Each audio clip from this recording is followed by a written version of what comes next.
The cosmos is an immense expanse, teeming with innumerable marvels and enigmas.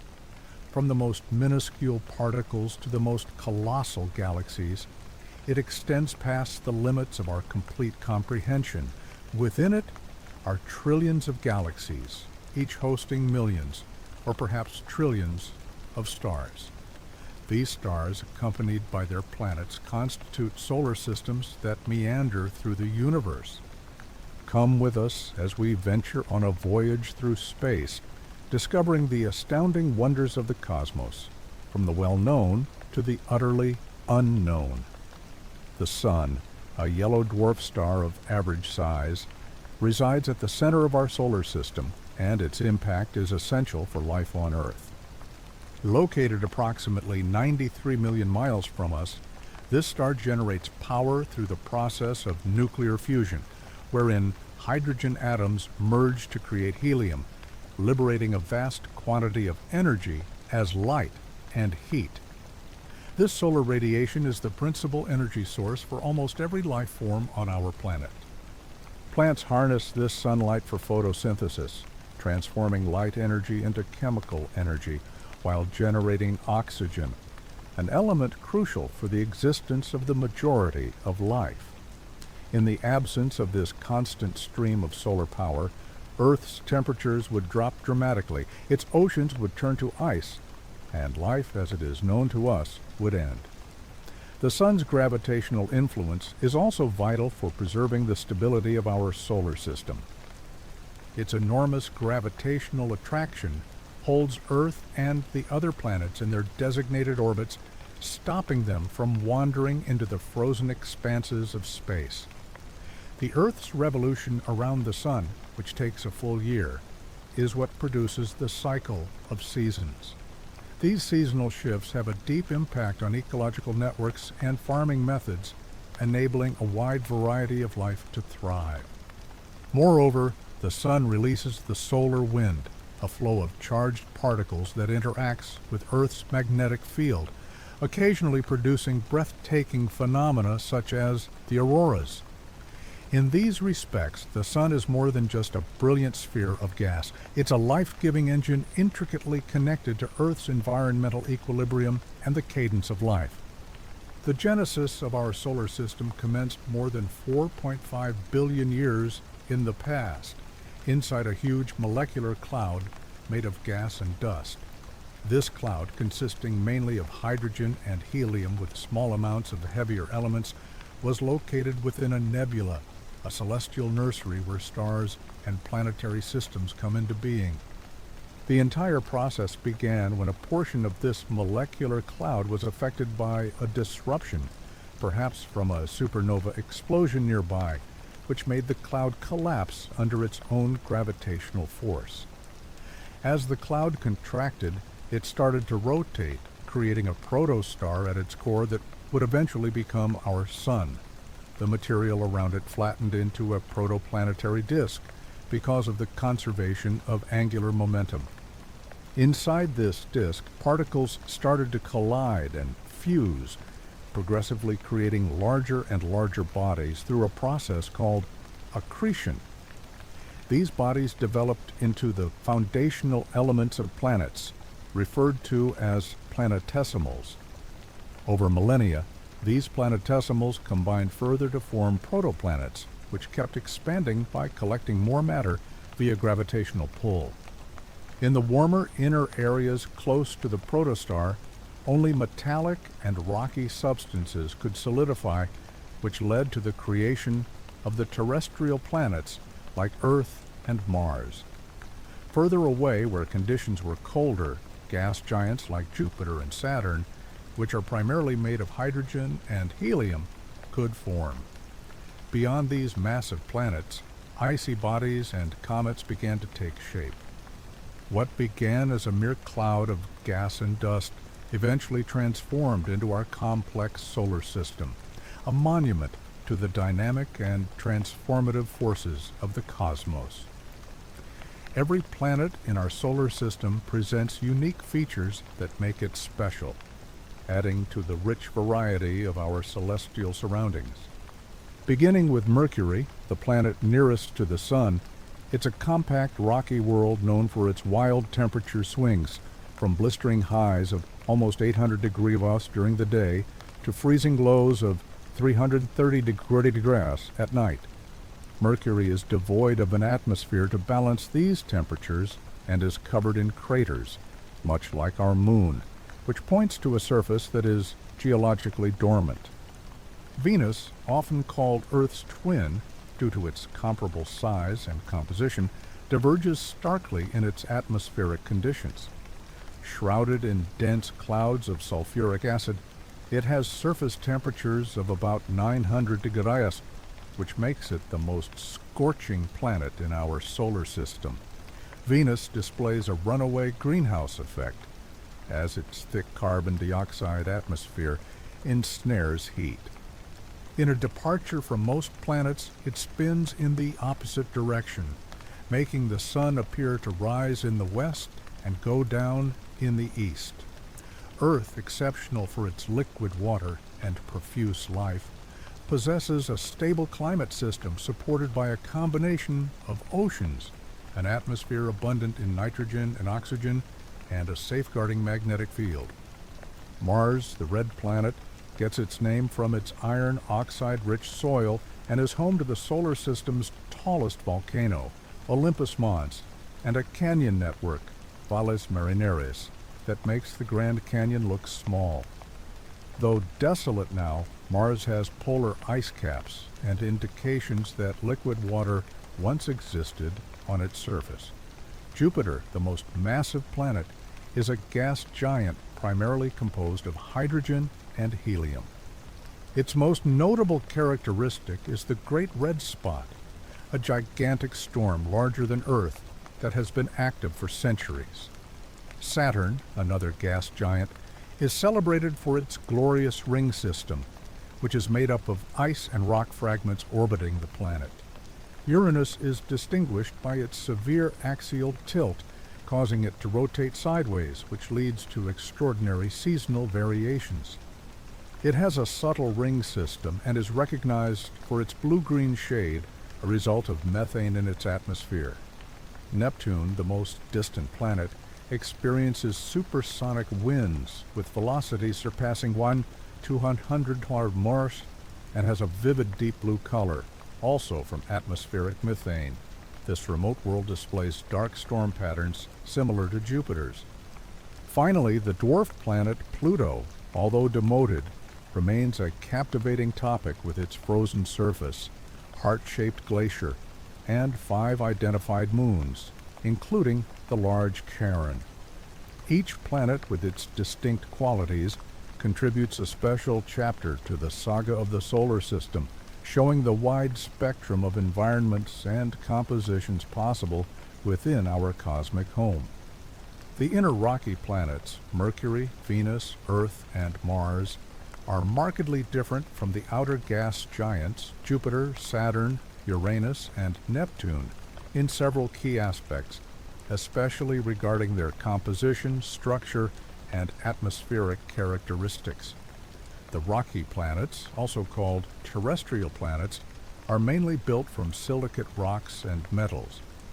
They possess solid, distinct surfaces, with mountains, valleys, craters, and, in the instances of Earth and Mars, signs of volcanic activity and tectonics. Their atmospheres, if they have them, are comparatively thin. For example, Earth's atmosphere sustains life, whereas Venus's dense, poisonous atmosphere is filled with carbon dioxide, leading to an intense greenhouse effect. Conversely, the gas giants are mostly made of hydrogen and helium and do not have solid surfaces. Jupiter and Saturn, the 2 largest planets, have dense layers of gaseous atmosphere that cover potential cores of rock and metal. Their atmospheres are characterized by swirling clouds, storms, and in Jupiter's case, the renowned Great Red Spot, a massive storm that has lasted for centuries. These planets also feature powerful magnetic fields and numerous moons, with Jupiter having at least 79 and Saturn more than 60. Both planets are encircled by intricate ring systems, though Saturn's are the most famous and well known. Uranus and Neptune, often called ice giants because of their large amounts of frozen water, ammonia, and methane, are slightly different from the bigger gas giants. Uranus has the strange feature of rotating on its side, likely due to a major collision early in its formation, and has faint rings and a chilly blue-green hue from methane in its atmosphere. Neptune, the most remote planet, is recognized for its deep blue color and exceptionally active weather, including storm systems like the Great Dark Spot. The inner rocky planets are compact, dense, and have a solid exterior, while the outer gas giants are huge, less dense, and mostly consist of gaseous and icy materials without a solid surface. These differences emphasize the variety of planetary development and the different conditions that can emerge within a single solar system.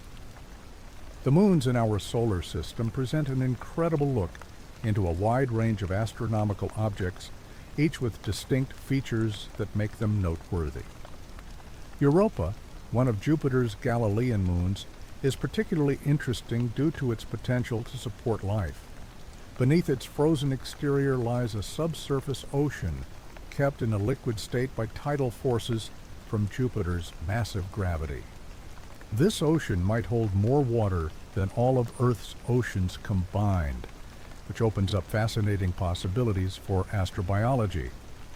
In contrast, Io, another of Jupiter's moons, is famous for its extreme volcanic activity. It is the most volcanically active object in the solar system, with eruptions that can launch plumes of sulfur and sulfur dioxide hundreds of miles high. Io's surface is a constantly shifting terrain of sulfuric lava flows and huge calderas, shaped by the gravitational struggle between Jupiter and its neighboring Galilean moons, Europa and Ganymede. Speaking of Ganymede, it is the largest moon in the solar system, even bigger than the planet Mercury. Ganymede is special because of its magnetic field, the only one ever found around a moon, which points to a partially molten iron or iron sulfide core.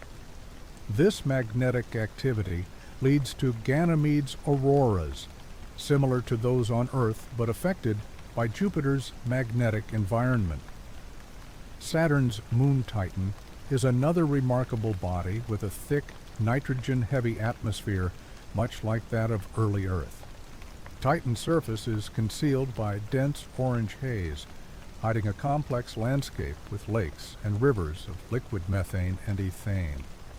Below its icy surface, Titan is also thought to have a subsurface ocean of water mixed with ammonia, providing several pathways for possible biological processes. Titan's atmospheric and surface chemistry makes it a key destination for future missions seeking to understand prebiotic conditions and the potential for life. Enceladus, another of Saturn's moons, has drawn scientific interest with its spectacular geysers that shoot out plumes of water vapor, ice fragments, and organic matter from its south polar area. These geysers indicate a subsurface ocean beneath its frozen crust, positioning Enceladus as a primary target in the hunt for extraterrestrial microbial life. The ejected substance adds to Saturn's E-ring and offers a rare chance to sample possibly habitable zones indirectly via space probes. Finally, Neptune's moon Triton is known for its retrograde orbit, which suggests it was likely captured by Neptune's gravity instead of forming there. Triton has geysers that eject nitrogen gas, pointing to underground activity. Its surface is a frozen, shiny mixture of water and nitrogen ice, with a cantaloupe terrain that continues to baffle scientists. This mix of a retrograde orbit and surface activity makes Triton a fascinating subject for researching the dynamics of captured celestial objects. These moons demonstrate a magnificent variety of geological, atmospheric, and possibly even biological events, each adding uniquely to our knowledge of planetary science and the possibility of life beyond Earth. The asteroid belt situated between the orbits of Mars and Jupiter fulfills a captivating and complex function within our solar system. Comprised of innumerable rocky objects that vary from minute dust fragments to enormous asteroids spanning hundreds of miles, the belt represents a zone of residual planetesimals that failed to merge into a planet. It is believed that the combined mass of every object in the belt is smaller than that of Earth's moon. This belt serves as a kind of cosmic partition, separating the inner rocky planets from the outer gas giants, and is thought to have originated from the primeval solar nebula under the sway of Jupiter's immense gravity. A key influence of the asteroid belt is its effect on Earth's geological past. At times, gravitational forces, particularly those from Jupiter, can displace asteroids from their standard orbits, sending them hurtling towards the inner solar system as potential impact threats. Such occurrences have had significant consequences for Earth, with the most renowned instance being the asteroid collision that helped cause the extinction of the dinosaurs 66 million years ago. These wayward asteroids can also provide precious scientific knowledge when they are captured and examined, as they hold untouched material from the early solar system. Furthermore, the asteroid belt functions as a natural setting for studying the processes of planetary creation and differentiation. Some of its largest residents, like Ceres and Vesta, have been the subject of extensive research. Ceres, designated as a dwarf planet, even exhibits evidence of water ice and potential cryovolcanism, hinting at intricate geological activities. Vesta, in contrast, possesses a differentiated internal structure akin to terrestrial planets, with a core, mantle, and crust, suggesting it experienced internal melting at some point. Additionally, the asteroid belt is a source of potential materials for forthcoming space missions.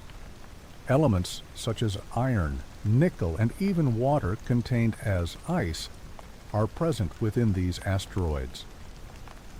Scientists and innovators have put forth bold concepts for asteroid mining, which could supply crucial materials for extended human space voyages and settlements, lessening the dependence on transporting everything from Earth. Comets, frequently depicted as dirty snowballs, have a complex and vital role in the solar system. Made up mostly of ice, dust, and organic materials, comets come from the far-off frozen areas of the solar system, mainly the Kuiper Belt and the Oort cloud. As they move closer to the Sun, they experience remarkable changes that give us key information about the initial state of our solar system. When a comet nears the Sun, the growing warmth leads to the sublimation of its ices, which freeze gas and dust to create a luminous coma around the nucleus, and frequently stunning tails that can extend for millions of miles. One of their main roles is as ancient artifacts. These icy objects have stayed largely the same since they were formed over 4.5 billion years ago, functioning as time capsules that hold information about the early solar system. By examining comets, scientists discover valuable hints about the makeup of the solar nebula that created the planets. In particular, missions like the European Space Agency's Rosetta, which landed on Comet 67P Churyumov-Gerasimenko, have supplied unprecedented information showing complex organic molecules that could aid our understanding of the fundamental components of life. Comets have also made a major impact on Earth's own past. It's theorized that comets were essential in bringing water and organic molecules to the early Earth. This delivery mechanism of vital compounds may have been crucial for the start of life. Isotopic similarities support this idea, indicating that cometary collisions in the young solar system helped to supply our planet with the necessary ingredients for life. Comets have a persistent effect on planetary atmospheres and geological history. Their collisions can be both advantageous and disastrous. For instance, comet impacts with Earth have been suggested to have led to significant atmospheric shifts and might have contributed to mass extinction events. The function of comets in spreading organic materials and water throughout the solar system, as well as their dynamic engagements with planetary bodies, highlights their significance in shaping the solar system's evolution. Comets are not just celestial travelers, they are fundamental to understanding the solar system's past, present, and future. They provide insights into the primitive substances from which planets were made, may have been key in delivering life's essential components to Earth, and continue to affect the dynamics and chemistry of our planetary environment. The Kuiper Belt and the Oort cloud profoundly influence our comprehension of the solar system's periphery, functioning as repositories for countless icy objects and offering insights into the solar system's creation and development. The Kuiper Belt, a disk-shaped area beyond Neptune's path, stretches from approximately 30 to 50 astronomical units, AU, from the Sun. It is home to thousands of small icy bodies, including dwarf planets such as Pluto, Haumea, and Makemake. The finding of these objects, especially from the late 20th century onwards, has transformed our view of the solar system's outer domains, showing that the solar system is far more widespread and intricate than formerly believed. The Kuiper Belt is vital for comprehending the transitional area between the inner solar system, controlled by the gravity of the main planets, and the more thinly populated outer areas. The diverse makeups and orbital behaviors of Kuiper Belt objects, KBOs, indicate that many have stayed relatively unaltered since the solar system's initial stages, holding on to pristine materials from the solar nebula. These objects give valuable information about the processes that directed planet formation and migration. Additionally, the presence of features like the scattered disk, a zone with objects on even more distant orbits reaching well past the Kuiper Belt, points to gravitational interactions with Neptune and other outer planets that shape the current layout of the solar system. Hypothetically, a vast spherical shell of icy objects, the Oort cloud, is thought to exist, possibly extending from about 2,000 to 100,000 AU from the Sun. The Oort cloud is considered the origin of long-period comets, which have orbits that last from thousands to millions of years, often appearing unexpectedly in the sky. Although no direct sightings have occurred due to its immense distance, the Oort cloud is a foundational idea for explaining the source of these long-period comets. Theoretical concepts suggest that the Oort cloud arose from the remains of the primordial disk of gas and dust that surrounded the young Sun, with its objects being flung to great distances by gravitational forces from the giant planets and nearby passing stars. The Oort cloud and Kuiper Belt together form our understanding of where the solar system concludes and interstellar space starts. They function as boundary indicators that show the Sun's gravitational reach extends much farther than the planets. Examining these remote areas helps us grasp the solar system's formation, the movement of planets, and the gravitational interactions with stars in our vicinity and the galactic surroundings.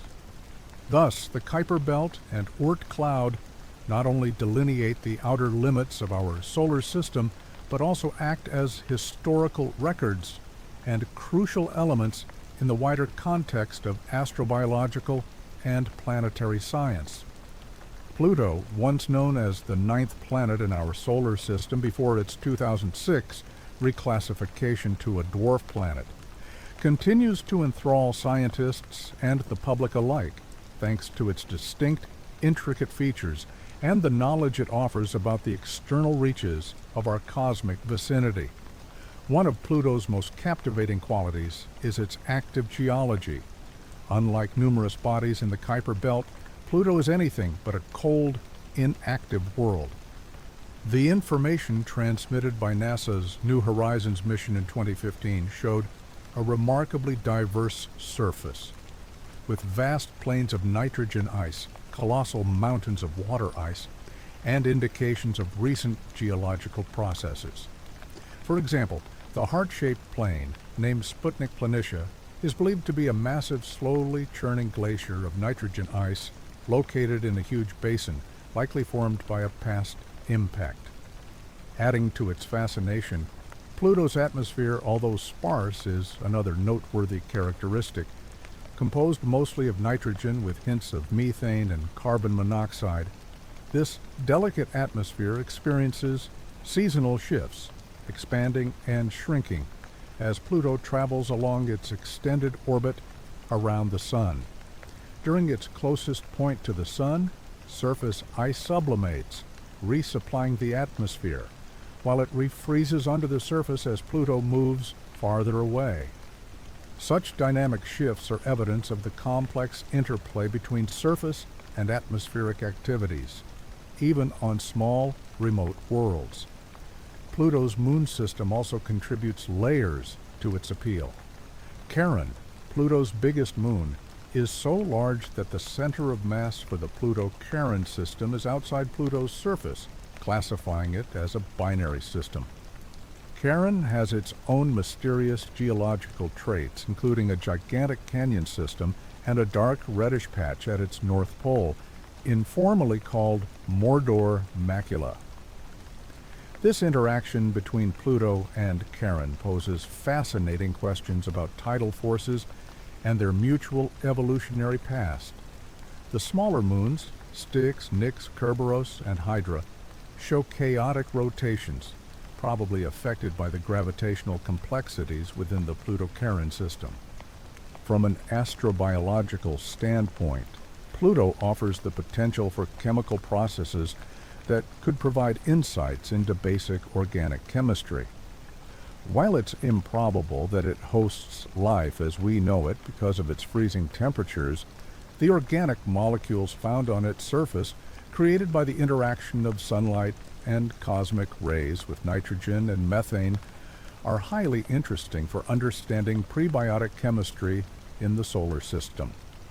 Pluto's atmosphere, dynamic surface, intricate geological past, and enchanting moons continue to make it a subject of great interest, demonstrating the surprising complexity that small icy bodies can have. Its study enhances our comprehension of the varied processes that control planetary bodies, especially in the distant areas of our solar system where the interplay of ices, geology, and atmospheric dynamics occurs in a markedly different setting than that of the inner planets. Mercury, the planet closest to our Sun, contains a wealth of fascinating facts that enthrall both astronomers and space lovers. A standout feature of Mercury is its severe temperature shifts.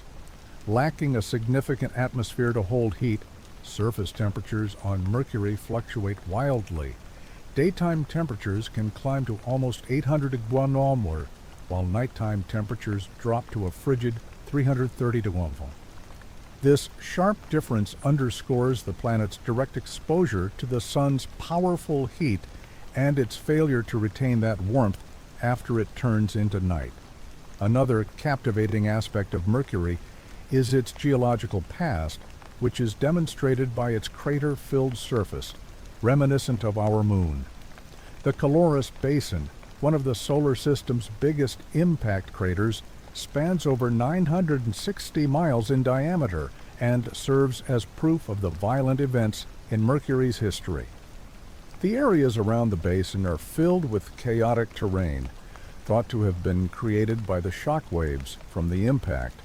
Mercury's surface also displays vast, flat plains believed to be old volcanic fields and massive cliffs or scarps, some stretching for hundreds of miles and reaching over a mile in height. These scarps probably formed as the planet cooled and shrank over billions of years, making the crust wrinkle. Furthermore, Mercury's core makes up a large part of its interior, extending to about 85% of the planet's radius, which is exceptionally big for a terrestrial planet. This iron-heavy core produces a magnetic field, although it is only about 1% as strong as Earth's. The existence of a magnetic field suggests that Mercury's core is at least partly molten, and comprehending its dynamics aids scientists in learning more about planetary magnetism and thermal history. Despite its nearness to Earth, Mercury is somewhat hard to study, mainly because its closeness to the Sun makes observations challenging. However, missions like NASA's MESSENGER, which orbited Mercury from 2011 to 2015, have greatly expanded our understanding of this small, active world. Data from MESSENGER uncovered surprising information, such as the existence of water ice in craters near Mercury's poles that are always in shadow. These ice formations, protected from the sun's rays, indicate the delivery of icy materials by comets or asteroids. Mercury's unusual orbital traits also add to its fascination. It follows a highly elliptical path and orbits the Sun in just 88 Earth days. However, due to its 3.2 spin-orbit resonance, Mercury spins on its axis 3 times for every 2 orbits it makes around the Sun. This leads to a strange day-night cycle, where one Mercury solar day, from sunrise to sunrise, is about 176 Earth days long. Mercury is fascinating due to its extreme temperature changes, geologically recent features like large volcanic plains and tall scarps, a disproportionately massive core, water ice in shadowed craters, and strange orbital dynamics. These characteristics, along with the mysteries still to be solved, make Mercury a compelling subject in the field of planetary science. Venus's intense heat, which makes it the hottest planet in our solar system, is mainly caused by its runaway greenhouse effect. This situation arises when a planet's atmosphere has such high levels of greenhouse gases that they trap enormous amounts of heat, resulting in perpetually high surface temperatures. Venus's atmosphere, consisting mostly of carbon dioxide, around 96%, and dense clouds of sulfuric acid, is central to this phenomenon. The greenhouse effect on Venus starts with solar energy passing through its atmosphere to the surface. When this solar radiation is taken in by the planet's surface, it is re-radiated as infrared energy, or heat. On Earth, some of this infrared energy goes back into space, but on Venus, the thick carbon dioxide atmosphere functions like a thermal blanket, trapping the heat. The trapped heat continuously warms both the atmosphere and the surface. This establishes a feedback mechanism. As the atmosphere warms, it can retain more heat, which further raises the temperature. Consequently, Venus's average surface temperature climbs to approximately 900 degrees Celsius, hotter even than Mercury, which is nearer to the Sun but does not have a similarly dense, heat-trapping atmosphere. The severe atmospheric pressure on Venus, about 92 times that of Earth at sea level, worsens the problem. This pressure forces the atmosphere to hold more heat and amplifies the greenhouse effect. Additionally, the sulfuric acid clouds reflect sunlight, stopping the surface from cooling through radiative processes. This reflective layer also spreads and scatters visible light, making sure that heat is distributed more uniformly throughout the atmosphere. What makes Venus especially interesting is that it serves as a powerful illustration of the potent consequences of greenhouse gases. Scientists think Venus may have had a milder climate in its ancient past, possibly with liquid water on its surface.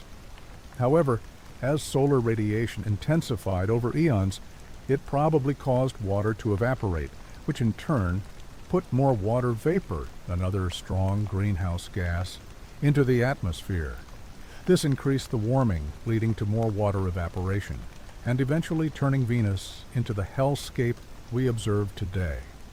Venus's position as the hottest planet is due to its dense carbon dioxide-filled atmosphere, which creates an extreme and self-sustaining greenhouse effect. Grasping this process not only clarifies the conditions on Venus, but also offers a critical lesson on the effects of greenhouse gases on planetary climates, demonstrating the fine balance needed to preserve habitable conditions. Mars, often called the Red Planet, features a range of significant geological formations that spark imagination and scientific curiosity. The most notable and widely recognized of these is Olympus Mons, the solar system's tallest volcano, reaching a remarkable height of about 13.6 miles. Olympus Mons is almost 3 times taller than Mount Everest. This shield volcano, structurally similar to the Hawaiian Islands volcanoes, but much larger, is another stunning geological wonder on Mars.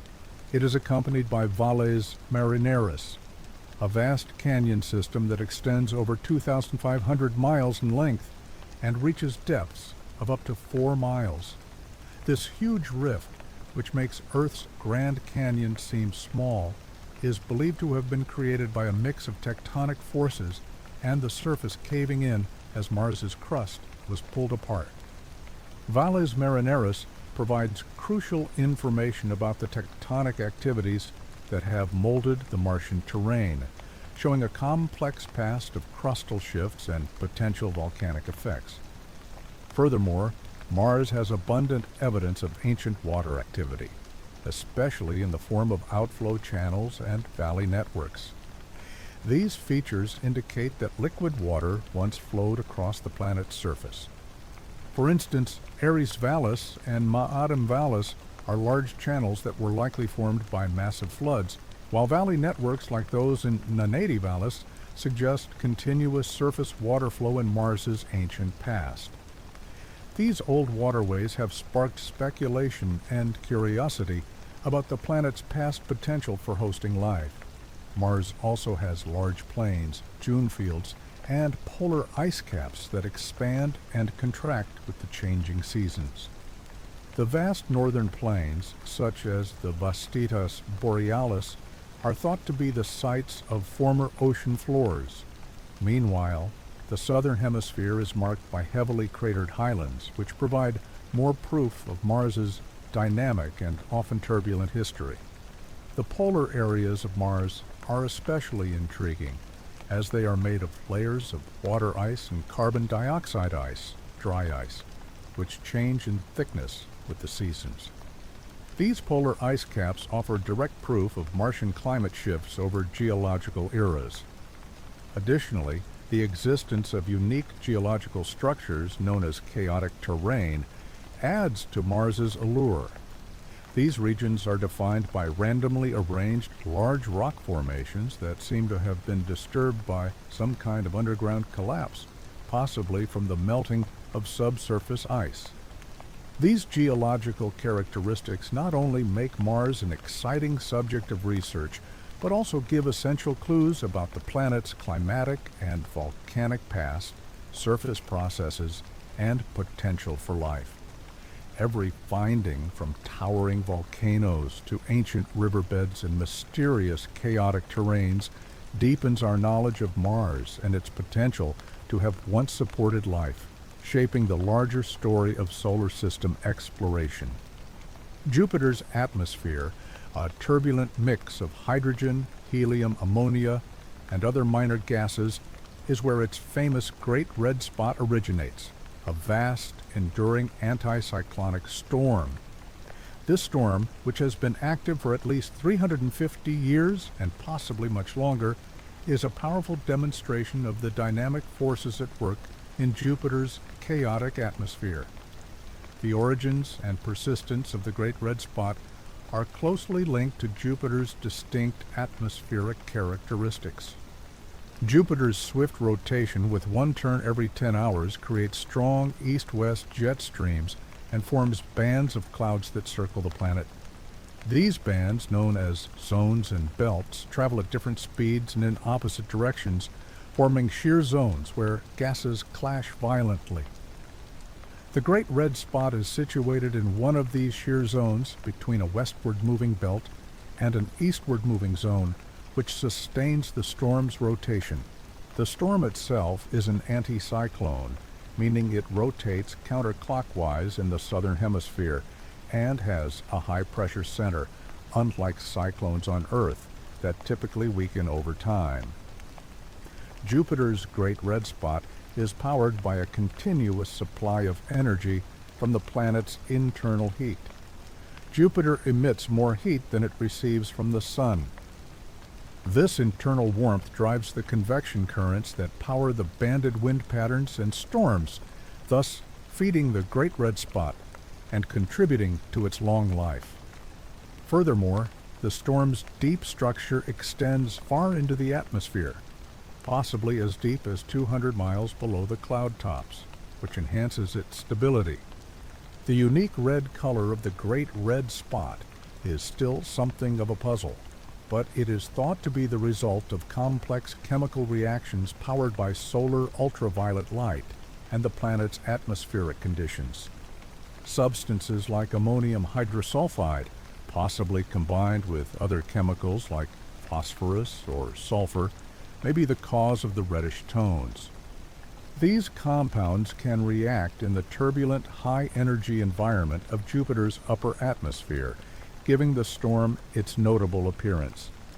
The intensity of the red color can change over time, indicating shifts in the chemical makeup or the dynamics within the storm itself. In addition to its color and durability, the Great Red Spot is of enormous size. It was originally over 25,000 miles wide, large enough to fit 3 Earths inside. However, it has been shrinking in recent years and is now about 10,000 miles in diameter. Despite this decrease in size, the Great Red Spot continues to be the largest known storm in the solar system. Saturn's rings are among the most breathtaking and unique features in our solar system, distinguishing the planet with their vast size, luminosity, and intricacy. Unlike the ring systems of the other gas giants, Jupiter, Uranus, and Neptune, Saturn's rings are exceptionally prominent and can be seen even with basic telescopes. These rings are mainly composed of innumerable particles of ice and rock, varying in size from tiny specks to large boulders. A remarkable feature of Saturn's rings is their immense scale and organization. The rings reach up to 175,000 miles from the planet's equator, yet they are incredibly thin in relation to this huge width, with a thickness ranging from about 30 feet to several hundred feet. The rings are organized into 7 main sections, labeled A through G based on their discovery order, with the A, B, and C rings being the most visible. These bands are divided by gaps, such as the Cassini division, a 2,220-mile wide space between the A and B rings, where fewer particles are found due to gravitational forces from Saturn's moons, especially Mimas. Another aspect that makes Saturn's rings unique is their brilliant brightness. Composed largely of water ice, the rings reflect sunlight very effectively, which contributes to their luminous look when seen from Earth. The high albedo reflectivity of the ice particles gives Saturn's rings a dazzling, almost surreal appearance, in sharp contrast to the darker, less visible ring systems of the other gas giants. Moreover, Saturn's ring system shows dynamic behaviors and complex patterns. Gravitational forces from Saturn's many moons, over 80 have been identified, create various effects, including the formation of ringlets, waves, and gaps within the rings. Some of Saturn's small moons, known as shepherd moons, are essential for keeping the rings' sharp edges. For example, the moons Prometheus and Pandora shepherd the F ring, their gravitational pull confining its particles and maintaining its thin, braided form. These gravitational interactions produce fascinating phenomena like spiral density waves and bending waves, which travel through the ring particles and provide insights into the physical laws that govern disk systems in the cosmos, from planetary rings to protoplanetary disks around young stars. Another unique feature is the seasonal variations seen in Saturn's rings, influenced by the planet's axial tilt of about 2070. As Saturn revolves around the Sun over its nearly 30-year period, the angle at which the rings are lit changes, causing alternating phases of brilliant light and near invisibility. These shifting viewpoints allow for detailed examination of the ring particles' composition and structure from different angles. The mysterious origin of Saturn's rings also adds to their special nature. While the exact process that created the rings is still unknown, leading ideas include the shattering of a comet, the breakup of an icy moon, or the remnants of the primordial disk from which Saturn was formed. These theories propose that the rings are relatively new, estimated to be less than 100 million years old, making them temporary features on a geological time scale. Saturn's rings are captivating due to their immense size, brilliant luminosity, complex structures, and dynamic behaviors. These features, combined with the fascinating gravitational interactions with Saturn's moons and the ongoing mystery of their origin, make Saturn's rings not only the most prominent, but also the most scientifically interesting ring system in our solar system. Their study continues to improve our understanding of planetary ring dynamics, the history of the Saturnian system, and the broader processes that shape disk systems in space. Consider a planet spinning nearly on its side, as if it were nudged by a cosmic hand like a spinning top. This is Uranus, the seventh planet from the Sun, with an axial tilt of 98 degrees. Unlike Earth, which has a tilt of roughly 23.5 Varig, Uranus's severe tilt leads it to have the most extreme seasons in the entire solar system. Imagine this: for approximately 42 Earth years, one pole is submerged in a dark and icy winter, while the other pole enjoys uninterrupted daylight. Then, as the planet completes its 84 Earth-year orbit, the situations gradually switch, leading to a stark contrast between a deep freeze and constant sunlight. The cause of this tilted axis is still a subject of intense discussion among astronomers. A leading theory suggests a massive collision with an object the size of Earth early in the planet's formation. This catastrophic event likely tipped Uranus over, leaving it with its current unusual orientation. As a result, Uranus's extreme axial tilt creates conditions for wildly different atmospheric states and strange weather patterns. Scientists speculate that these seasons could trigger huge shifts in the planet's atmospheric dynamics, possibly accelerating winds to supersonic velocities and forming intricate cloud patterns that are visible even through telescopes on Earth. These phenomena make Uranus a thrilling subject for both novice stargazers and experienced planetary scientists, presenting a cosmic display of light and dark that emphasizes the delicate and remarkable nature of celestial mechanics. Neptune, the eighth and most distant known planet in our solar system, is home to some of the most incredible and powerful weather events ever seen, including winds that can blow up to 1,300 petastates per hour. These supersonic winds, which are much faster than the speeds of hurricanes and typhoons on Earth, are one of the biggest puzzles about this remote blue world. At such incredible speeds, Neptune's winds can tear apart clouds and churn gases in a spectacular display of atmospheric power. Despite the planet's immense distance from the Sun, which results in its cold average temperature of around 373 Celsius, its atmosphere is able to sustain these powerful storms. The forces that drive Neptune's strong winds are still a mystery. A prominent theory suggests that the internal heat produced by the planet, which is surprisingly high for its location in the solar system, might be what creates such dynamic weather. Neptune is thought to radiate more than twice the energy it gets from the Sun, indicating an internal heat source, possibly from the slow gravitational squeezing of its fluid interior. This internal heat could power convection currents in the atmosphere, creating large temperature differences that fuel fierce storms and strong winds. Another puzzle is how these storms keep their intensity without quickly fading away.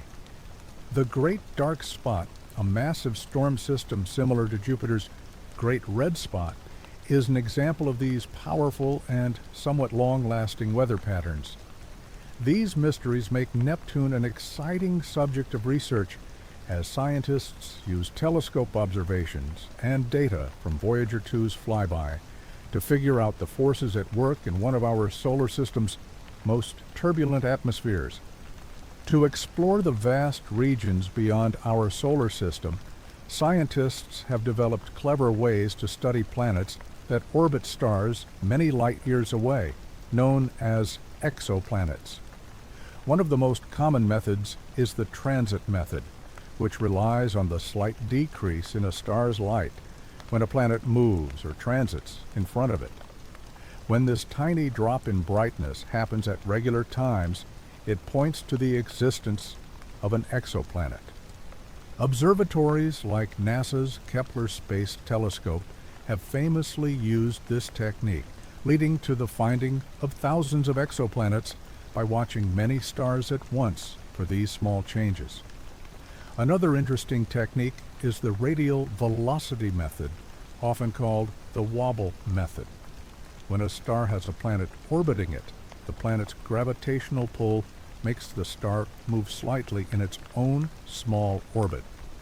This back and forth motion causes shifts in the star's light spectrum, seen as alternating blue and red shifts because of the Doppler effect. By carefully observing these spectral changes, astronomers can figure out the planet's mass and how far it is from its host star. Along with these methods, direct imaging, though difficult because stars are so much brighter than their planets, has had remarkable success with advanced techniques like coronagraphy, which blocks a star's light to show the faint glow of orbiting exoplanets. Together, these methods provide a more complete picture of the cosmos, allowing scientists to determine the size, composition, and even the atmospheric conditions of these remote worlds. While each method has its own drawbacks and difficulties, the information they provide together pushes the limits of our knowledge, bringing us closer to answering deep questions about the possibility of life and the variety of planetary systems throughout the galaxy. When we look into the core of our solar system, the Sun, we see that it is made up of several clear layers, each with a specific function in its structure and operation. At the center is the powerhouse of the Sun, where temperatures reach about 15 million degrees Celsius. Here, nuclear fusion takes place, the process where hydrogen atoms are changed into helium, releasing a huge amount of energy as light and heat. This energy takes thousands to millions of years to travel out from the core, moving slowly through the radiative zone, where it is absorbed and re-emitted by atoms in a slow zigzag path. Around the radiative zone is the convective zone, where the temperature is low enough for the energy to be carried by convection currents. Hot plasma moves up to the surface, cools, and then sinks back down to be reheated, creating a boiling, turbulent environment like a pot of soup on a stove. Above this, we find the Sun's visible surface, the photosphere, which has a relatively cooler temperature of about 500 degrees Celsius. This layer is where sunlight escapes into space, and it is also where sunspots, which are cooler, magnetically active areas, can be seen.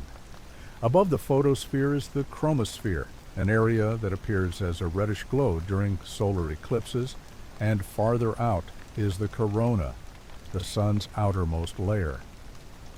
The corona is surprisingly hotter than the layers below it, with temperatures reaching millions of degrees Celsius, a puzzle that has fascinated scientists for years.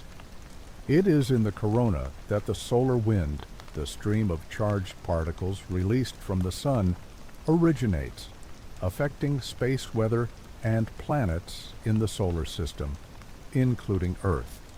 Each layer of the sun, from its intensely energetic core to its outer corona, plays a part in the dynamic processes that not only keep the sun's radiant glow going, but also have a profound effect on the entire solar system.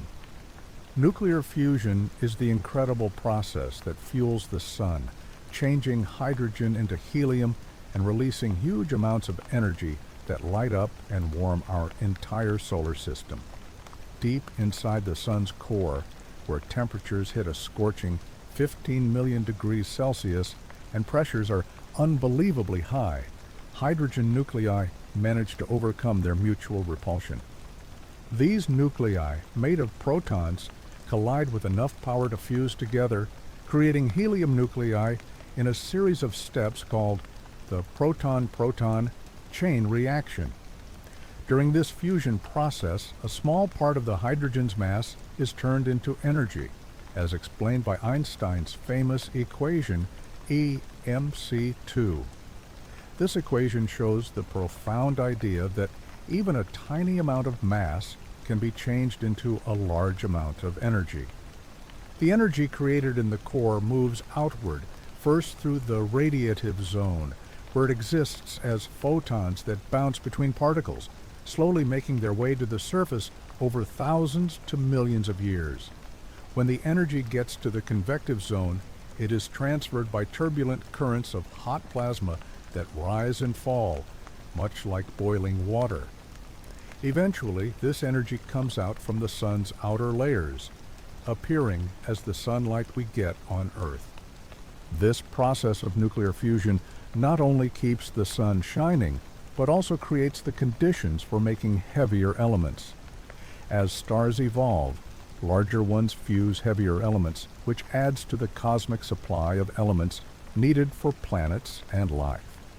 So, nuclear fusion in the sun's core is not just an energy-making mechanism, but a fundamental cosmic engine that affects the entire universe through the life cycle of stars.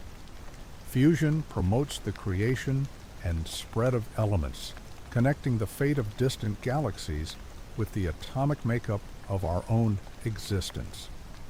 This amazing energy conversion process defines stars, drives their life cycles, and ultimately plants the seeds for a rich, element-diverse universe.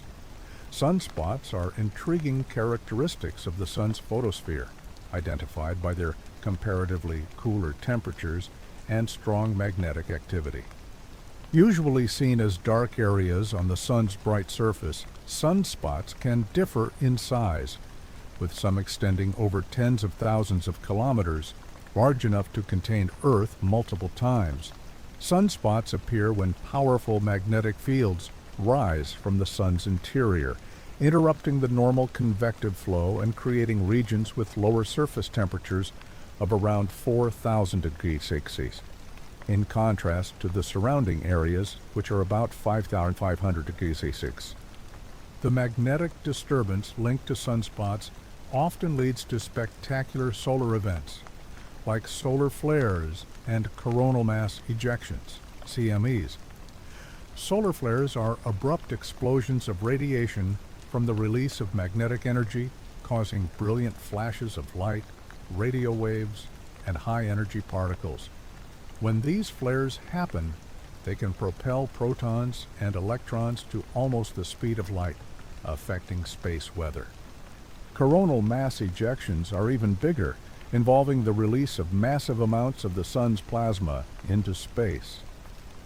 When these charged particles head towards Earth, they can engage with our planet's magnetosphere, causing geomagnetic storms.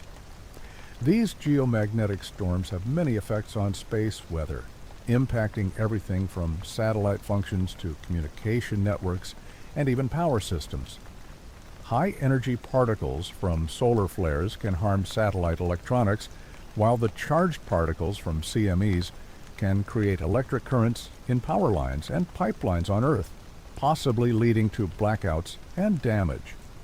Furthermore, these interactions also produce the beautiful auroras, the northern and southern lights, as charged particles stimulate gases in Earth's upper atmosphere, generating shimmering veils of light. Understanding sunspots and their effect on space weather is vital in our technologically reliant society, offering knowledge to lessen potential harm to our modern systems and showcasing the dynamic connection between our planet and its star. Solar flares and coronal mass ejections, CMEs, two of the most potent forms of solar events, can have significant effects on Earth, both wondrous and dangerous. Solar flares are sudden, powerful bursts of radiation coming from the sun's atmosphere, caused by the intricate dance of magnetic fields around sunspots. These flares release a wide range of electromagnetic radiation, including X-rays and ultraviolet light, which can get to Earth in just 8 minutes. When these high-energy emissions hit Earth's atmosphere, they can interfere with the ionosphere, leading to disruptions in radio communications and navigation systems, like GPS. This is especially important for the aviation and maritime sectors, which depend on these systems for navigation and safety. Coronal mass ejections, on the other hand, are enormous eruptions of solar wind and magnetic fields that rise above the solar corona and are launched into space. When aimed at Earth, CMEs can take 1 to 3 days to get here, bringing billions of tons of highly charged particles.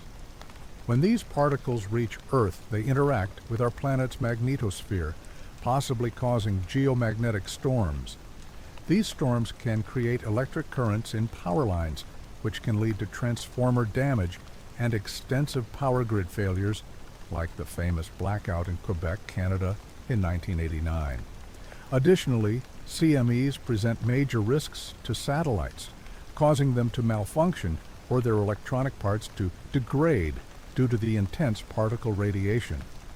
Beyond the technological effects, solar flares and CMEs also create the stunning spectacle of the auroras. When charged particles from these solar events clash with gases in Earth's upper atmosphere, they excite the molecules, making them release light and form the northern and southern lights. These beautiful displays are usually seen near the poles, but can sometimes be spotted at lower latitudes during very strong geomagnetic storms. While awe-inspiring, the dual nature of solar flares and CMEs as both potential dangers to modern technology and creators of natural wonder highlights the importance of watching and understanding solar activity to protect and prepare our technologically connected society. The solar cycle, a roughly 11-year span during which the sun's magnetic activity strengthens and weakens, has a profound effect on solar events and, as a result, space weather. This cycle is controlled by the sun's dynamic magnetic field, which changes its polarity in a systematic way about every 11 years. At the start of the cycle, known as the solar minimum, the sun is fairly quiet, with few sunspots and little solar activity.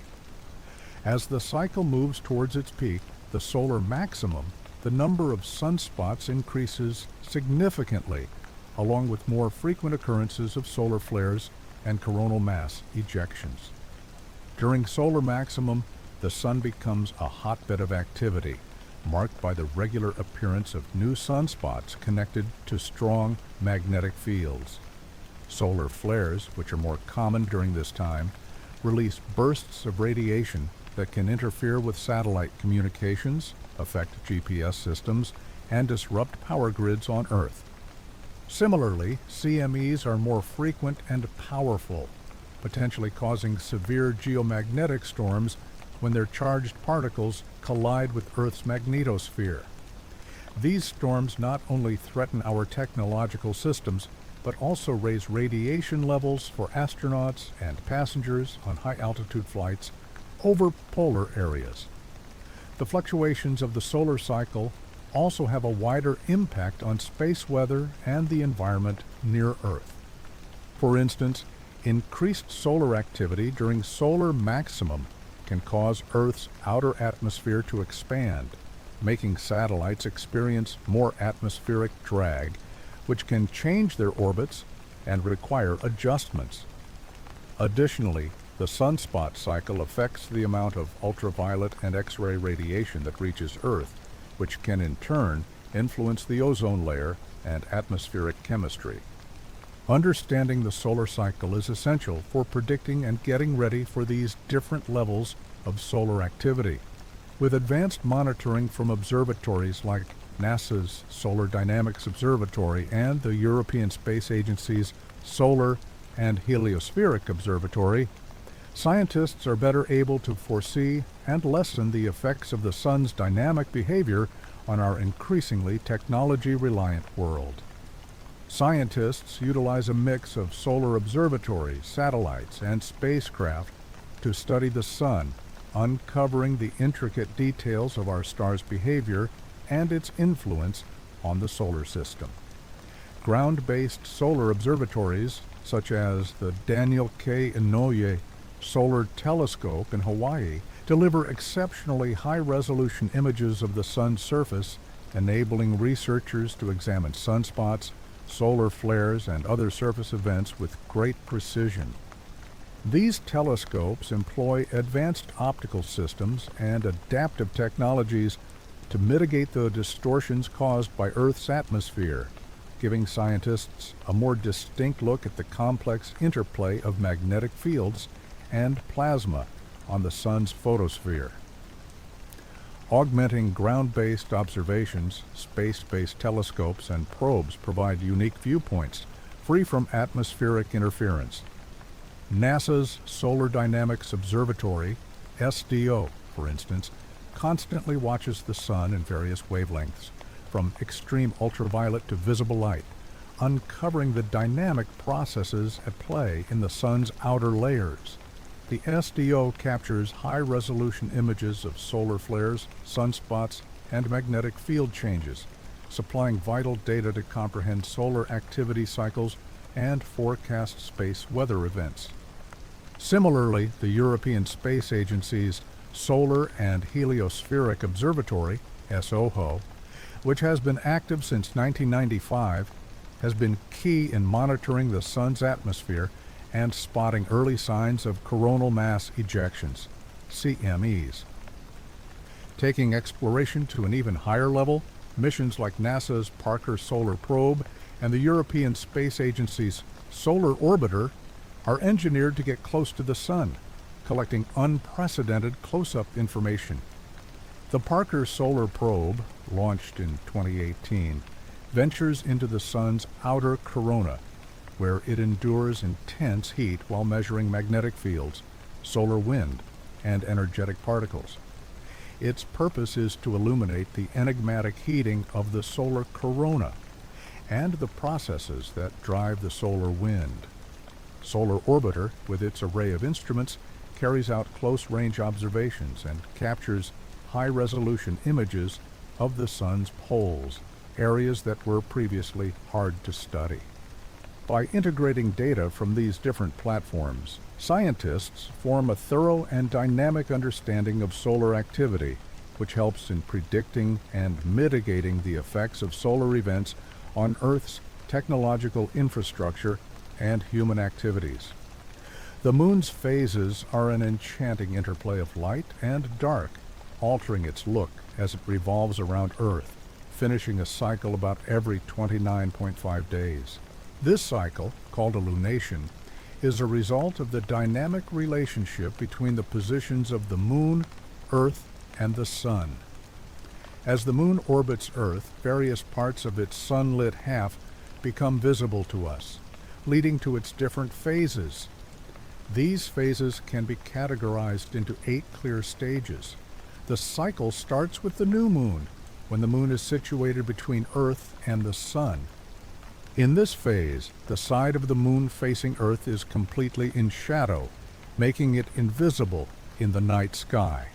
As the moon moves on in its orbit, it goes into the waxing crescent phase, where a small part of the moon's surface begins to be lit by the sun, creating a crescent shape.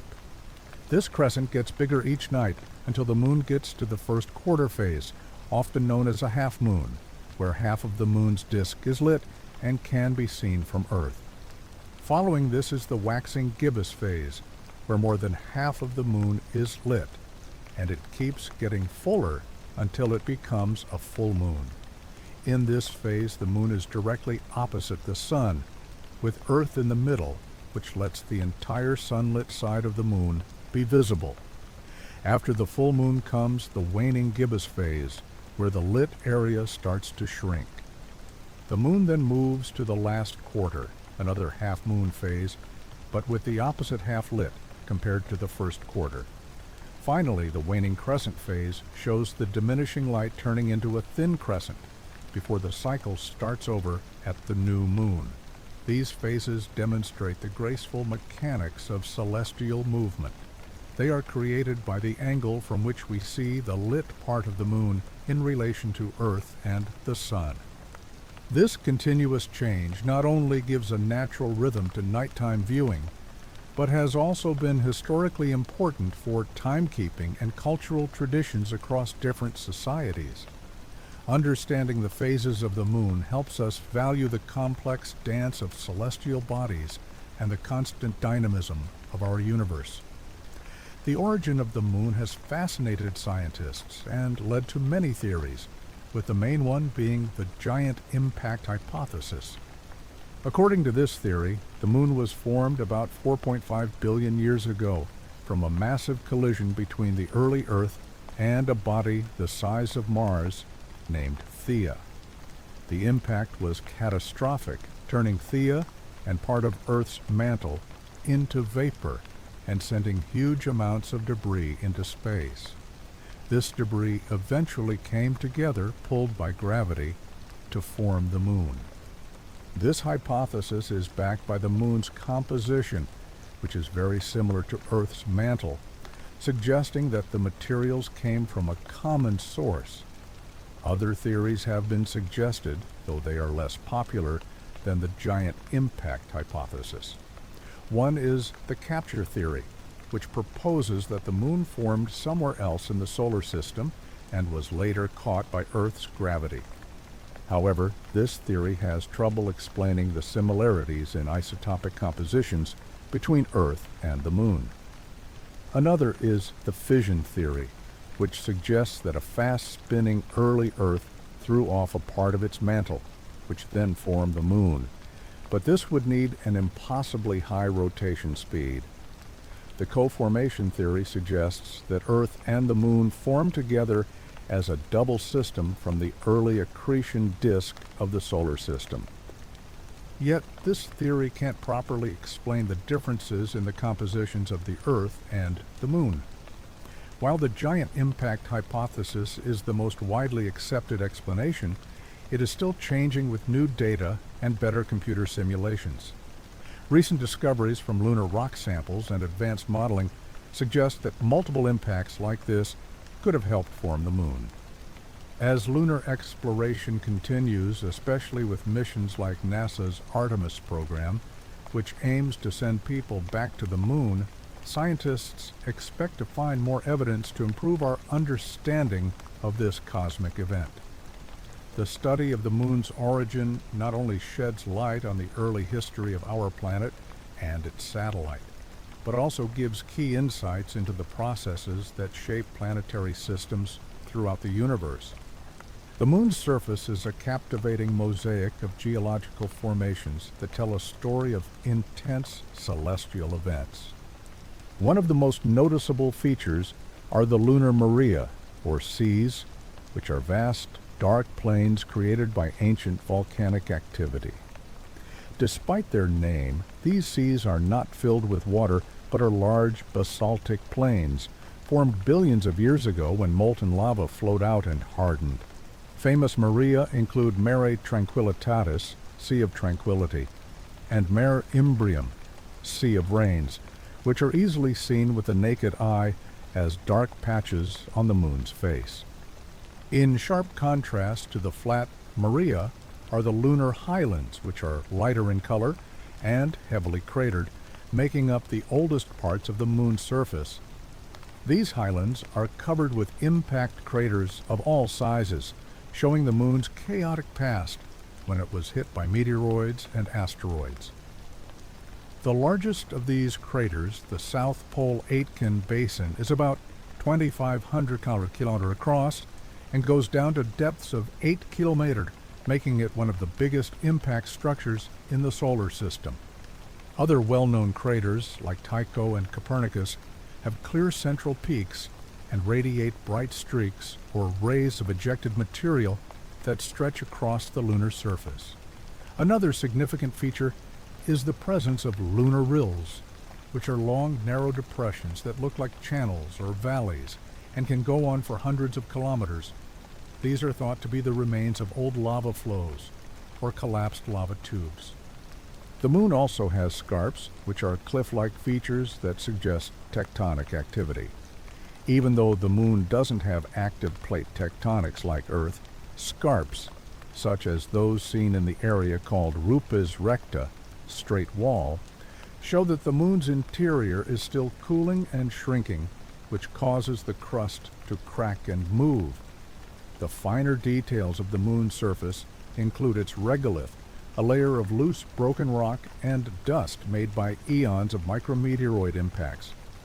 This powdery layer covers the moon's solid bedrock, creating a landscape of stark beauty and scientific fascination. The combination of Maria, highlands, craters, rills, scarps, and the ever-present regolith paints a clear picture of the moon's geologic history, a silent observer of the dynamic processes that have shaped our closest celestial companion. The moon is essential in controlling Earth's tides through its gravitational force. This gravitational relationship between the Earth and the moon creates tidal forces that make the ocean's water level go up and down in a regular pattern. The easiest way to picture this is to think of the Earth as a huge sphere covered by a freely moving layer of water. The moon's gravitational pull on this water creates what is called the tidal bulge. On the side of Earth facing the moon, the water bulges out towards it, making a high tide. At the same time, on the other side of the Earth, inertia leads to a second bulge, forming another high tide. As the Earth spins, different places pass through these bulges, having high and low tides about twice a day. However, the situation is a bit more complicated because of the alignment of the Sun, the Moon, and Earth, which can either make these tides stronger or weaker. When the Sun, Moon, and Earth are in a straight line, like during full moons and new moons, their combined gravitational forces create more extreme tides called spring tides. During these times, high tides are very high and low tides are very low because of the added effect of solar and lunar gravitational pulls. On the other hand, when the Sun and Moon are at right angles to each other in relation to Earth during the first and third quarters of the lunar cycle, their gravitational forces partly cancel each other out, leading to neap tides, which are less extreme. The moon's effect on tides also has bigger impacts on Earth's natural systems and human activities. Tidal movements help mix ocean waters, which is vital for spreading nutrients and supporting marine life. For human societies, tides have historically been important for sailing, fishing, and even affecting where coastal settlements were built. Additionally, the interaction between the ocean tides and Earth's rotation creates a braking force, slowly making Earth spin slower and the day longer over geological time.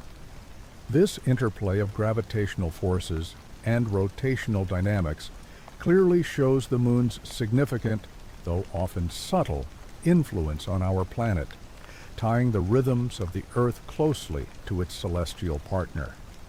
The Apollo moon missions, which took place from 1969 to 1972, delivered a wealth of scientific knowledge and technological breakthroughs that have deeply influenced our understanding of the moon and shaped space exploration.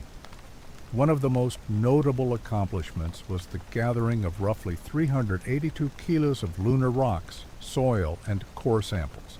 These lunar materials, carefully studied back on Earth, provided crucial details about the moon's composition, geological past, and the processes that have formed its surface. Analysis of these samples showed that the moon is mainly made of silicate minerals, similar to Earth's mantle, which supports the giant impact hypothesis of its origin. The Apollo missions also offered direct geological evaluations through astronaut-led fieldwork on the moon's surface. Astronauts conducted experiments, set up scientific instruments, and gathered samples from various sites, including Highlands and Maria, which enabled scientists to construct a detailed geological history.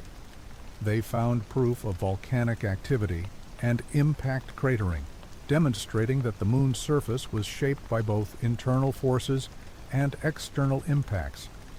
The installation of the lunar module seismometers detected moonquakes, giving insights into its internal structure. Although the moon does not have tectonic plates, the data indicated that it has a differentiated interior with a crust, mantle, and a small core. Furthermore, the Apollo missions were pioneers in numerous technological innovations, from the design of spacecraft to life support systems, and provided invaluable experience in exploring other worlds. Technologies created for these missions have had enduring effects beyond space exploration, influencing fields from material science to computer technology. The missions also encouraged international cooperation and inspired generations of scientists, engineers, and the public. The legacy of the Apollo missions carries on to current and future lunar explorations.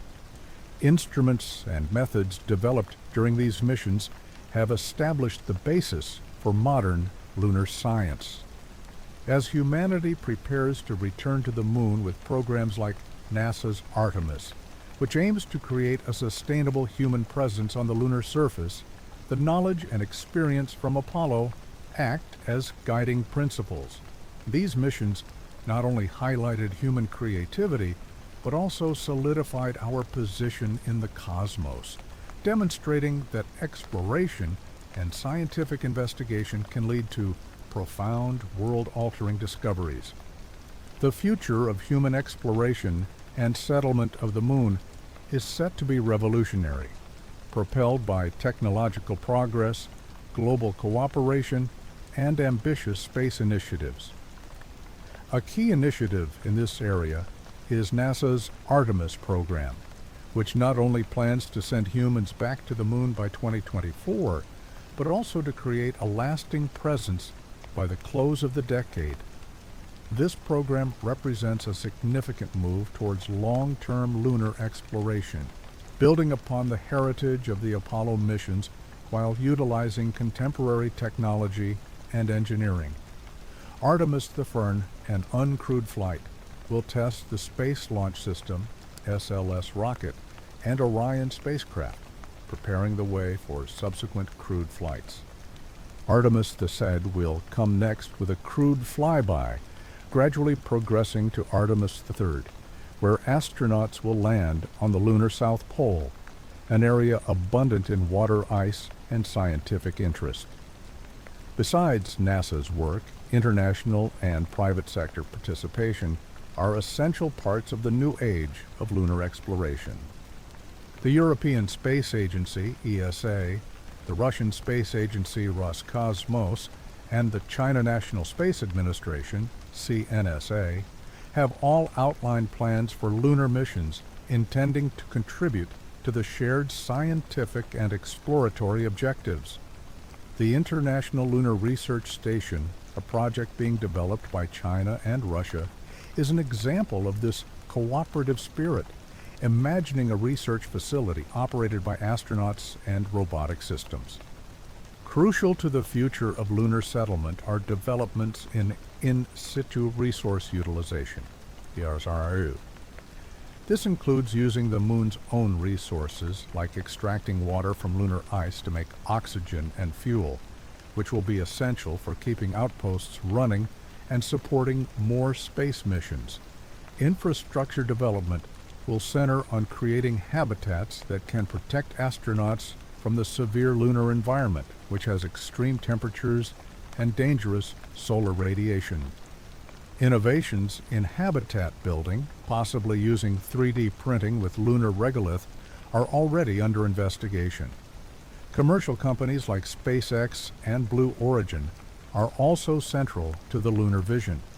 SpaceX's Starship is designed to carry large amounts of cargo and crew to the Moon, greatly reducing the cost per launch and allowing for more extensive missions. Blue Origin's Blue Moon lander is meant to help with cargo and crew transport, supporting the larger goals of lunar settlement. Through these combined efforts, the Moon is on track to become a center for scientific research, technological progress, and a vital launch pad for deeper space exploration, such as missions to Mars. Establishing a human presence on the Moon will provide priceless experience in living and working in extraterrestrial settings, readying humanity for the challenges and prospects of a multiplanetary future. The vision for the Moon is no longer a far-off fantasy, but a developing reality that could change our understanding of the solar system. Stars appear in a stunning array of sizes, colors, and classifications, each narrating its own distinct cosmic tale. At one extreme of this stellar range are the small yet plentiful red dwarfs. These tiny stars, often with less than half the mass of our Sun, consume their fuel so slowly that they can exist for trillions of years, far longer than stars like our own. With surface temperatures between 3,000 and 4,000 Kelvin, red dwarfs cast a cool, reddish glow. Their efficiency and long life stand in sharp contrast to the more massive stars on the cosmic stage. Moving up in size, the Sun itself is a G-type main sequence star, commonly known as a yellow dwarf. Despite this seemingly humble classification, the Sun is actually quite large and bright compared to many stars in the galaxy. Beyond it, we find the massive blue giants and the even more gigantic blue supergiants.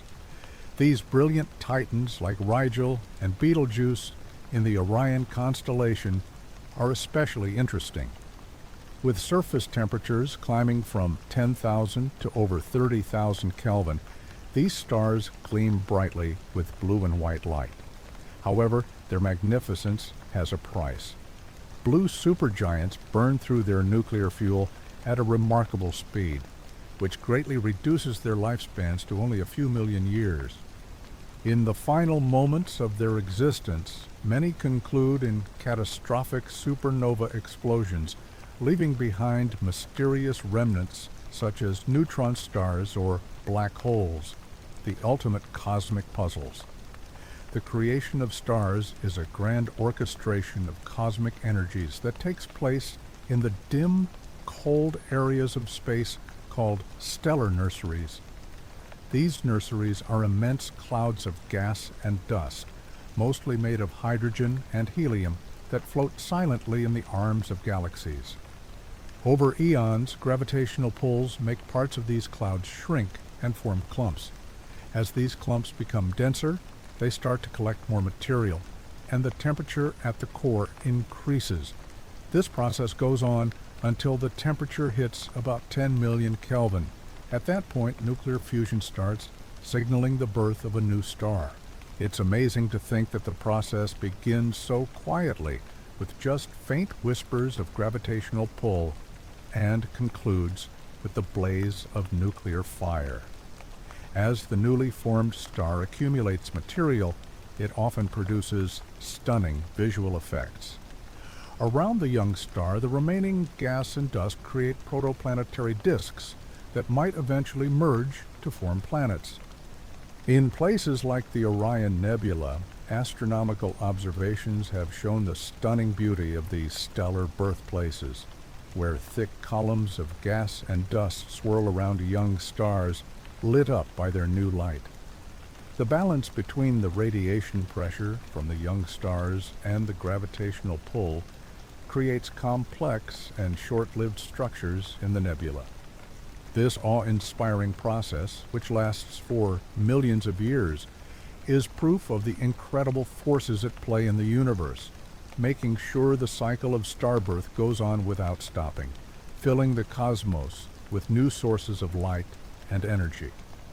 The life cycle of a star is a magnificent story on a cosmic scale, unfolding over billions of years of dynamic transformations.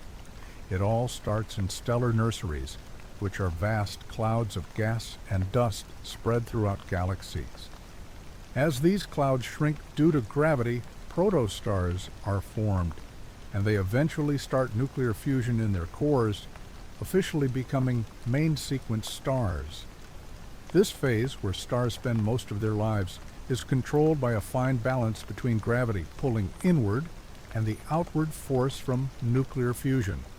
Our Sun, for example, has been in this stable state for about 4.6 billion years and is predicted to stay that way for another 5 billion years.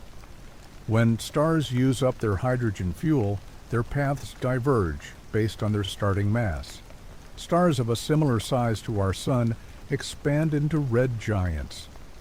In this enlarged state, the outer layers are cast off, creating beautiful planetary nebulae, and leaving behind a dense, hot core called a white dwarf. These white dwarfs slowly cool and dim over billions of years. In contrast, massive stars have more spectacular ends. After burning through heavier elements like helium, carbon, and finally iron, their cores collapse under the relentless force of gravity, setting off supernova explosions.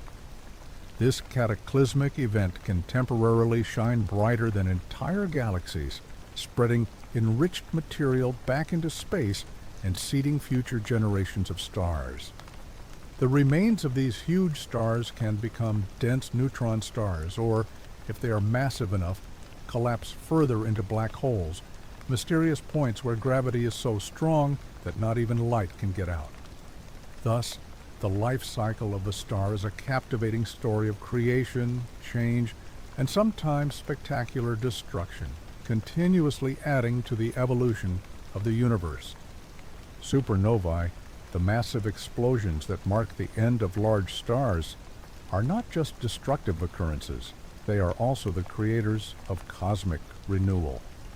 When a supernova happens, it frees up a huge amount of energy, flinging the star's outer layers into the nearby interstellar medium. This ejected matter is full of heavy elements like iron, oxygen, and silicon, which were made in the star's core through nuclear fusion. These enriched clouds, called supernova remnants, supply the galaxy with vital building blocks that were previously contained within the star. The shock wave from the supernova also has a key role in the birth of new stars. As it moves through the interstellar medium, it squeezes nearby clouds of gas and dust, creating gravitationally bound areas that can collapse and form new stars. Interestingly, this process acts as a cosmic stimulant, boosting star formation in the surrounding parts of the galaxy. Areas rich in supernova remnants become ideal places for stellar nurseries. The Orion Nebula, for instance, shows this beautifully, where regions thick with the remains of past star deaths are now bright with the light of new stars. This ongoing cycle of death and rebirth, driven by supernovae, ensures that the cosmos stays a dynamic, ever-changing tapestry, where the end of one star's life plants the seeds for countless others. Black holes, often imagined as ravenous gravitational behemoths, are the mysterious leftovers of some of the universe's biggest stars. They are formed in the violent final stages of stellar evolution, especially through the spectacular event of a supernova. When a star with a mass more than about 20 times that of our Sun runs out of its nuclear fuel, it can no longer resist the constant pull of gravity. The star's core collapses under its own mass, squeezing its matter into a point of infinite density called a singularity. The formation process starts with the implosion of the star's core, where protons and electrons combine to form neutrons, creating a neutron star if the conditions are right. However, for extremely massive stars, even this dense state can't stop the collapse.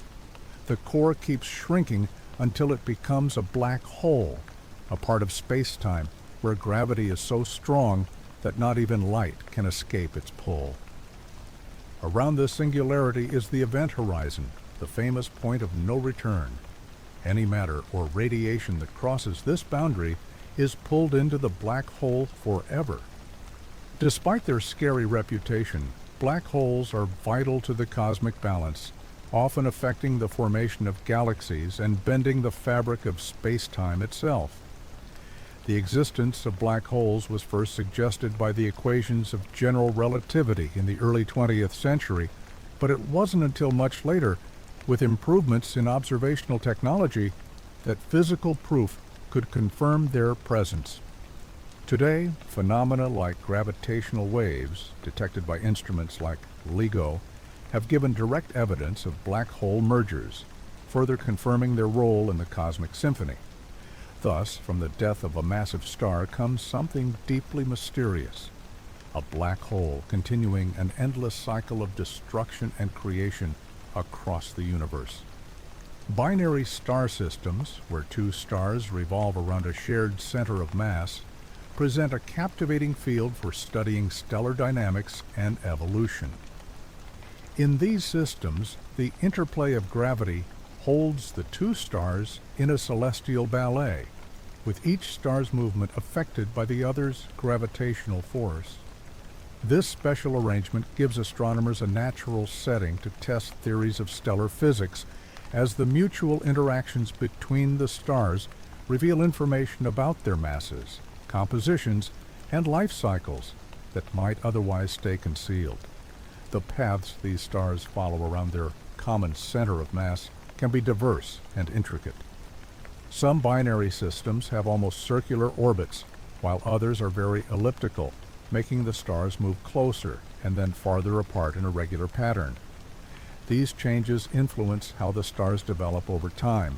In close binary systems, the gravitational contest can cause mass transfer from one star to the other, greatly changing their evolutionary courses.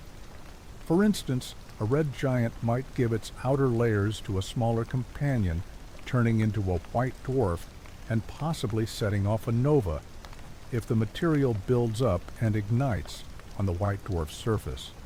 In other situations, the close proximity can lead to more spectacular events like gravitational wave emissions or even mergers, further enhancing our knowledge of stellar phenomena. Things become even more fascinating when one of the stars in a binary system turns into a compact object, such as a white dwarf, neutron star, or black hole. The gravitational pull from these dense remains can draw matter from the neighboring star, forming accretion disks that release intense X-rays that can be detected from Earth. Famous examples include the Cygnus X1 system, which has a stellar mass black hole and a companion star, providing one of the earliest strong pieces of evidence for black holes. Binary star systems, with their varied behaviors and amazing interactions, not only create captivating cosmic shows, but also serve as essential tools for investigating the fundamental principles that control the universe. Constellations are fascinating groups of stars that have been organized and given names by people for thousands of years. These stellar arrangements create a cosmic backdrop on which numerous myths, legends, and tales have been created, from the ancient Babylonians to the Greeks and across many cultures around the world. Constellations offered a method to structure the night sky and monitor the movements of celestial objects. They are not collections of stars held together by gravity or closeness, but rather a grouping based on perspective from our position on Earth, serving as a celestial guide that has directed human navigation and understanding of the universe. In ancient times, constellations had great practical and cultural value. Sailors depended on patterns like the Big Dipper, part of Ursa Major, to navigate the oceans using the position of stars to find longitude and latitude. Farmers used them to understand seasonal shifts, noting the appearance of certain constellations at particular times of the year to guide planting and harvesting. Beyond their practical use, constellations were deeply integrated into cultural and religious traditions. The Greeks, for instance, immortalized their gods, heroes, and mythical stories in the sky, with the tale of Orion the Hunter and his faithful canine companions, Canis Major and Canis Minor, forever chasing the celestial hare, Lapis. Modern astronomy has standardized 88 constellations, setting clear borders to help with scientific observations and to catalog celestial objects. The International Astronomical Union, IIU, formalized these borders in the 20th century, making sure that every part of the sky is part of a specific constellation. Today, while constellations still capture our imagination and inspire awe, they also have educational importance, acting as memory aids to find stars, nebulae, and galaxies. Through the lens of history and science, constellations show the deep human desire to bring order to the cosmos and find significance among the stars. Among the immense collection of stars that illuminate the night sky, a few constellations are particularly noteworthy for both their striking formations and the rich tales associated with them. Consider Orion, for example, one of the most identifiable constellations due to its prominent belt of three aligned stars. In Greek mythology, Orion was a powerful hunter, said to be so attractive and skilled that he attracted the attention of the gods. This skill eventually led to his tragic end, either from the sting of a giant scorpion, represented as the constellation Scorpius, or through other mythical stories involving divine punishment. Regardless of the story's specifics, the epic heroism of Orion continues to fascinate stargazers around the world. Another constellation with a rich history is Ursa Major, commonly known in the Northern Hemisphere as the Big Dipper. The 7 bright stars that make up the Big Dipper are part of a larger pattern that looks like a great bear. Native American traditions often see the Big Dipper as a celestial bear being hunted by 3 hunters, similar to tales passed down through generations. Ancient Greek myths provide a different view, depicting Ursa Major as Callisto, a nymph turned into a bear by a jealous Hera, only to be put among the stars by Zeus. Her son, Arcas, makes up Ursa Minor, the little bear, and together these constellations are sky-bound symbols of mythic change and family connections. Cassiopeia, with its unique W shape, tells the story of a queen whose vanity resulted in her downfall.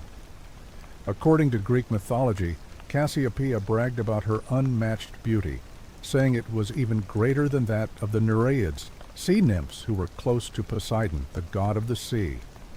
As punishment, Poseidon sentenced Cassiopeia to the night sky, forever rotating around the celestial pole on her throne, often seen upside down as a constant reminder of her arrogance.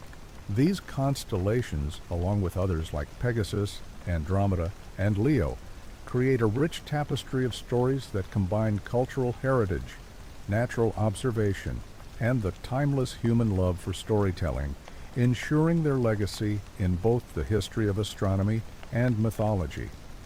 The Milky Way galaxy, our cosmic residence, is an enormous, spiraling collection of stars, gas, dust, and dark matter, organized into several clear parts.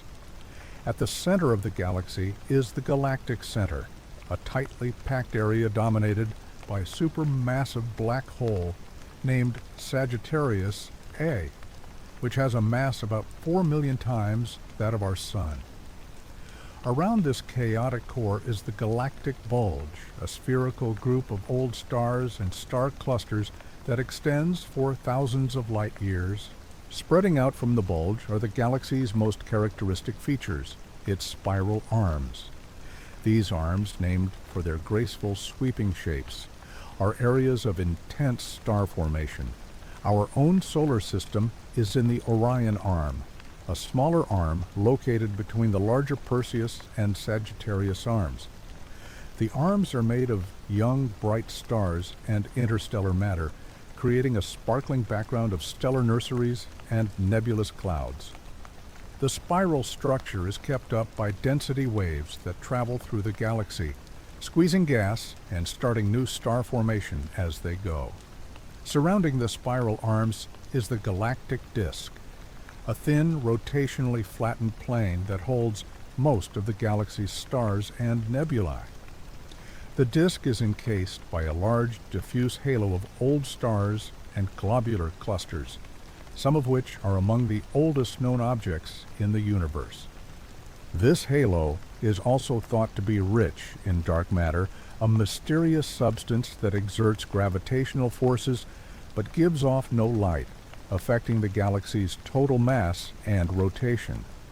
Beyond the halo are the outer parts of the galaxy, where single stars and faint streams of stars, leftovers from past galactic mergers, wander in a thinly populated area.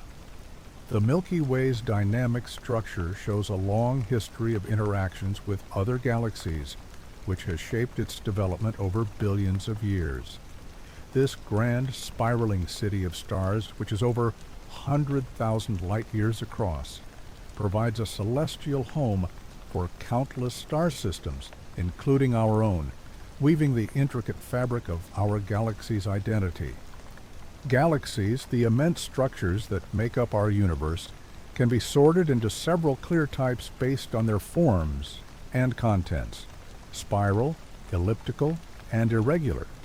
Each type gives unique insights into the processes of cosmic creation and development.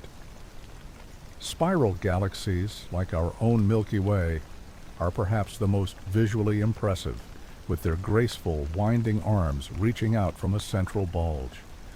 These arms are places of active star formation, producing young, hot, blue stars that light up the spiral's grand design.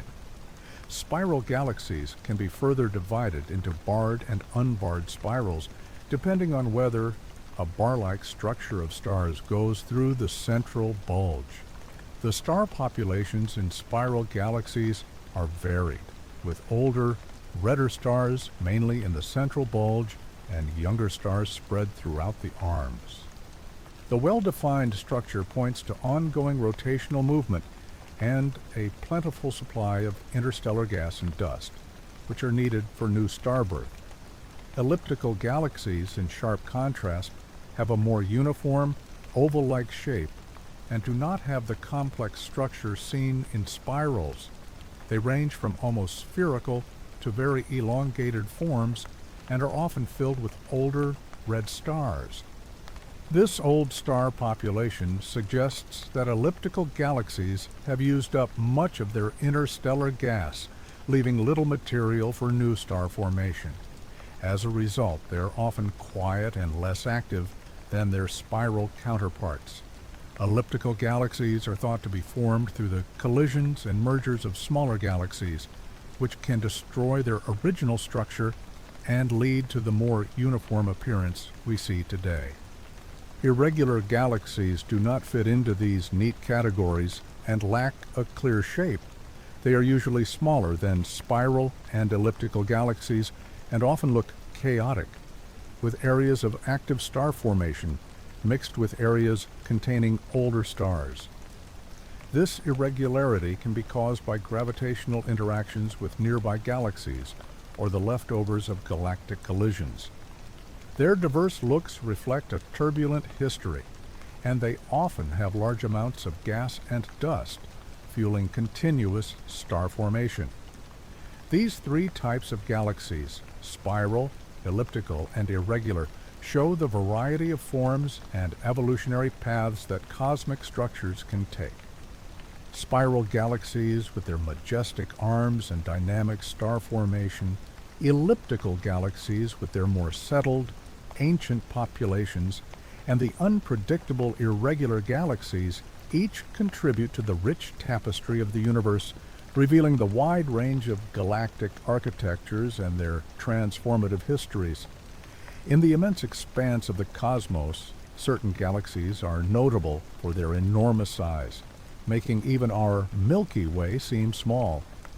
Among these massive structures, the largest known galaxy is IC 1101, a giant elliptical galaxy located more than 1 billion light-years away in the constellation Virgo. IC 1101 is an incredible 6 million light-years across, which is about 60 times the diameter of the Milky Way. This huge galaxy is home to hundreds of trillions of stars, many of which are old and red, indicating a galaxy that stopped active star formation long ago. Its massive size is the result of many galactic mergers over billions of years, gradually building up mass and size through gravitational interactions. Another awe-inspiring giant is ESO 30617, an elliptical galaxy about 500 million light-years away. Although not as big as IC 1101, ESO 30617 still spans over 1 million light-years in diameter. The presence of a vast number of globular clusters around such massive elliptical galaxies suggests their complex and violent formation histories, often marked by frequent mergers and interactions with nearby galaxies. Further expanding our knowledge of cosmic giants is the galaxy cluster Abell 2029, which is anchored by the massive elliptical galaxy NGC 6166. Though not as large as IC 1101, NGC 6166 is of great interest because of its enormous central black hole and powerful radio emissions. This galaxy is the core of one of the largest known galaxy clusters, contributing to its significant gravitational influence and the complex dynamics of galaxy clustering. These galaxies, with their huge scale and rich histories, offer fascinating glimpses into the processes that drive galaxy evolution in the universe. By studying these cosmic giants, astronomers gain insights into the growth mechanisms of galaxies, the role of dark matter in shaping their structures, and the effects of galactic mergers. Each of these giants is a testament to the limitless creativity and complexity found in the cosmos. The formation and evolution of galaxies are processes directed by a sequence of complex and captivating events that span billions of years. It all commences in the nascent universe, soon after the Big Bang, when the primordial mixture of hydrogen and helium started to cool. Minor density variations in this otherwise consistent universe enabled gravity to take hold, drawing material together to create the initial proto-galaxies and stars within what we refer to as the cosmic web. In these early periods, small collections of gas and dark matter merged under the influence of gravity to form primordial galaxies. These minute galaxies served as the initial seeds for larger structures. Over time, through a series of mergers and accretions, these small entities combined to form bigger galaxies. This hierarchical buildup is a fundamental aspect of the lambda cold dark matter cosmological model, which explains how galaxies expand and change. Interactions and mergers not only enlarged a galaxy's mass, but also agitated the gas inside them, frequently setting off bursts of star formation known as starbursts. The form and structure of a galaxy can also alter significantly through these mergers. For instance, when spiral galaxies collide, they often produce elliptical galaxies, as the chaotic interaction makes the orderly disk structures dissolve into more rounded forms. Some proof supporting this is found in galaxy clusters, where elliptical galaxies are more prevalent, suggesting they have experienced multiple merger events over time. Meanwhile, spiral galaxies like the Milky Way are usually found in less crowded areas, which allows them to keep their spiral shapes because they have fewer disruptive collisions. Throughout this continuous process of growth and interaction, individual galaxies also change through internal processes. Spiral galaxies, for example, can create new stars for billions of years, slowly converting their interstellar gas into stars. Once the gas supply is depleted, star formation diminishes, and the galaxy ages and changes its look, moving from a young blue spiraled form to a more tranquil, redder appearance populated by older stars. Feedback from supernova explosions and activity from supermassive black holes at galaxy centers also have a crucial role in shaping a galaxy's evolution by controlling star formation and spreading gas. Overall, the life of a galaxy is a dynamic story of continuous formation, growth, transformation, and sometimes spectacular interaction. From the silent, dark origins of the early universe to the complex and bright structures we see today, the evolutionary paths of galaxies demonstrate the intricate interplay of cosmic forces that shape the universe. Dark matter and dark energy are mysterious parts of our universe that have a significant impact on the structure and evolution of galaxies. Despite their elusive nature, they make up about 85% of the matter in the universe. Dark matter does not emit, absorb, or reflect light, which makes it impossible to see with traditional observation methods. Similarly, dark energy, which makes up about 70% of the total energy content of the universe, is just as mysterious and is thought to be the cause of the universe's accelerated expansion. In the context of galaxy formation and structure, dark matter acts as the framework on which galaxies are built. During the early universe, areas with slightly higher dark matter density acted as gravitational wells, pulling in normal matter and leading to the formation of proto-galaxies. The presence of dark matter halos, a spherical distribution of dark matter around galaxies, provides the necessary gravitational force to hold galaxies together. Observations of galactic rotation curves, where the outer parts of galaxies spin faster than expected based only on visible matter, give strong evidence for the existence of these dark matter halos. Without dark matter, galaxies would not have enough gravitational pull to keep their stars, gas, and dust from flying outwards. Dark matter also affects galactic interactions and mergers. When galaxies collide, their dark matter halos can pass through each other with little interruption, as dark matter interacts mainly through gravity rather than electromagnetically. This behavior can increase the rate of galactic mergers, thus affecting the shapes and sizes of the resulting galaxies. The largest structures in the universe, like galaxy clusters, also exist because of the gravitational influence of dark matter, which binds hundreds or even thousands of galaxies together in these massive groups. Dark energy, on the other hand, plays a somewhat different but equally important role. It is thought to be responsible for the accelerated expansion of the universe, which was discovered through observations of distant supernova and the cosmic microwave background radiation. While this accelerated expansion seems to have a more global effect, it indirectly impacts galaxies. As the universe expands faster and faster, the gravitational pull between galaxies gets weaker, making future mergers and interactions less likely.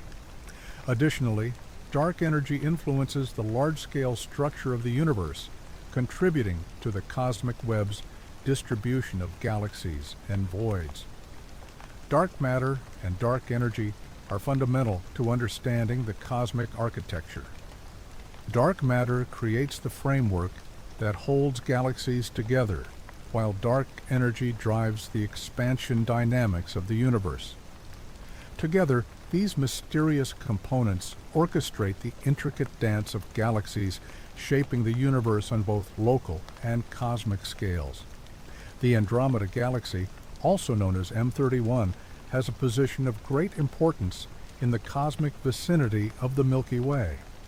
Located about 2.5 million light-years away, it is the closest spiral galaxy to ours, and one of the most massive members of the local group, which includes around 54 galaxies, including the Milky Way. Andromeda's importance is highlighted by several key aspects, especially its forthcoming collision with the Milky Way, an event that will have significant effects on the structure and future of both galaxies. Andromeda is slightly bigger than the Milky Way, with over 1 trillion stars compared to our galaxy's estimated 200 to 400 billion. This mass helps Andromeda have a considerable gravitational influence within the local group. One of the most fascinating parts of the relationship between the Milky Way and Andromeda is their approaching collision, driven by mutual gravitational pull. The two galaxies are moving towards each other at a rate of about 70 miles per second. This huge event is predicted to happen in about 4.5 billion years and will likely lead to the merging of the two galaxies into a single, larger elliptical galaxy, often called Milkomeda or Milkdromeda. The impending collision, though spectacular, is not something to be afraid of, as the immense distances between stars mean that direct stellar collisions will be very rare. Instead, the gravitational interactions will cause a stunning transformation. The spiral structures of both galaxies will be destroyed, and their central supermassive black holes may eventually merge, sending out gravitational waves that can be detected across the cosmos. Such galactic mergers are not unusual in the universe and are a vital process in the evolution of galaxies. Beyond its role in this future cosmic event, Andromeda also gives astronomers a valuable comparative model for studying galaxy formation and evolution. Its relative closeness allows for detailed observations that help scientists understand star formation, galactic dynamics, and the life cycle of galaxies. The similarities and differences between Andromeda and the Milky Way provide insights into how environmental factors and internal processes can shape the fate of spiral galaxies. The Andromeda Galaxy serves as both a mirror and a partner to the Milky Way, showing the intricate and dynamic nature of galactic relationships. Its eventual merger with our galaxy is a testament to the ever-changing interconnected web of the universe, demonstrating that even on a cosmic scale, nothing stays the same, a notion that fills our view of the future with both awe and anticipation. Galaxy collisions are cosmic phenomena that profoundly shape the structure and evolution of the universe. These spectacular encounters have extensive effects, influencing not just the colliding galaxies themselves, but also the wider cosmic setting. When galaxies collide, their gravitational forces interact in complex ways, affecting star formation, the expansion of supermassive black holes, and the overall form of the resulting galactic structures. In the early phases of a collision, galaxies don't just smash into each other like solid objects. Instead, they pass through one another, and their stars, gas, and dark matter interact through intricate gravitational forces. These forces can set off bursts of star formation as gas clouds are compressed and ignite new stellar nurseries. This starburst phase is often seen in colliding galaxies like the antennae galaxies, where brilliant displays of new stars mark the areas of interaction. In some instances, these starbursts can create tens to hundreds of new stars at once, greatly affecting the brightness and evolution of the merging galaxies.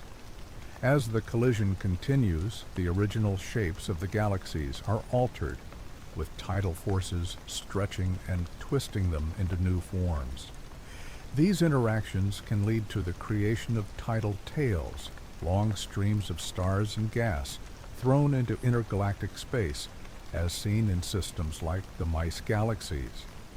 Over time, the gravitational dance goes on, with the galaxies repeatedly passing through each other and their cores merging. These repeated interactions gradually break down the ordered rotational structures typical of spiral galaxies, often leading to the formation of an elliptical galaxy. The supermassive black holes at the centers of each galaxy may merge, releasing gravitational waves and possibly powering quasars or active galactic nuclei that can shine brighter than all the stars in their host galaxies combined. Galaxy collisions also play a vital role on larger cosmic scales. They drive the hierarchical model of structure formation, where small galaxies merge to form larger ones over billions of years. This process helps to explain the wide variety of galaxy types we see today, from elegant spirals to more formless ellipticals. In the context of galaxy clusters, collisions among member galaxies can affect the distribution of dark matter, intergalactic gas, and the overall dynamics of the cluster, the ob. Moreover, the remnants of these collisions, both the newly formed galaxies and the extended ejected material of stars and gas, contribute to enriching the intergalactic medium with heavy elements made in the hearts of stars. This material can then seed future generations of star formation across the universe, further continuing the cycle of cosmic evolution. Galaxy collisions are transformative events that reshape the cosmic landscape, driving star formation, altering galactic morphologies, and fostering the growth of supermassive black holes. They highlight the dynamic and evolving nature of the universe as galaxies continuously interact and evolve, creating a tapestry of ongoing cosmic creation and transformation. A black hole, often a subject of intense fascination and scientific curiosity, is an area in space where the gravitational pull is so powerful that nothing, not even light, can break free. These cosmic entities are created from the final moments of massive stars, roughly 20 times the size of our Sun, that collapse under their own gravity after using up their nuclear fuel. The core is squeezed into an incredibly small volume, where density and gravity become infinitely large according to our current knowledge, leading to what is called a singularity.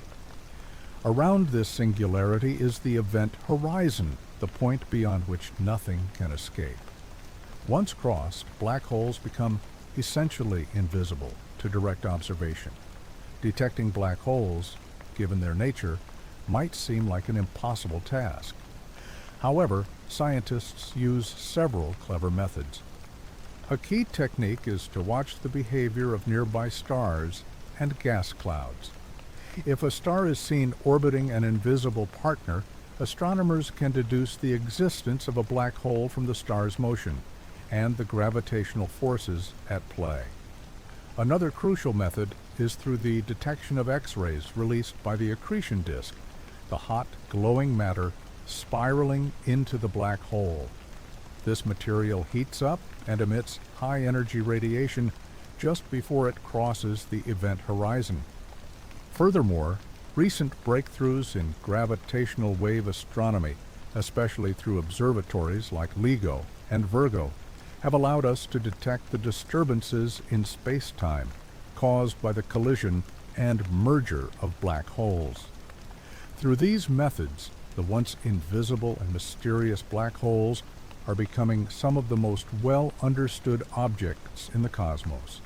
The event horizon of a black hole is one of the most defining and puzzling features of these celestial objects. In essence, the event horizon is the boundary around a black hole from which nothing can escape. This includes particles, electromagnetic radiation like light, and even information itself. The reason for this lies in the powerful gravitational pull that defines black holes, a force so strong that once matter and radiation cross this line, they are pulled inexorably toward the singularity, lost forever from the rest of the universe. To understand how the event horizon works, think of space as a stretched sheet. Objects with mass bend this sheet, and the distortion represents gravity. A black hole with its immense mass squeezed into an infinitely small point creates a bend so deep that it essentially makes a hole in the sheet. The event horizon is the edge of this hole. Just outside this boundary, the escape velocity, the speed required to break free from the black hole's gravitational pull, is equal to the speed of light. Therefore, at or beyond the event horizon, the escape velocity is greater than the speed of light, making it impossible for anything to get away. This concept also has fascinating implications in physics and information theory, leading to thought-provoking debates about what happens to information that is swallowed by black holes and the final state of matter within them. This boundary is not a physical surface, but rather a conceptual line, an area of space where our understanding of physics, shaped mostly by the laws of general relativity, is pushed to its limits. There are mainly three known types of black holes, each identified by how they are formed and their mass. The first type, stellar black holes, are the most frequent. These are created from the gravitational collapse of massive stars, usually about 20 times heavier than our Sun. When these stars run out of their nuclear fuel, they can no longer support themselves against the force of gravity and collapse inward. Stellar black holes typically have a mass between a few and several tens of solar masses. Next, we find the supermassive black holes, giants that are located at the centers of most galaxies, including our own Milky Way. These huge entities have masses equal to millions or even billions of suns. Despite their impressive size, the exact way supermassive black holes are formed is still a topic of active research and discussion. Some theories propose that they grow from the merging of smaller black holes, while others suggest a rapid accumulation of gas and stellar material in the early universe. These giants have a profound effect on their host galaxies, controlling star formation and even shaping the galaxy's overall structure. Lastly, there are the intermediate mass black holes, a particularly hard to find and somewhat mysterious class of black holes, with masses between 100 and 100,000 solar masses. Finding clear evidence for these has been difficult, but they are thought to be formed by the merging of smaller black holes or the direct collapse of massive gas clouds. These medium-sized black holes could provide vital insights into the processes that connect the world of stellar black holes and their supermassive counterparts, potentially unlocking secrets about the growth and evolution of black holes throughout the cosmos. Each type of black hole, with its unique features and formation story, highlights the rich complexity and dynamic nature of our universe, revealing layers of cosmic phenomena that continue to fascinate and inspire scientific investigation. A neutron star, one of the densest materials in the universe, is formed from the explosive end of a supernova. Imagine the nucleus of an atom squeezed into a sphere only about 12 miles across, yet holding a mass 1.5 to 2 times that of our Sun. This is a neutron star, a stellar remnant left over when a massive star, usually 8 to 20 times the mass of the Sun, uses up its nuclear fuel and experiences a gravitational collapse.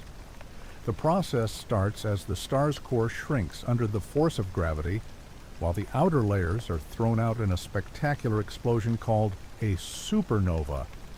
The supernova's huge blast sends the outer material into space, but what happens at the core is a display of extreme physics.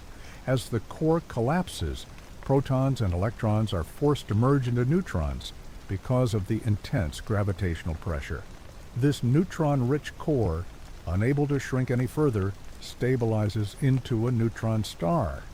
The matter inside is so dense that a sugar cube-sized piece of neutron star material would weigh as much as all of humanity. Neutron stars also have incredibly strong magnetic fields and rotate at enormous speeds, often seen as pulsars, rotating neutron stars that shoot out beams of electromagnetic radiation from their magnetic poles. Neutron stars are fascinating final points in stellar evolution, but they also bring up many more questions. These celestial objects act as natural laboratories for studying physics under extreme conditions. For instance, the composition and state of matter inside a neutron star are topics of intense scientific research, connecting fields from quantum mechanics to general relativity. The study of these dense remnants also helps to improve our understanding of fundamental forces and the behavior of matter at densities much greater than what we find on Earth. Pulsars and magnetars are specific kinds of neutron stars, each demonstrating the amazing variety of behaviors and traits that these dense stellar remains can have. Pulsars, for example, are neutron stars that shoot out beams of radiation from their magnetic poles. As these stars spin, and if their magnetic poles are not aligned with their rotational axis, the emitted radiation sweeps through space like the focused beam of a lighthouse. If one of these beams happens to be aimed at Earth, we see it as regular pulses of radiation, which is why they are called pulsars. These pulses can happen at incredibly regular intervals from milliseconds to seconds, making pulsars some of the most accurate natural clocks in the universe. The phenomena are so stable that astronomers even use them to test the fundamental laws of physics, like general relativity. Magnetars, on the other hand, are an extreme type of neutron star known for their exceptionally strong magnetic fields, thousands of times stronger than those in typical neutron stars or even pulsars. These magnetic fields can be 1 quadrillion times stronger than Earth's magnetic field. Magnetars also often spin relatively slowly compared to pulsars, with rotation periods from a few seconds to several minutes. These powerful magnetic fields cause dramatic surface activity and violent outbursts, seen as intense bursts of X-rays and gamma rays. Such bursts can affect the star's crust, which is made of ultra-dense, neutron-rich matter, leading to starquakes and more bursts of high-energy emissions. Thus, pulsars and magnetars show the diversity within the neutron star family. While pulsars and their regular light pulses help us explore the cosmos with precise timing, magnetars challenge our understanding of magnetic fields and high-energy astrophysics with their powerful emissions.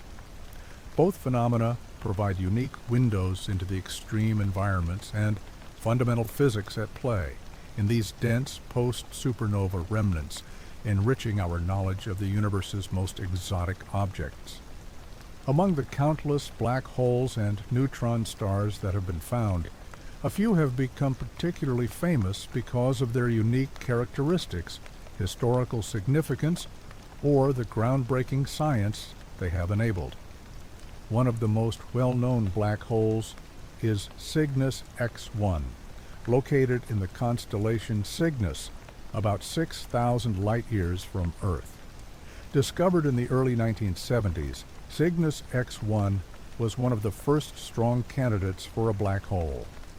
This binary system has a blue supergiant star and its compact companion, the black hole, which releases powerful X-ray emissions as it pulls in matter from the supergiant.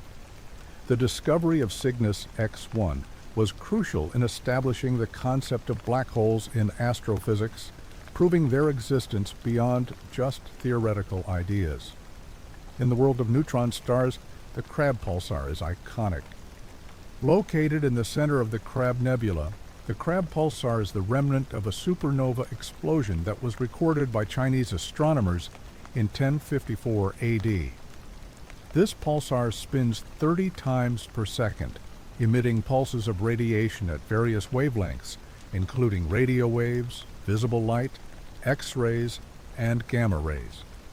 The Crab pulsar is studied intensely because it provides a lot of information about pulsar wind nebulae, magnetic fields, and the mechanics of supernova remnants.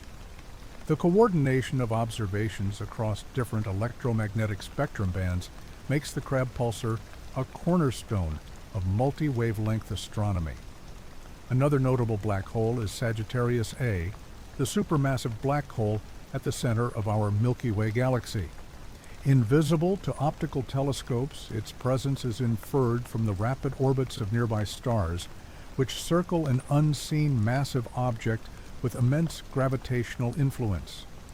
Using techniques like radio and infrared observations, astronomers can map these stellar orbits and confirm the incredible mass of Sagittarius A, which is about 4 million times that of the Sun. The discovery and study of Sagittarius A have provided invaluable insights into the nature of supermassive black holes and their role in galaxy formation and evolution. For neutron stars, PSR B1919+21 has historical importance as the first pulsar ever discovered. Found by Jocelyn Bell Burnell and Anthony Hewish in 1967, its regular radio pulses initially led to speculation about extraterrestrial intelligence before it was identified as a rapidly rotating neutron star emitting beams of radio waves. This discovery started a new era for observational astrophysics, revealing new ways to study the extreme physics that governs neutron stars. These famous black holes and neutron stars are not just objects of cosmic interest. They are monumental in advancing our understanding of stellar evolution, gravitational theory, and the extreme states of matter, continually pushing the boundaries of what is known in modern astrophysics. The Big Bang Theory is the leading cosmological framework that explains the origin of the universe. According to this theory, the universe started approximately 13.8 billion years ago from an incredibly hot, dense state, and has been expanding ever since. The idea of the Big Bang should not be seen as an explosion in the usual sense. Instead, it was an event that marked the start of space-time and all the matter and energy that exists today. The term Big Bang, first used somewhat dismissively by British astronomer Fred Hoyle, has since become the widely accepted name for this cosmological model. The Big Bang Theory is strongly supported by several lines of observational evidence. One of the most powerful pieces comes from the discovery of the cosmic microwave background, CMB radiation, first found by accident by Arno Penzias and Robert Wilson in 1965. The CMB is a faint glow that permeates the universe and is seen as the afterglow of the Big Bang itself, giving a glimpse of the early universe when it was just 380,000 years old.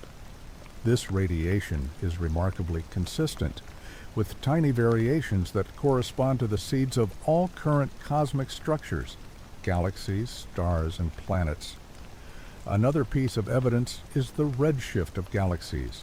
First described by Edwin Hubble, Hubble noticed that galaxies seem to be moving away from us, with their light shifted towards the red end of the spectrum, which indicates that space itself is expanding. This observation is in line with the predictions of general relativity, which Albert Einstein had developed earlier in the 20th century. When run in reverse, this expansion suggests that the universe was once much smaller and denser.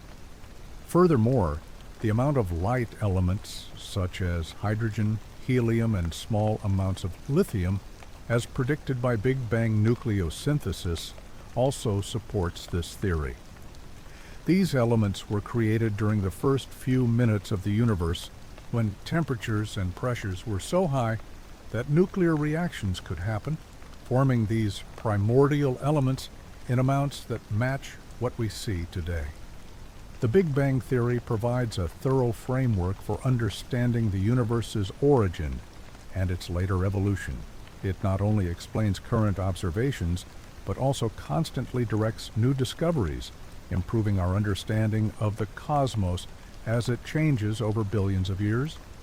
Figuring out the age and size of the universe involves a mix of observational astronomy, theoretical physics, and sophisticated mathematical calculations. To determine its age, one of the main methods is to study the cosmic microwave background, CMB, radiation, which is the oldest light in the universe. This leftover radiation from the Big Bang, first found by Arno Penzias and Robert Wilson in 1965, gives a direct look into the early universe.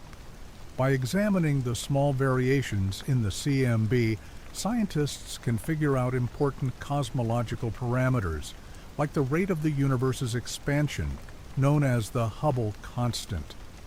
Microwave observatories such as the Wilkinson Microwave Anisotropy Probe, WMAP, and the Planck satellite have given precise measurements of these variations, leading to the most accurate estimates of the universe's age. Current calculations indicate that the universe is about 13.8 billion years old. Another method involves studying the oldest known star clusters, like globular clusters. These tightly packed groups of ancient stars give a minimum age for the universe. By figuring out the age of the oldest stars in these clusters, which can be done by understanding stellar evolution and nucleosynthesis, astronomers confirm and improve the age calculated from the CMB data. The ages of these stars are consistent with the universe being several billion years old, supporting the results from cosmic background studies. Measuring the size of the universe, especially the observable universe, is closely linked to understanding its expansion.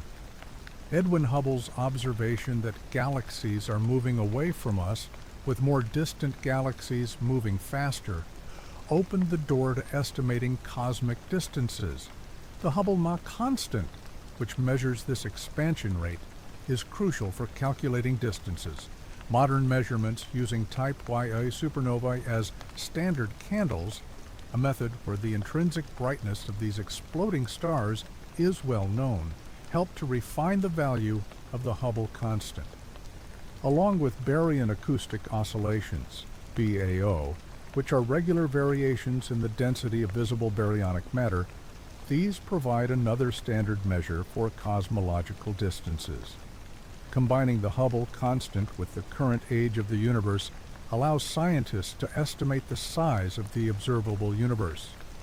Since light travels at a finite speed, looking out into space is also looking back in time. Thus, the observable universe is a sphere around us with a radius of about 93 billion light years. This is much larger than the age of the universe multiplied by the speed of light because of the continuous expansion of space itself.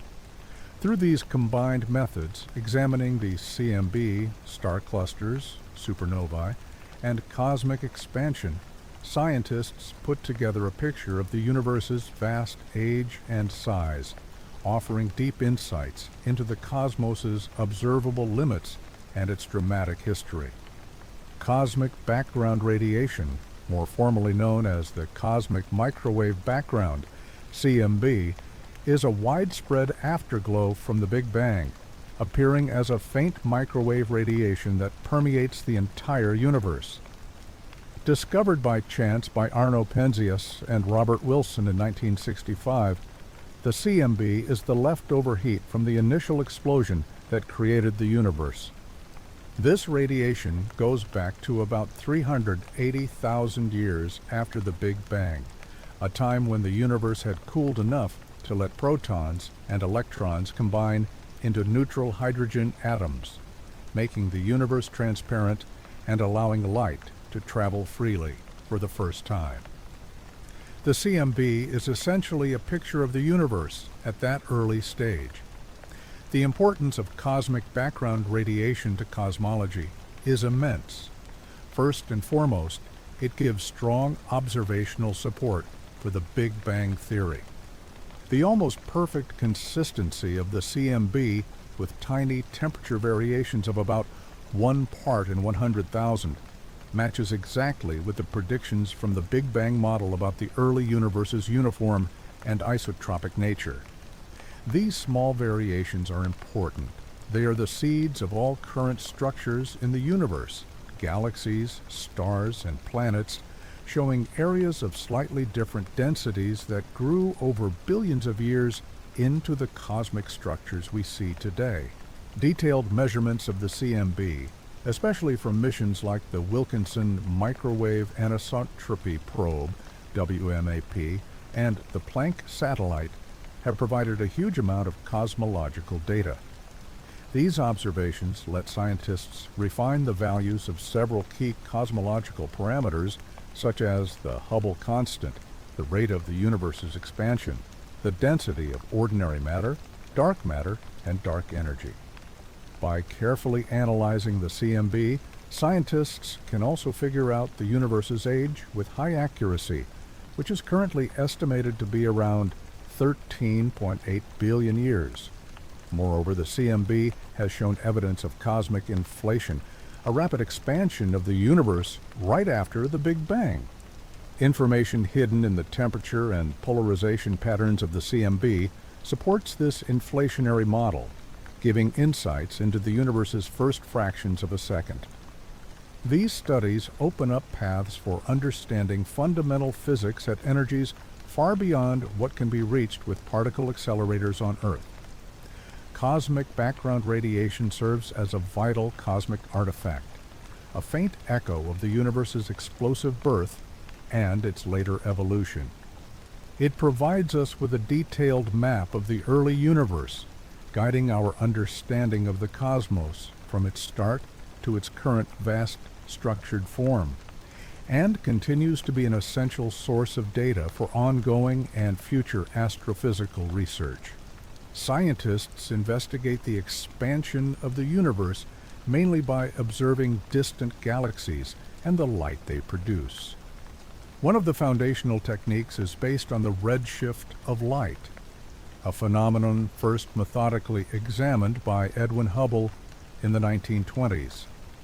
Redshift happens because as galaxies move away from us due to the expansion of space, the light traveling from these galaxies gets stretched, moving it towards the red end of the electromagnetic spectrum. This shift can be measured using spectroscopic methods, where the absorption or emission lines of elements seen in a galaxy's spectrum are compared to their known laboratory wavelengths. The degree of redshift is directly related to the galaxy's speed and distance, giving a measure of how quickly they are moving away, and, consequently, a measure of the universe's expansion rate. A crucial tool in this process is the Hubble constant, represented as h0, which quantifies the rate of the universe's expansion. This constant is derived from Hubble's law, which says that a galaxy's velocity, v, is directly proportional to its distance, d, from us, with h0 as the proportionality constant, vh0xd. Measuring the Hubble constant needs precise distance measurements to galaxies, which astronomers get through several methods. A key approach uses standard candles, such as type Ia supernovae. These supernovae have a consistent intrinsic brightness, which allows their distance to be calculated by comparing their known luminosity to their observed brightness. By plotting the distances against the redshifts of these supernovae, scientists can get a more accurate value for the Hubble constant, thus improving our understanding of the expansion rate. The study of the cosmic microwave background, CMB, offers another vital way to understand expansion. The CMB is the afterglow of the Big Bang, consistent in all directions but with tiny temperature variations that give insight into the early universe's conditions. Space missions like the Wilkinson Microwave Anisotropy Probe, WMAP, and the Planck satellite have measured these variations with high precision. Analyzing the CMB helps determine several cosmic parameters, including the universe's geometry and its expansion rate over time. These observations support the measurements from distant galaxies and supernovae, giving a cohesive picture of the universe's expansion history. Finally, scientists also use baryon acoustic oscillations, BAO, as a standard ruler for cosmic distances. BAO refers to regular periodic fluctuations in the density of visible matter from sound waves that traveled through the early universe. These sound waves have left their mark on the large-scale distribution of galaxies. By measuring the scale of BAO in the distribution of galaxies, astronomers further confirm and refine the distance measures needed to calculate the universe's expansion rate. The expansion of the universe is studied through a complex approach, combining observations of distant galaxies, supernovae, the cosmic background radiation, and large-scale cosmic structures. These methods come together to provide a detailed and evolving picture of how space itself has been stretching and growing since the Big Bang, guiding our understanding of the dynamic and expanding universe we live in. The ultimate destiny of the universe is one of the most significant questions in cosmology, and several prominent theories suggest various outcomes based on our current knowledge of cosmological factors, especially the properties of dark energy, dark matter, and the universe's overall shape and expansion rate. One of the main theories is the Big Freeze, also called heat death. This scenario relies heavily on the idea of dark energy, which seems to be causing the accelerated expansion of the universe. If this acceleration goes on forever, galaxies will move farther apart, reducing interactions like galaxy mergers and star formation. Over billions to trillions of years, stars will use up their nuclear fuel and the creation of new stars will stop, leaving a universe increasingly filled with cold, dark remains like white dwarfs, neutron stars, and black holes. Eventually, even black holes might disappear through a process called Hawking radiation, leading to a final state where the universe is a sparse, cold void filled with low-energy photons and elementary particles. Another theory is the Big Crunch. In this scenario, the universe's expansion will eventually stop and reverse if the gravitational pull of the universe's matter, including dark matter, overcomes the repulsive force of dark energy. This reversal would make galaxies move back towards each other, leading to increasing density and temperature throughout the universe. Ultimately, the universe could collapse back into a single point, with conditions similar to those at the Big Bang, possibly setting up a cyclic model of endless expansion and contraction. A theory related to the Big Crunch is the Big Bounce.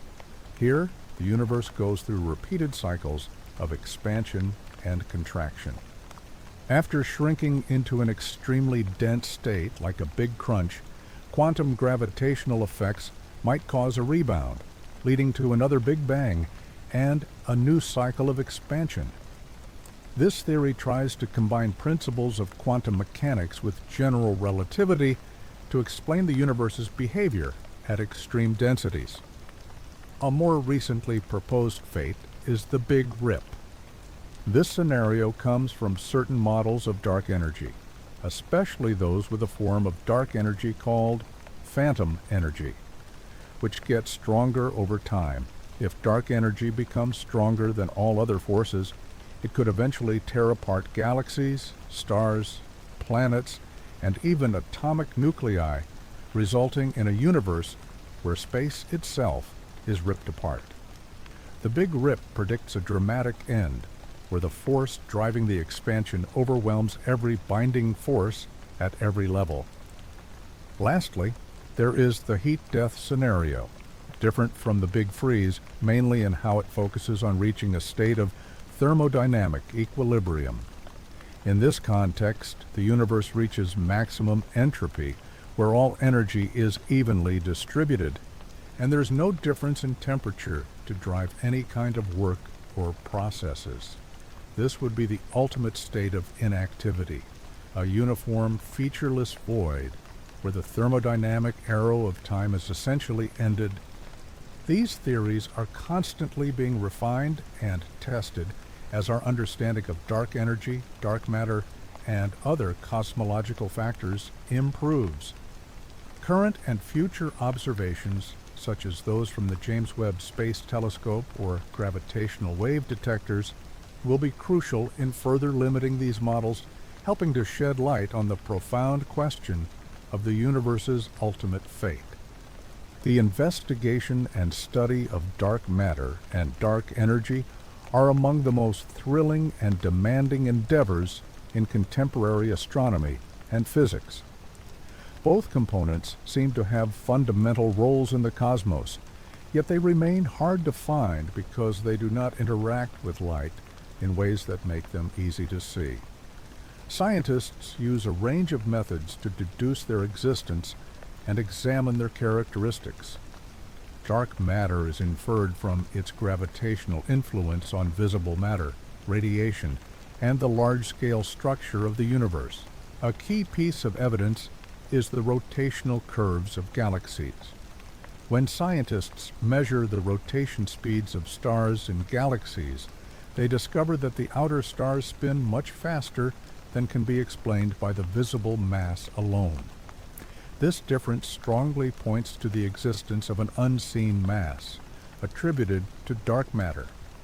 Additionally, the gravitational lensing effect, where light from distant objects is bent around massive galaxy clusters, provides another line of evidence. The amount of bending is greater than what would be expected from visible matter alone, indicating substantial amounts of dark matter. Efforts to detect dark matter directly are in progress and use highly sensitive detectors placed deep underground to protect them from cosmic rays and other background noise. These experiments, like the Cryogenic Dark Matter Search, CDMS, and the Sonnen Dark Matter Experiment, Xenon, try to detect rare interactions between dark matter particles and normal matter. Other methods include accelerator experiments, such as those at the Large Hadron Collider, LHC, which hope to create dark matter particles in high-energy collisions. Dark energy, on the other hand, is thought to be the force causing the accelerated expansion of the universe. Its existence was first inferred from observations of type IEA supernovae in the 1990s, which showed that distant supernovae appeared dimmer than expected, suggesting that the universe's expansion rate is increasing. Dark energy makes up about 70% of the universe's total energy content, yet its precise nature is still a deep mystery. The study of dark energy involves several approaches. A primary method is the observation of large-scale structures in the universe, like galaxy clusters and voids. Surveys such as the Sloan Digital Sky Survey, SDSS, and the Dark Energy Survey, DES, map the distribution of these structures to track how they change over time. Another crucial observation comes from the cosmic microwave background, CMB, radiation. Instruments like the Planck satellite provide detailed measurements of the CMB, allowing scientists to infer the universe's geometry and expansion history. The behavior of baryon acoustic oscillations, BAO, sound waves from the early universe imprinted in the distribution of galaxies, also gives insights into the expansion rate, influenced by dark energy. Future missions and projects aim to improve our understanding of both dark matter and dark energy. The upcoming Euclid satellite and the James Webb Space Telescope, JWST, will provide unprecedented data, and ground-based observatories like the Vera C. Rubin Observatory's Legacy Survey of Space and Time, LSST, will offer comprehensive sky surveys. These efforts are supported by theoretical work that aims to better integrate dark matter and dark energy into the framework of particle physics and general relativity. The quest to uncover dark matter and dark energy involves a multifaceted strategy combining observational evidence from telescopes, experimental searches in particle physics, and theoretical developments.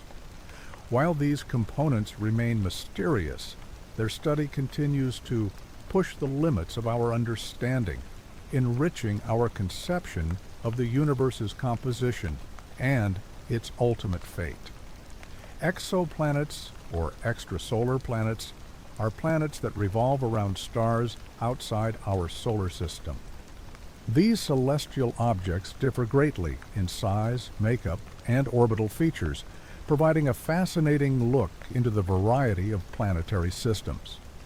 Since the first confirmed finding in 1992 of exoplanets orbiting the pulsar PSR B125 the field has grown enormously, with thousands of exoplanets now recorded thanks to advanced detection techniques and technologies. One of the most successful methods for finding exoplanets is the transit method. This technique involves watching the brightness of a star over time. If a planet passes directly between its star and the observer, it creates a temporary decrease in the star's light, a transit. By measuring the size, length, and regularity of these transits, astronomers can figure out the planet's size, its orbital period, and even some atmospheric characteristics if the star's light passes through the planet's atmosphere. NASA's Kepler Space Telescope transformed this method, finding over 2,000 confirmed exoplanets by watching a fixed area of stars and detecting the small dips in brightness caused by planetary transits. Another well-known method is radial velocity, or the Doppler method. This technique measures the wobble in a star's movement caused by the gravitational pull of an orbiting planet. As the star moves towards and away from us, its light shows a slight redshift and blue shift due to the Doppler effect. By analyzing these shifts with high-precision spectrometers, scientists can determine the planet's mass and orbit. Ground-based telescopes, like those using the HARPS spectrograph in Chile, have been crucial in finding exoplanets with this method. Gravitational microlensing offers another interesting way to discover exoplanets.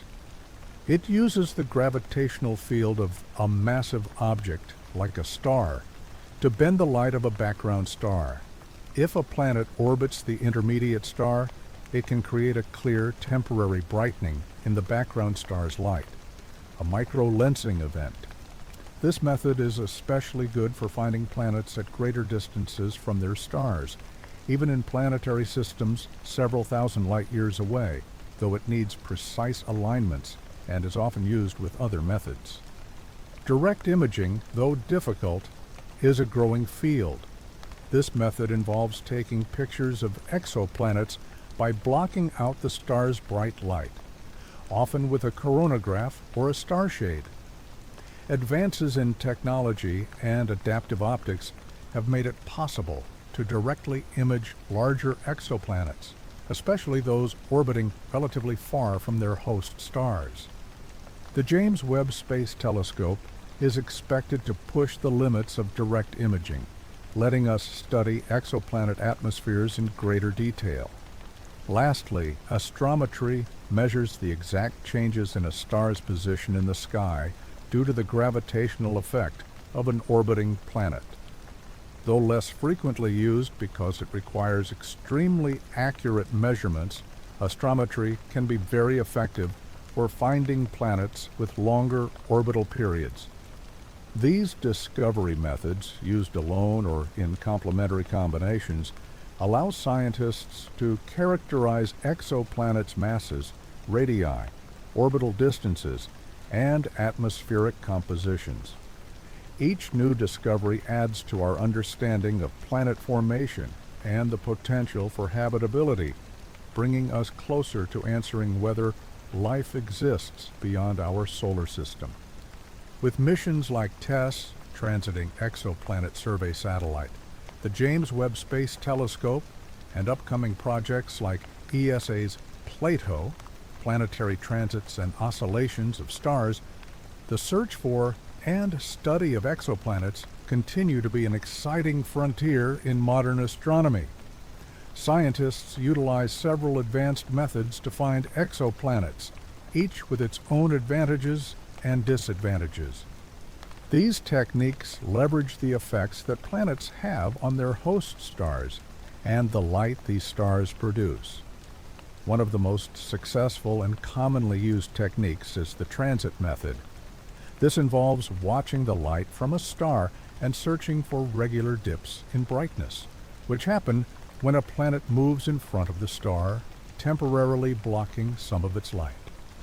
This transit leads to measurable decreases in brightness that can give information about the planet's size and orbital period. NASA's Kepler Space Telescope has found over 2,000 confirmed exoplanets with this method. By further studying how the star's light changes as it passes through the planet's atmosphere during a transit, scientists can figure out the composition of the planet's atmosphere, detecting gases like hydrogen, helium, and water vapor. Another key technique is the radial velocity method, also known as the Doppler method.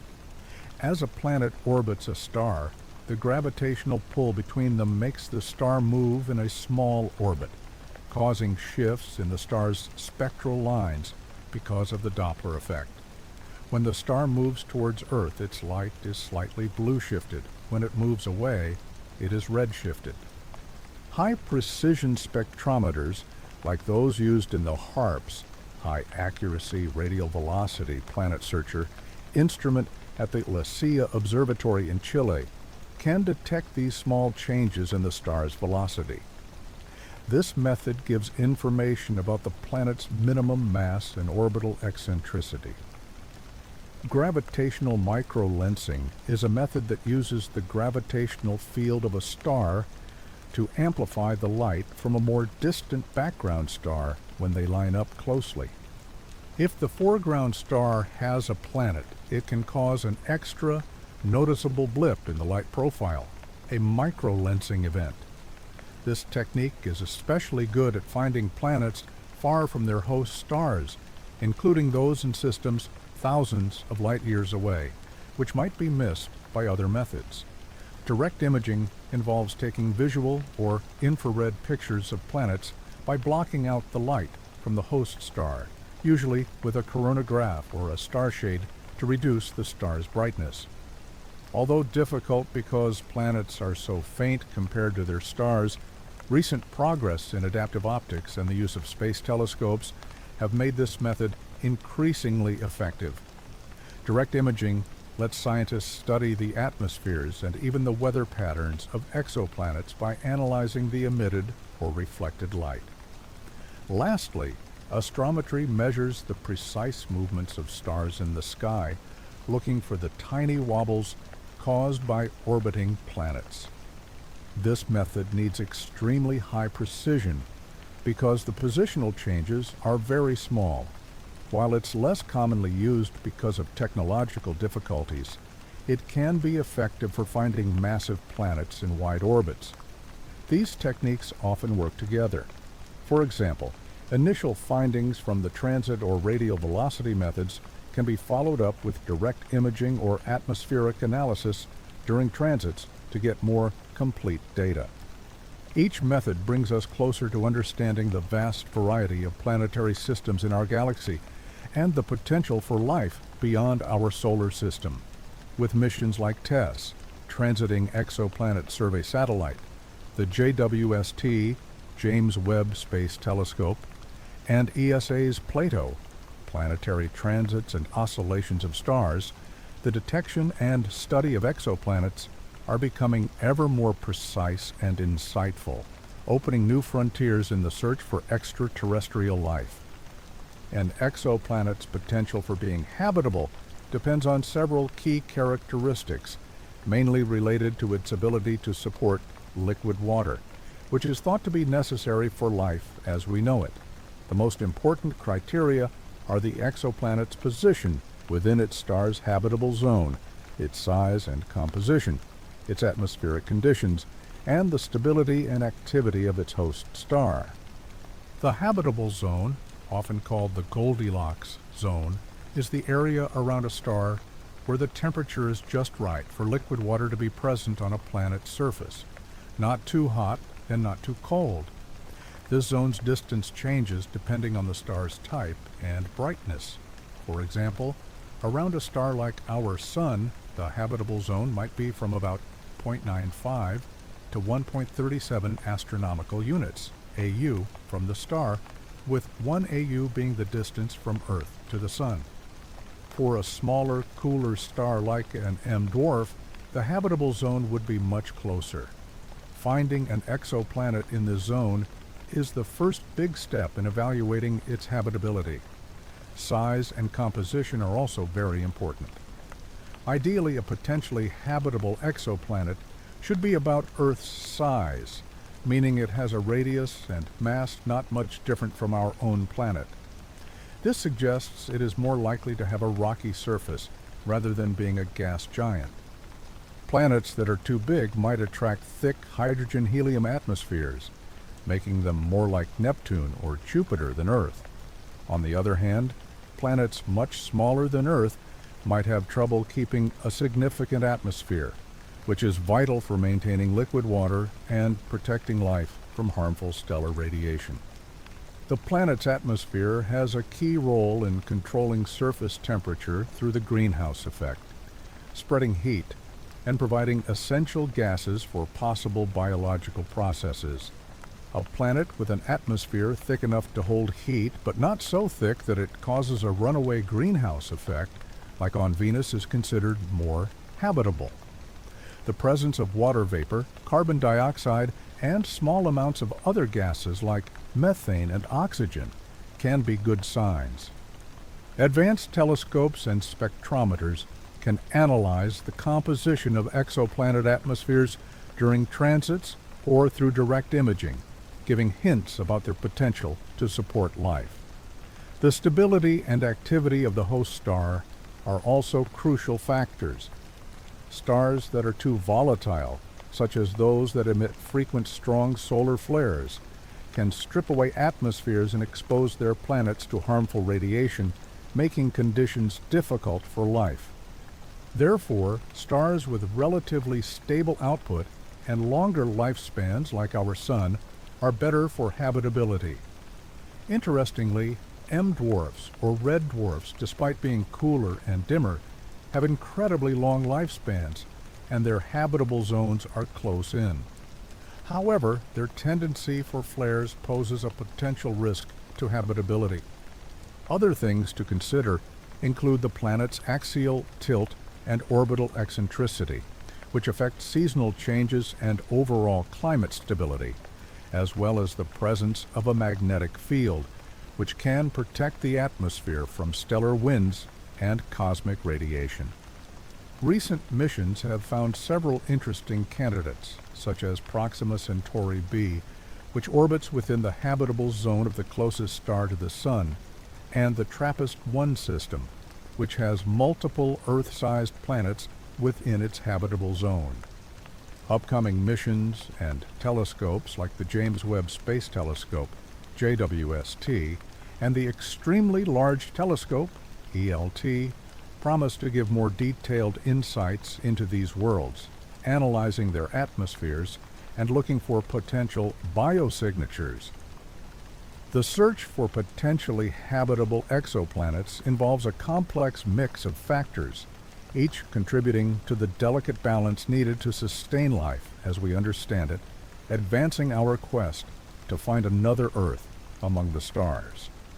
Imagine looking into the skies of distant worlds, hundreds of light years away, as if through a cosmic magnifying glass. That is exactly what astronomers do to examine the atmospheres of exoplanets, those planets that orbit stars other than our Sun. One of the main methods uses a technique called transit spectroscopy.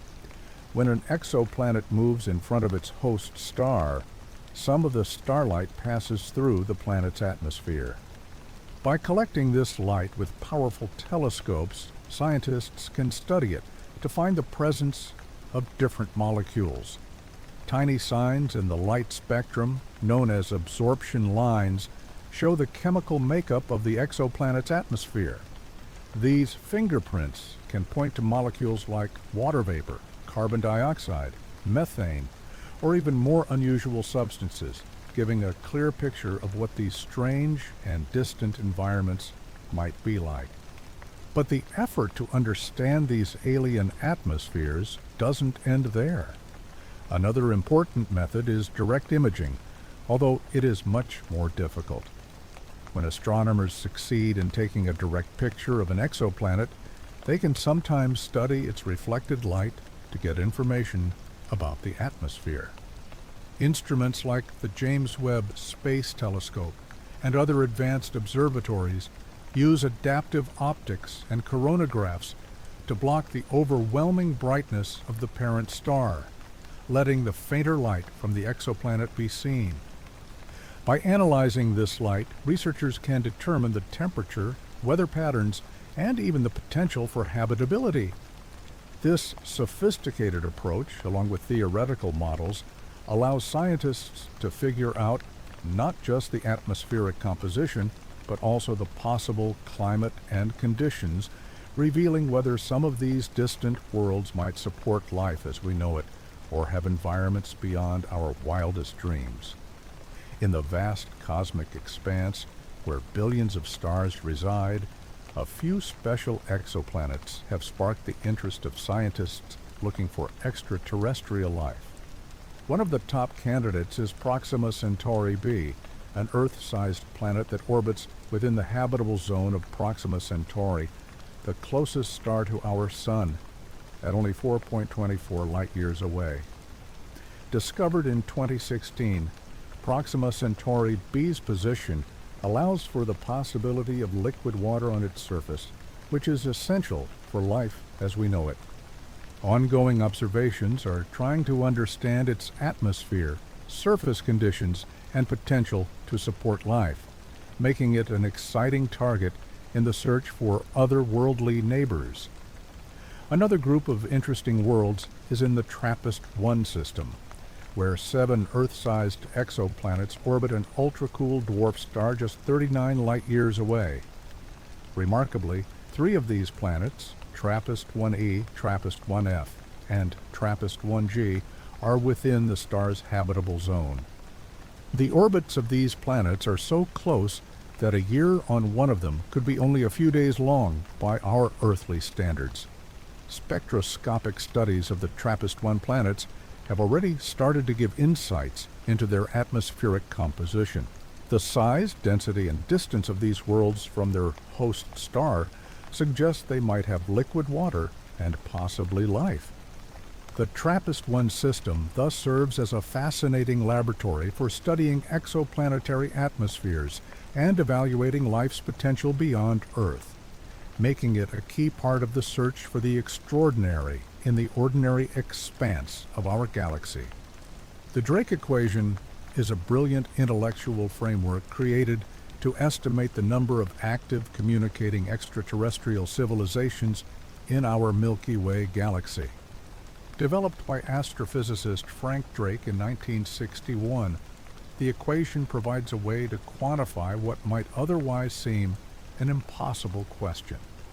It simplifies the enormous complexity of the search for extraterrestrial intelligence into a series of understandable factors. These factors include the rate of star formation in the galaxy, the percentage of those stars that have planetary systems, and the number of planets per solar system that could be suitable for life. From there, it goes deeper into the likelihood of life starting on such planets, the chances that such life forms become intelligent, and finally, the probability that these intelligent beings create technologies that let them communicate across interstellar distances. Each variable in the Drake equation needs a combination of observational data, theoretical knowledge, and some educated speculation, as some factors are still largely unknown. For instance, while we have a lot of data on the rate of star formation and the number of exoplanets thanks to missions like Kepler, estimates for the emergence of life, the development of intelligence, and the lifespan of technological civilizations are more uncertain. Despite these uncertainties, the real strength of the Drake equation is its framework, which allows scientists to systematically approach the search for extraterrestrial intelligence, SETI.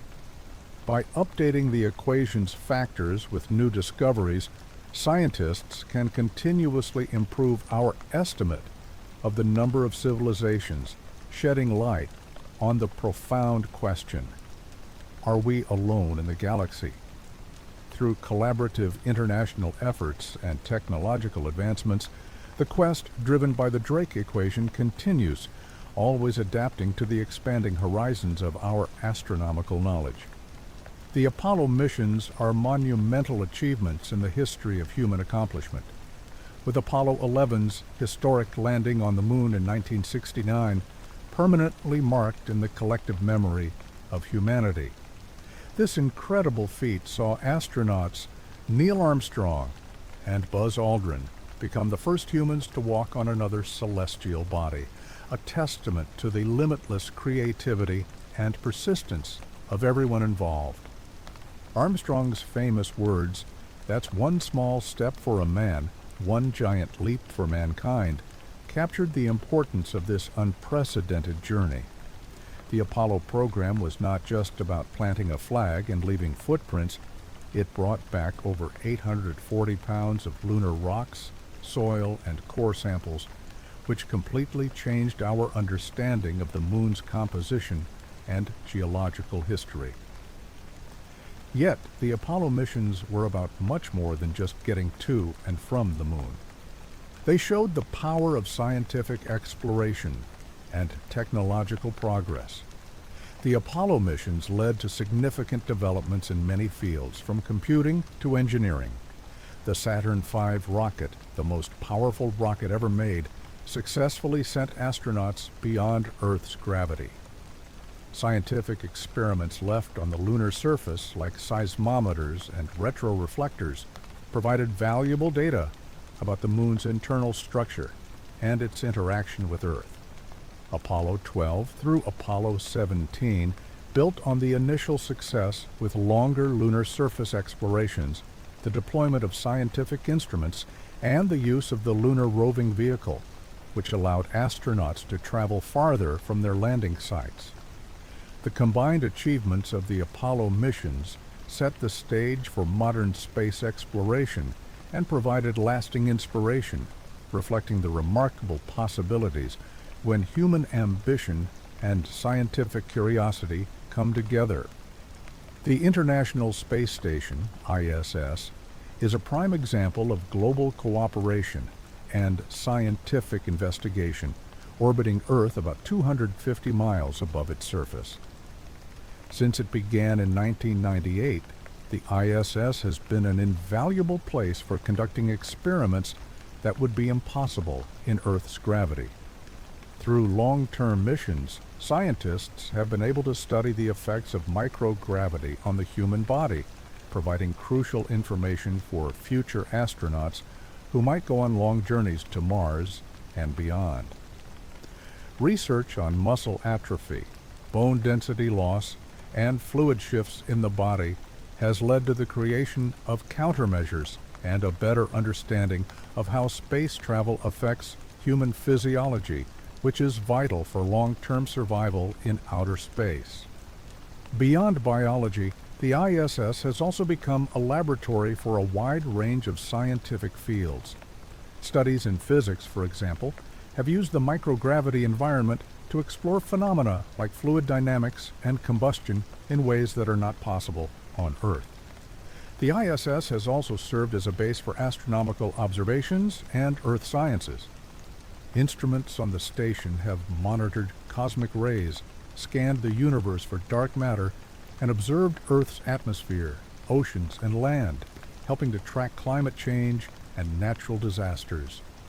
Moreover, international collaborations on the ISS have promoted technological advancements and diplomatic connections among participating countries, showing the unity that space exploration can create. By continuously using its unique position in low Earth orbit, the ISS remains a beacon of scientific progress and a crucial step for the future exploration of deeper space. The Mars rovers Curiosity and Perseverance are leading the way in humanity's effort to understand the mysteries of the Red Planet. Launched by NASA, these advanced robotic explorers are tasked with investigating the planet's history and determining its potential to have supported life. Curiosity, which landed in Gale Crater in 2012, has a primary goal of finding out if Mars ever had environmental conditions that could support microbial life. Equipped with a set of scientific instruments, Curiosity has been analyzing rock and soil samples for organic compounds and other chemical signs of habitability. The rover's discovery of ancient riverbeds and lake beds, along with the detection of complex organic molecules, has already given strong evidence that Mars could have been hospitable to life billions of years ago. Perseverance, which landed in Jezero Crater in 2021, builds on Curiosity's work but goes even deeper into the search for signs of past life. One of its main missions is to collect and store soil and rock samples that could potentially contain biosignatures, traces left by ancient microbial life. These samples are meant to be brought back to Earth in a future mission for detailed lab analysis. Perseverance is also equipped with groundbreaking technology to study Mars's geology and climate, and it actively looks for potential landing sites for human missions. Additionally, Perseverance brought along Ingenuity, a small helicopter that has already shown that powered flight on another planet is possible, opening up new ways for aerial exploration. Through these varied efforts, both rovers are setting the stage not only for future scientific discoveries, but also for the eventual human exploration of Mars, changing our understanding of the planet one groundbreaking discovery at a time. Voyager and New Horizons are wonders of human creativity, each on incredible journeys to explore the outer parts of our solar system and beyond.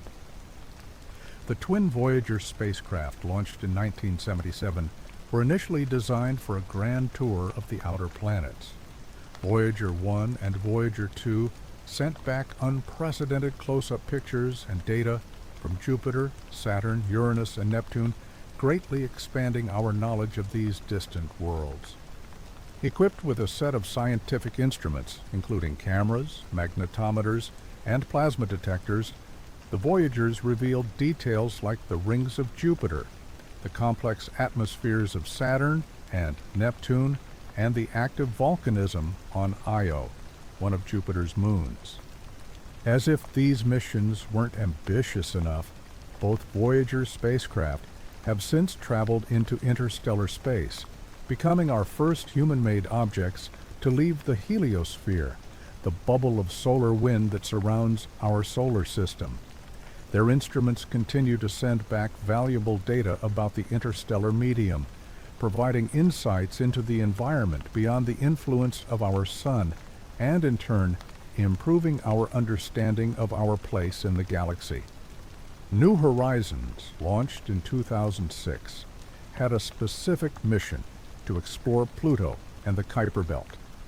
After a journey of almost a decade, New Horizons made its closest approach to Pluto in 2015, capturing detailed images and data that changed our view of this distant dwarf planet. The mission showed Pluto's complex geology, including towering mountains and vast plains of nitrogen ice, challenging previous ideas about what such a distant and cold world could be like. Building on the success of its Pluto flyby, New Horizons was sent to a secondary target, a Kuiper Belt object called Arrokoth, which it encountered in 2019. This flyby gave a glimpse into the building blocks of our solar system, revealing a primordial world with a surprisingly smooth and unblemished surface. Both the Voyager and New Horizons missions highlight humanity's insatiable curiosity and quest for knowledge. They not only provided a wealth of scientific data, but also served as beacons to the limitless frontiers that await us in the cosmos, with each milestone pushing the boundary of what we can achieve and discover in space exploration. As humanity prepares to return to the Moon and travel to Mars, the goals of these future missions are both ambitious and complex, covering scientific investigation, technological progress, and the groundwork for possible human settlement. For lunar exploration, NASA's Artemis program aims to land the first woman and the next man on the Moon by the mid-2020s. A key goal is to create a sustainable human presence on the Moon by the end of the decade. This includes building the Lunar Gateway, a space station orbiting the Moon that will be a hub for future missions. By studying the lunar surface and its resources, like water ice that might be buried in the permanently shadowed craters of the poles, scientists hope to learn how to use these resources for life support and fuel, making lunar living more possible. On the scientific side, lunar missions will focus on understanding the Moon's geology, origin, and history by examining its surface and core samples in more detail. Scientists aim to unlock secrets about the early solar system and, by extension, the formation of Earth. Additionally, the Moon is an ideal place to test technologies and life support systems needed for missions farther away, making it a crucial step for Mars exploration. Turning to Mars, the goals become even more exciting as the red planet poses not just scientific but also existential questions about our place in the universe. Future missions led by NASA, ESA, and private companies like SpaceX aim to prepare the way for human exploration of Mars. These missions will build on the work of robotic explorers like Curiosity and Perseverance. They will focus on settlement prospects, such as developing habitats that can withstand Martian conditions, mastering in situ resource utilization, especially getting water and making oxygen, and creating sustainable energy solutions. Scientifically, Mars missions prioritize the search for signs of past or present life, studying its climate and geology in great detail, and understanding its history of atmospheric and surface changes. This will involve drilling deeper into the Martian surface and even bringing samples back to Earth for thorough analysis.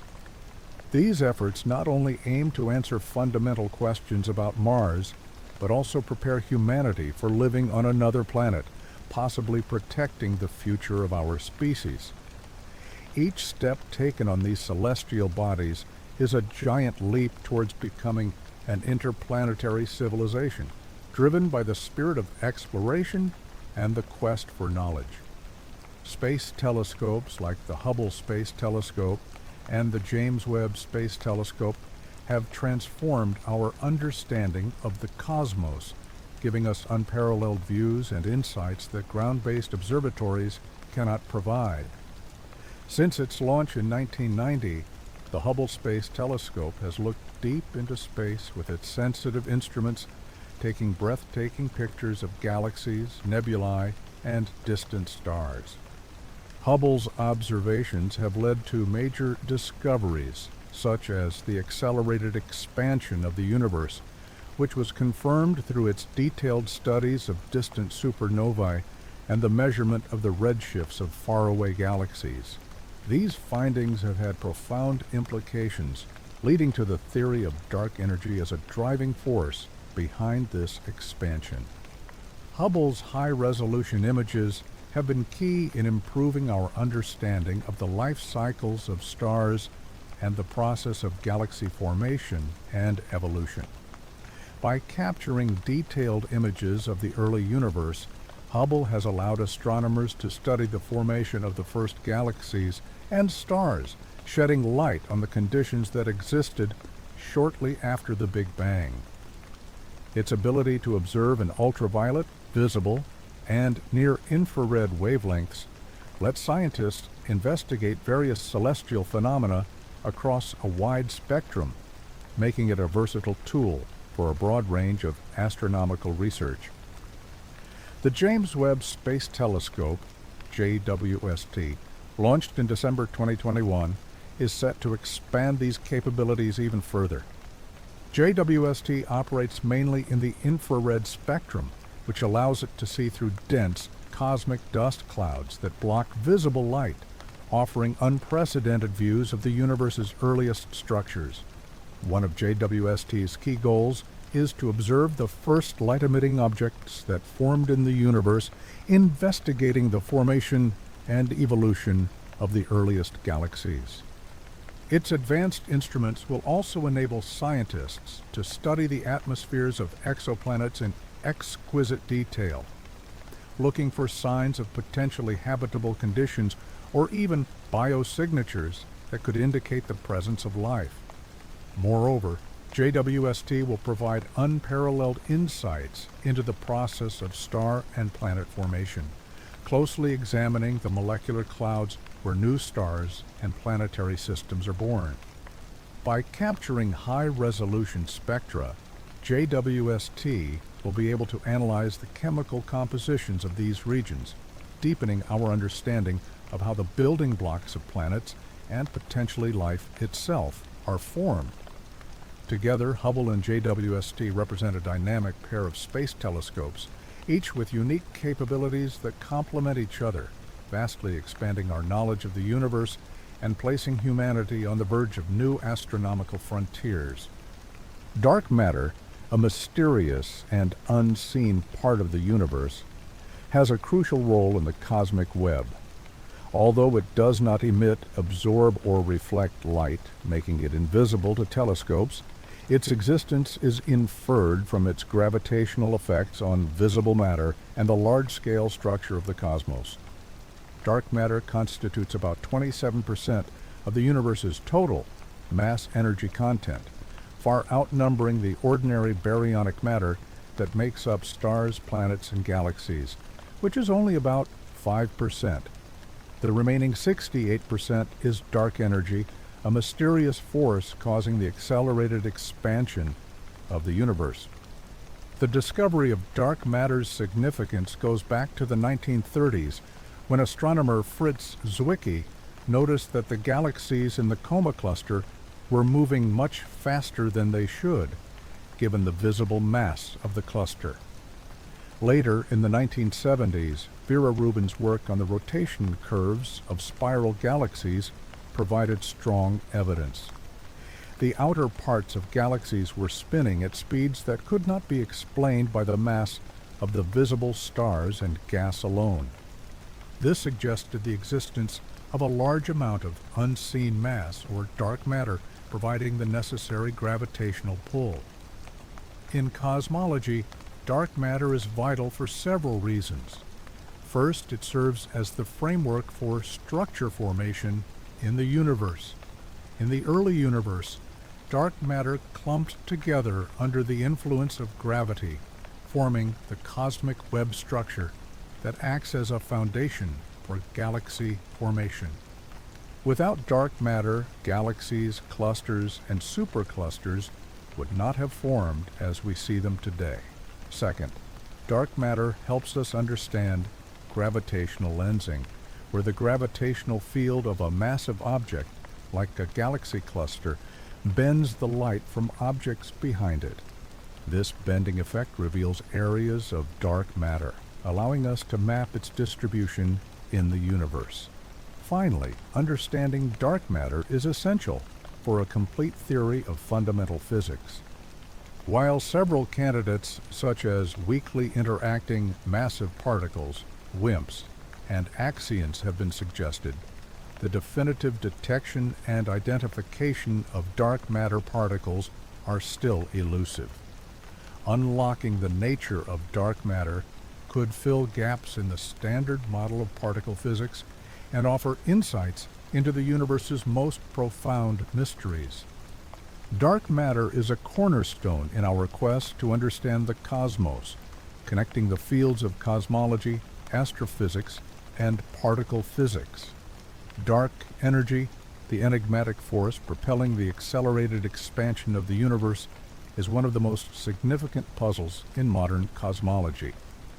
First deduced from observations of distant supernovae in the late 1990s, dark energy makes up about 68% of the universe's total mass energy content. Unlike dark matter, which exerts a gravitational pull, dark energy appears to counteract gravity, causing the universe's expansion to speed up rather than slow down. Scientists investigate dark energy mainly through observational cosmology, using several key techniques. A crucial approach involves using type Ia supernovae as standard candles. Due to their consistent intrinsic brightness, these exploding stars can be used to measure astronomical distances with precision.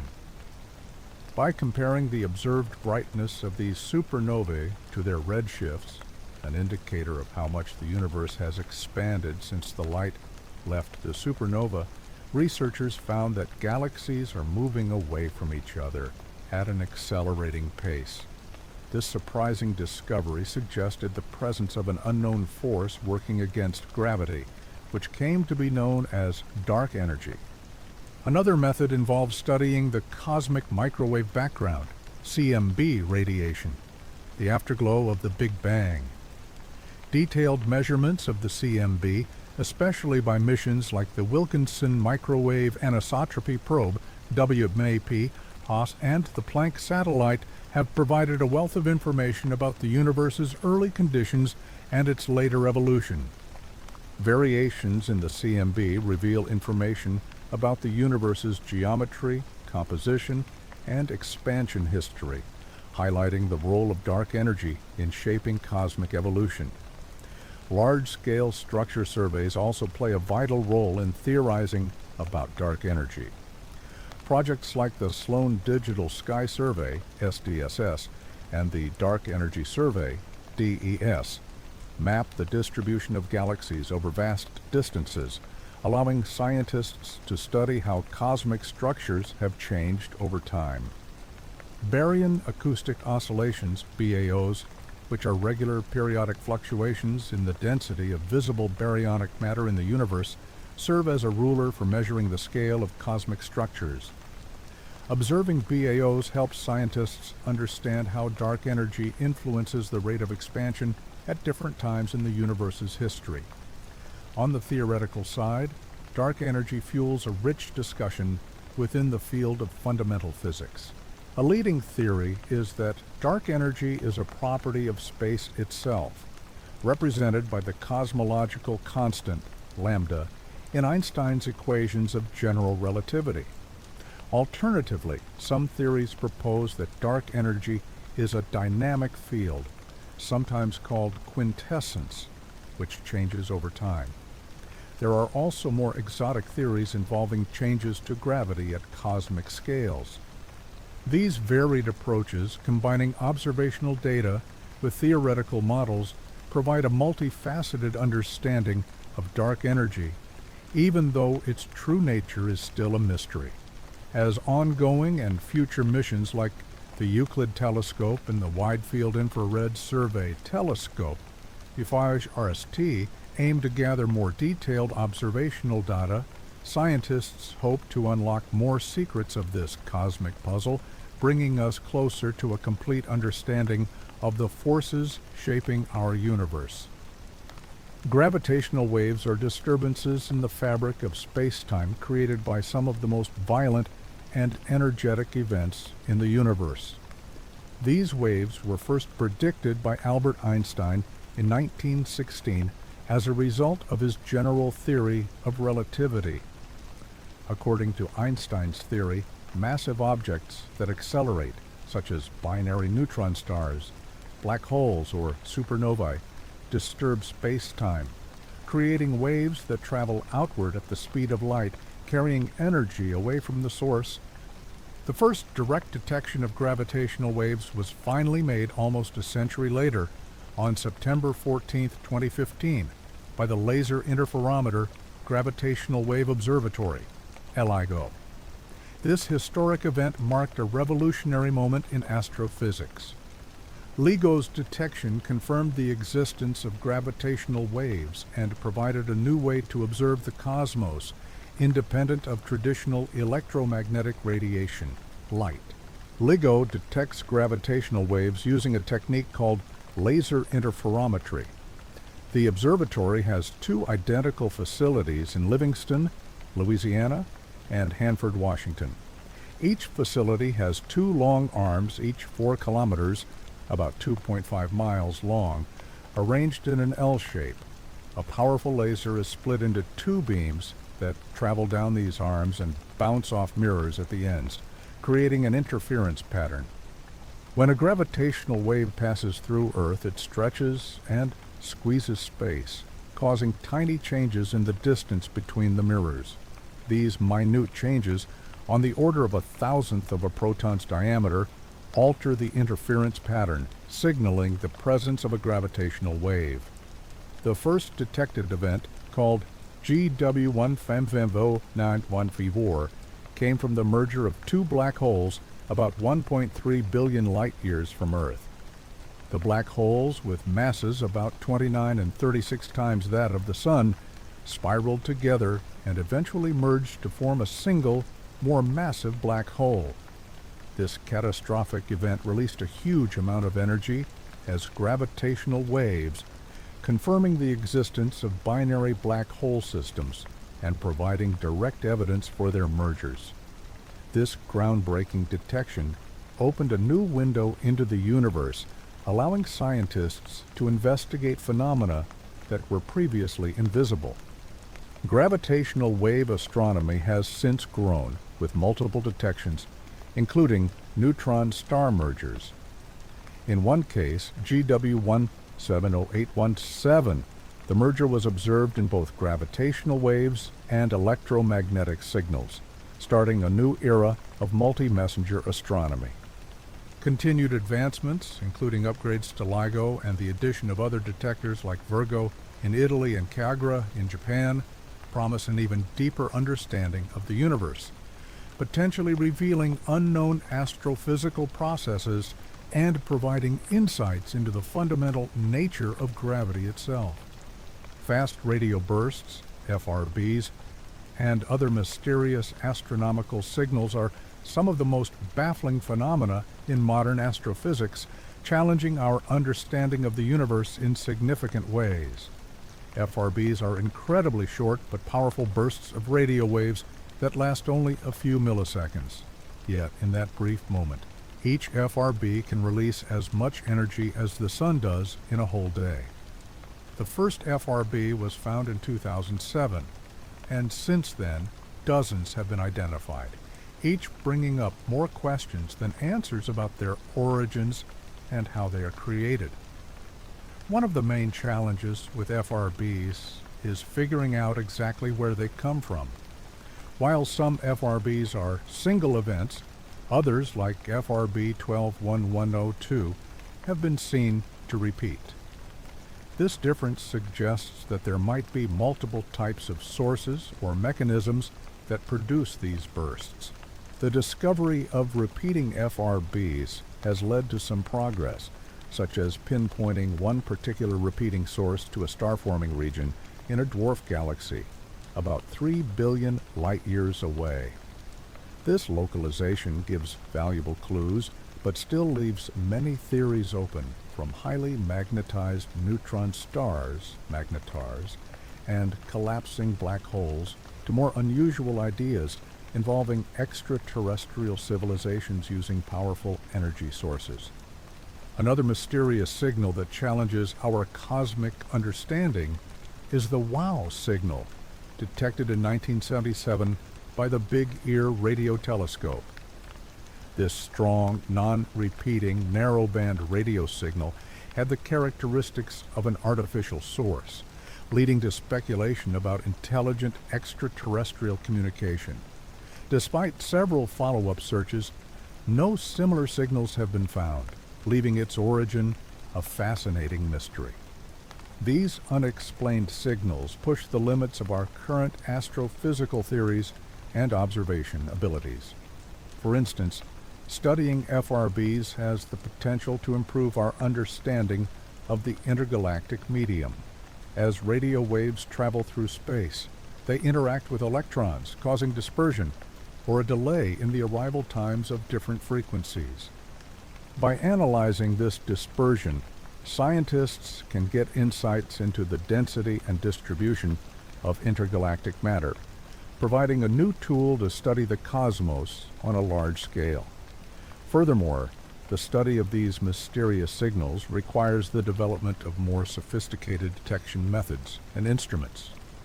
Radio telescopes like CHIME, Canadian Hydrogen Intensity Mapping Experiment, and ASCAP, Australian Square Kilometre Array Pathfinder, are at the forefront of monitoring the sky for these elusive bursts, increasing the detection rate and providing a more detailed catalog of FRBs. These advancements, in turn, drive technological progress in radio astronomy and data analysis techniques.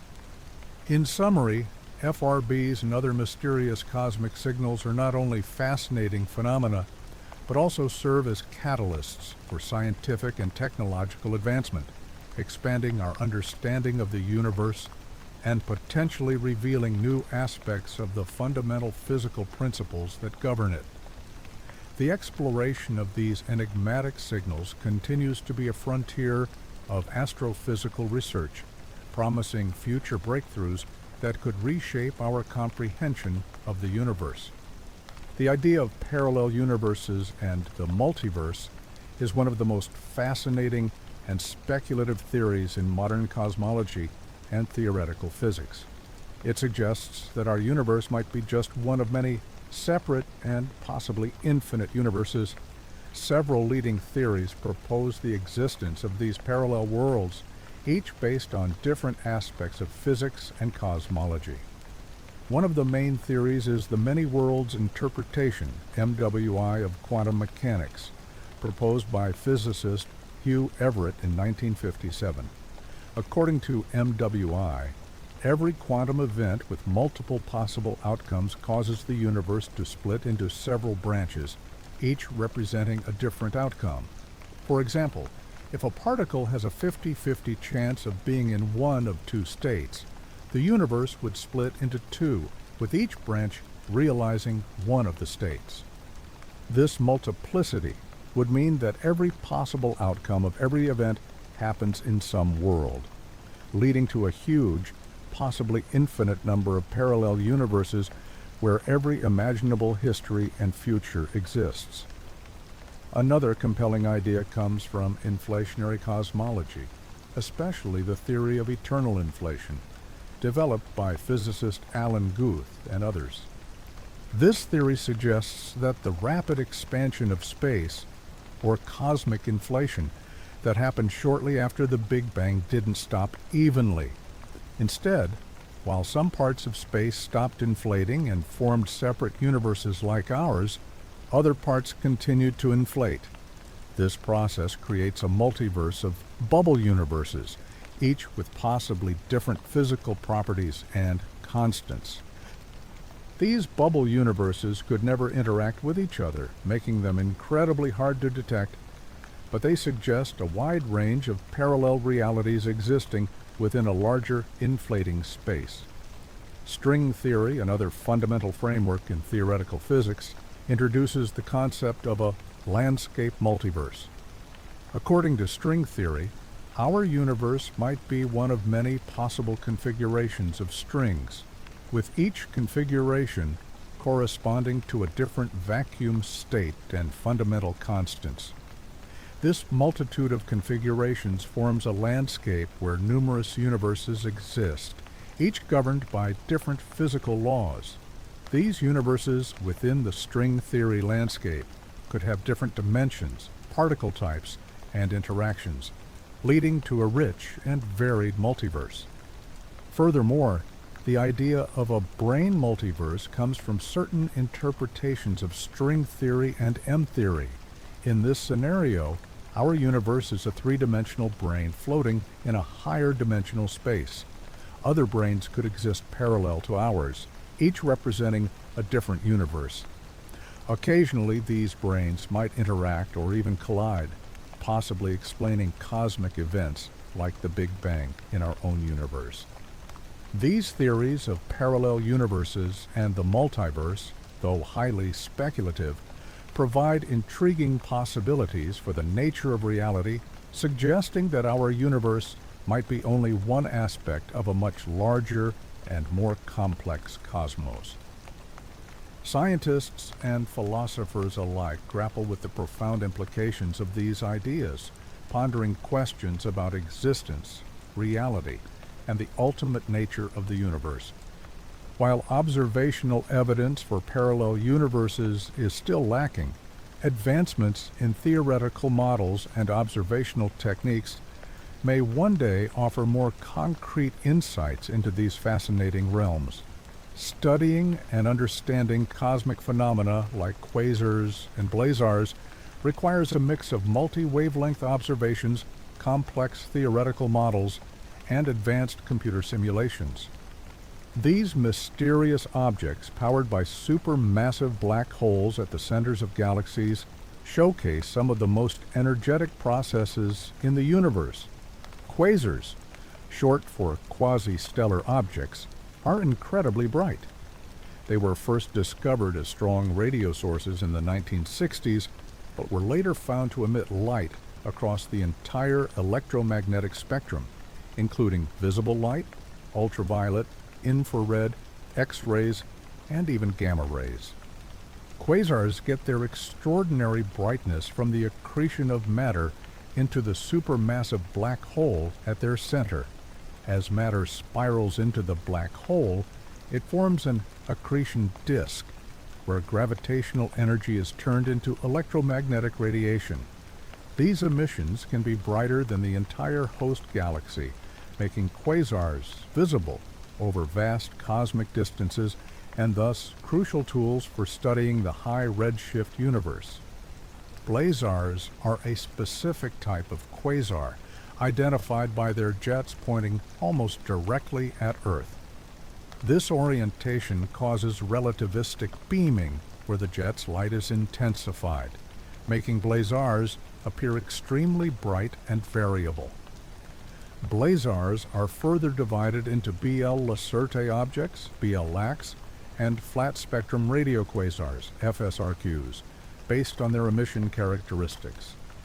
The study of blazars helps in understanding the physics of jet formation, particle acceleration, and the interaction of jets with the interstellar medium.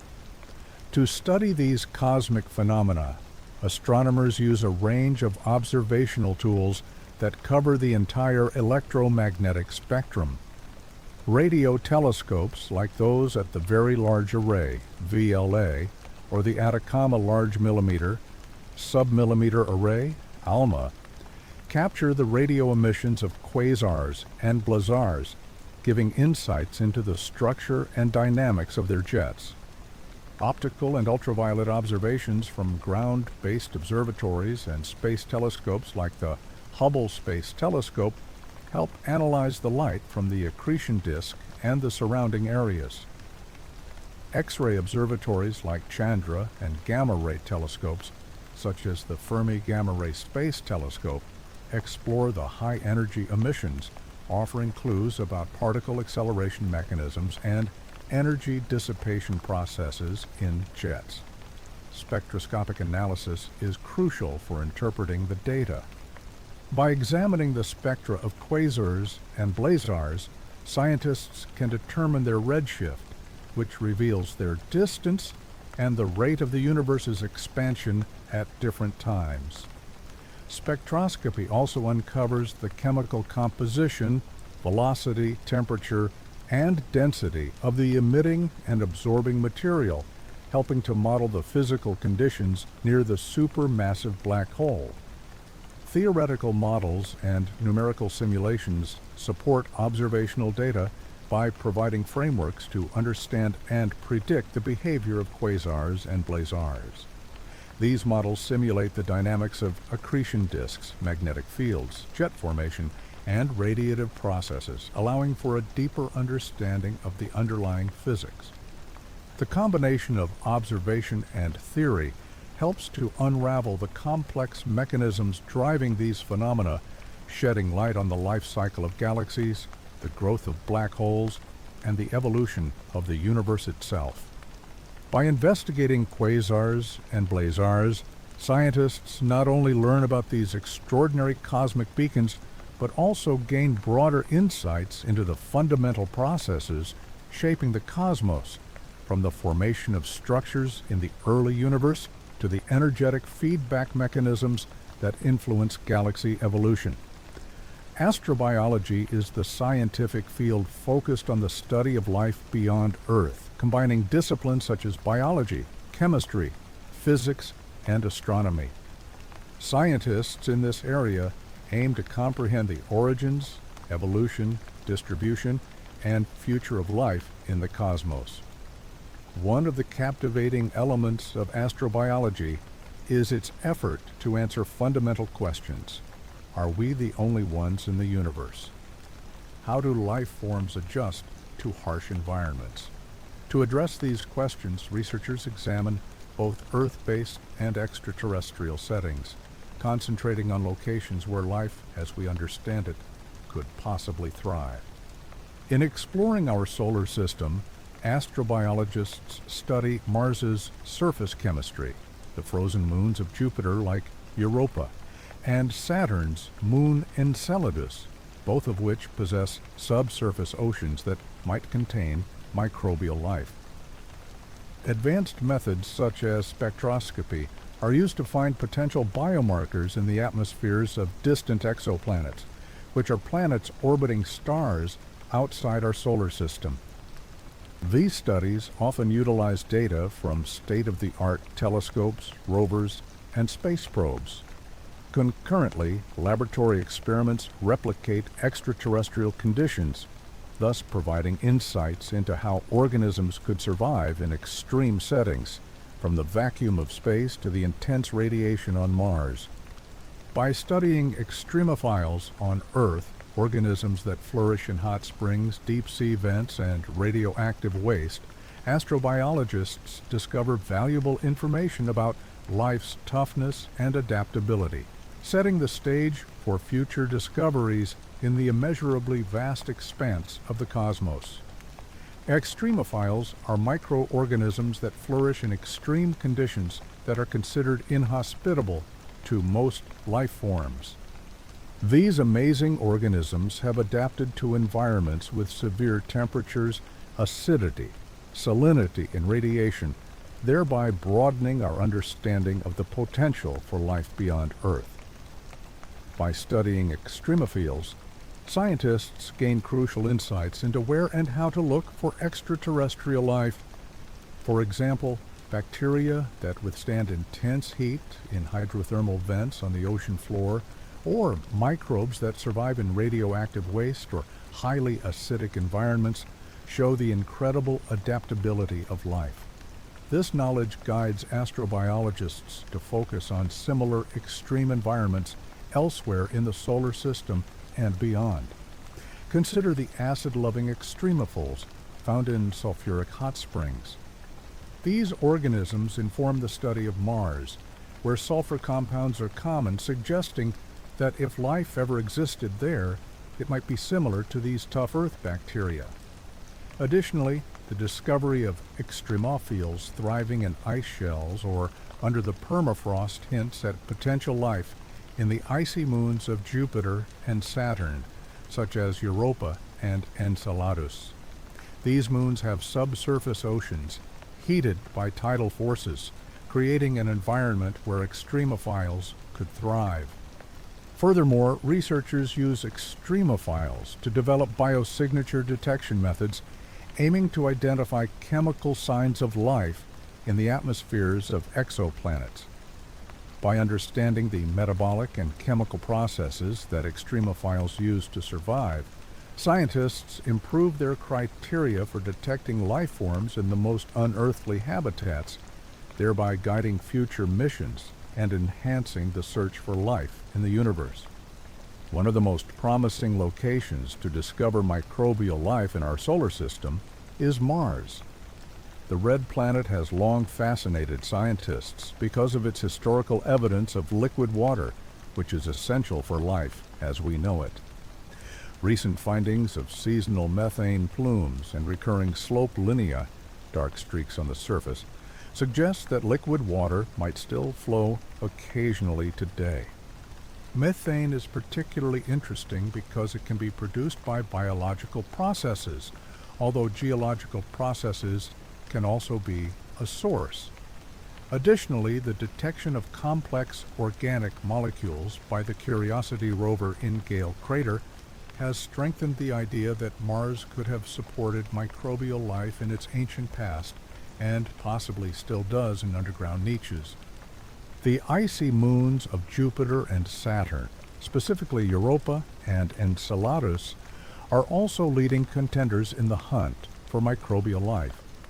Europa's thick icy shell covers a global ocean of liquid water, kept warm by the tidal forces from Jupiter. Observations from the Galileo spacecraft and, more recently, the Hubble Space Telescope have found potential plumes of water vapor erupting from Europa's surface, suggesting a dynamic subsurface ocean that could host life. Enceladus, Saturn's moon, has sparked scientific interest because of its spectacular geysers that eject water vapor, organic molecules, and even salts into space from its south pole. The presence of these plumes, along with evidence of hydrothermal activity on the seafloor of Enceladus's subsurface ocean, makes it another prime candidate for microbial life. These environments provide not only liquid water, but also the energy and chemical building blocks needed for life, making them key targets for future exploratory missions. Missions like the search for life on Mars are crucial in advancing the field of astrobiology by directly investigating environments that might have once been, or could still be, habitable. The rovers and orbiters sent to Mars are equipped with advanced instruments designed to study the planet's geology, climate, and potential biosignatures. For instance, NASA's Perseverance rover, which landed in 2021, is carefully examining Jezero Crater, a site thought to have once contained a river delta and lake. By studying sedimentary rocks known to capture and preserve organic molecules, Perseverance aims to find signs of ancient microbial life. These missions provide invaluable data about past water activity, organic chemistry, and other conditions that could support life, thus directly improving our understanding of planetary habitability. Furthermore, the technology and methods developed for Mars missions have wide-ranging implications for astrobiology. Instruments like the Sample Analysis at Mars, SAM, on the Curiosity rover, can detect a variety of organic compounds and measure isotopic ratios, giving clues about the planet's ancient environment and its ability to support life. These techniques are vital for interpreting potential biosignatures not just on Mars, but also on other celestial bodies. Moreover, the insights gained from Mars missions contribute to the creation of new technologies for future explorations, such as Europa Clipper, which will assess the habitability of Europa, and the Dragonfly mission to Titan. Each mission refines our understanding of where and how to search for life, enhancing our comprehension of life's potential existence elsewhere in the cosmos and reinforcing the interconnected nature of astrobiological research. The discovery of life beyond Earth would have profound consequences for our understanding of biology, the origins of life, and our position in the universe. First, it would fundamentally change our idea of life's uniqueness and adaptability. Finding even the simplest microbial life forms elsewhere would show that life is not limited to Earth's special conditions and can arise in various environments. This could support the theory that life might be more common throughout the cosmos than previously believed. Such a discovery would lead scientists to reconsider the conditions considered necessary for life and to expand their search to a wider range of environments. Moreover, finding extraterrestrial life would have significant philosophical, cultural, and possibly theological effects. It would challenge long-standing human-centered views of the universe, sparking new discussions and potentially reshaping humanity's sense of identity and purpose. What would it mean if we are not alone? Philosophers, religious leaders, and the general public would engage in deep, reflective debates about our relationship with the cosmos and our responsibilities as guardians of Earth.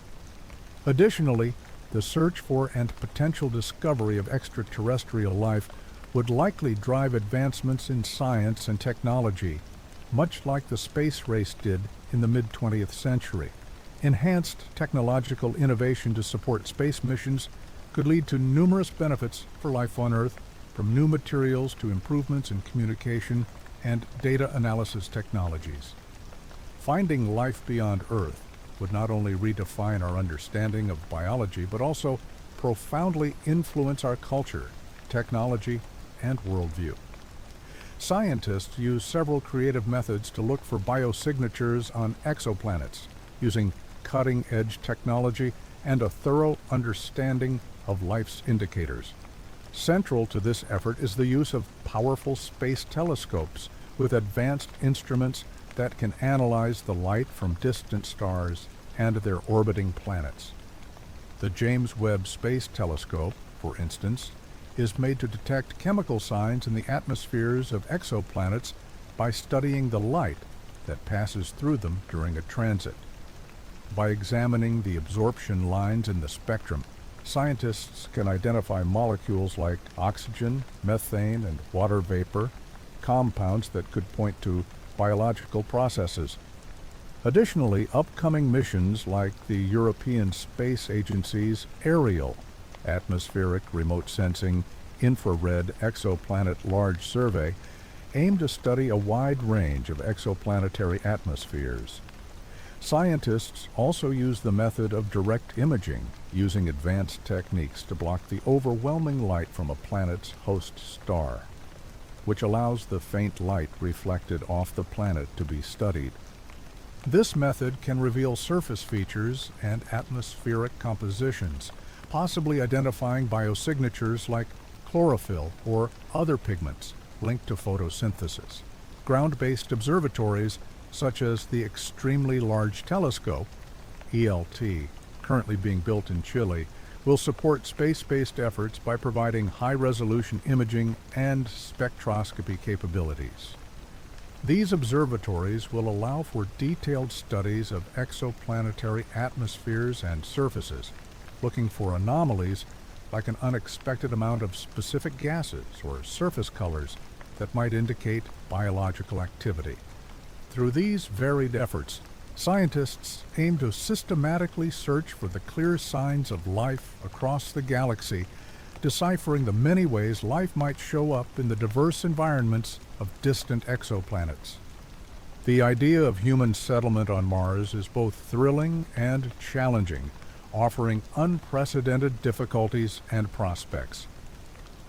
As the main focus of several space agencies and private companies, Mars is the most practical target for human colonization because of its relative closeness to Earth and the fascinating possibility of using its resources. NASA, SpaceX, and other organizations are actively creating technology and plans to enable a lasting human presence on the Red Planet. NASA's Artemis program, which aims to send humans back to the Moon, is seen as a stepping stone to Mars, where plans include using lunar missions to test essential technologies and systems. SpaceX, led by Elon Musk, is ambitiously developing the Starship, a spacecraft designed to take humans and cargo to Mars. A key part of making Mars livable is the concept of in situ resource utilization, ISRAU, which involves using local Martian resources to make water, oxygen, and building materials. Mars's atmosphere, which is rich in carbon dioxide, can be used to produce oxygen through electrolysis, while its regolith could provide materials for building habitats. However, huge challenges still exist, including radiation protection, since Mars does not have a magnetic field and a thick atmosphere to protect its surface from cosmic rays and solar radiation. Ensuring the psychological and physiological health of astronauts during long missions and on Mars itself is another major concern. Moreover, the development of life support systems, reliable communication networks, and sustainable food production methods are crucial for the success of human colonies on Mars. Research on Earth with closed-loop systems, like those being tested in extraterrestrial analogs such as the HIC's habitat in Hawaii, aims to simulate and solve these challenges before humans land on the Martian surface. While the technological and logistical difficulties are significant, the progress made in recent years shows a growing optimism. The dream of creating self-sufficient colonies on Mars is driven by a mix of scientific curiosity, technological innovation, and the enduring human spirit of exploration and survival. Space agencies around the world are carefully creating plans to deal with the many challenges of long-duration space travel, which are vital for missions to places like Mars and beyond. One of the biggest concerns is the health and well-being of astronauts during long periods in microgravity. Extended exposure to zero gravity can cause muscle atrophy and bone density loss. To lessen these effects, agencies like NASA and ESA have created advanced exercise routines and special equipment, such as resistive exercise devices, to help keep astronauts physically healthy. In addition, research on artificial gravity, possibly through rotating parts of spacecraft, is being looked into as a long-term solution to fight the harmful effects of weightlessness. Radiation exposure is another major challenge, as space travelers face higher levels of cosmic rays and solar radiation once they leave the protective bubble of Earth's magnetosphere.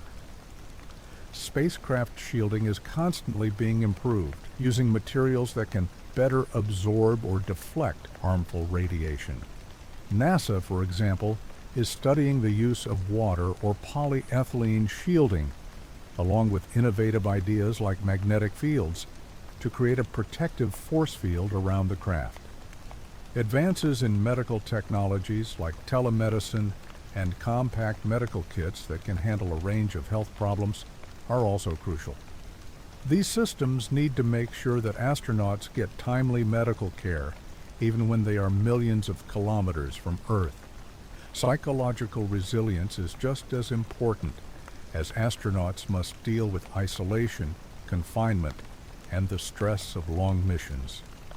Agencies are addressing mental health through tough pre-flight psychological training, the design of spacecraft with more comfortable interiors, and continuous in-flight support, including virtual reality experiences to mimic parts of earthly life. Communication delays, which are unavoidable on long missions, are managed by developing autonomous systems and artificial intelligence on spacecraft, allowing crews to carry out operations on their own if immediate communication with mission control is not possible. By combining technological advancements, rigorous training programs, and innovative research, space agencies are creating a multifaceted approach to handle the complexities of long-duration space travel. preparing the way for humankind's exploration of the final frontier. Private companies like SpaceX are taking on an increasingly vital role in the future of space exploration, transforming the industry with their creative technologies, cost-saving solutions, and ambitious objectives. Historically, space exploration was led by government space agencies such as NASA, Roscosmos, and ESA. However, the arrival of private companies has ushered in a new age of commercial space travel, marked by swift progress and lower expenses. SpaceX, for example, has achieved significant progress in creating reusable rocket technology, which has greatly reduced the costs of sending payloads into space. The Falcon 9 rocket, famous for its capacity to return and land after delivering its cargo, is a prime example of this innovation, allowing for more frequent and affordable missions. One of the most significant contributions of SpaceX and other private firms is their part in enabling missions to the International Space Station, ISS, and further destinations. SpaceX's Dragon spacecraft has been key in carrying supplies and crew to the ISS under NASA's Commercial Crew Program. This partnership not only eases the logistical load on NASA, but also lets the agency direct more resources to deep space exploration, including Mars and lunar missions.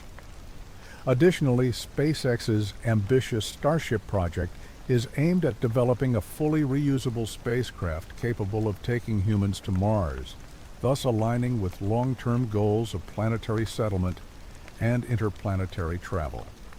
Such efforts are pushing the limits of what is achievable, speeding up the schedule for human exploration of other celestial bodies.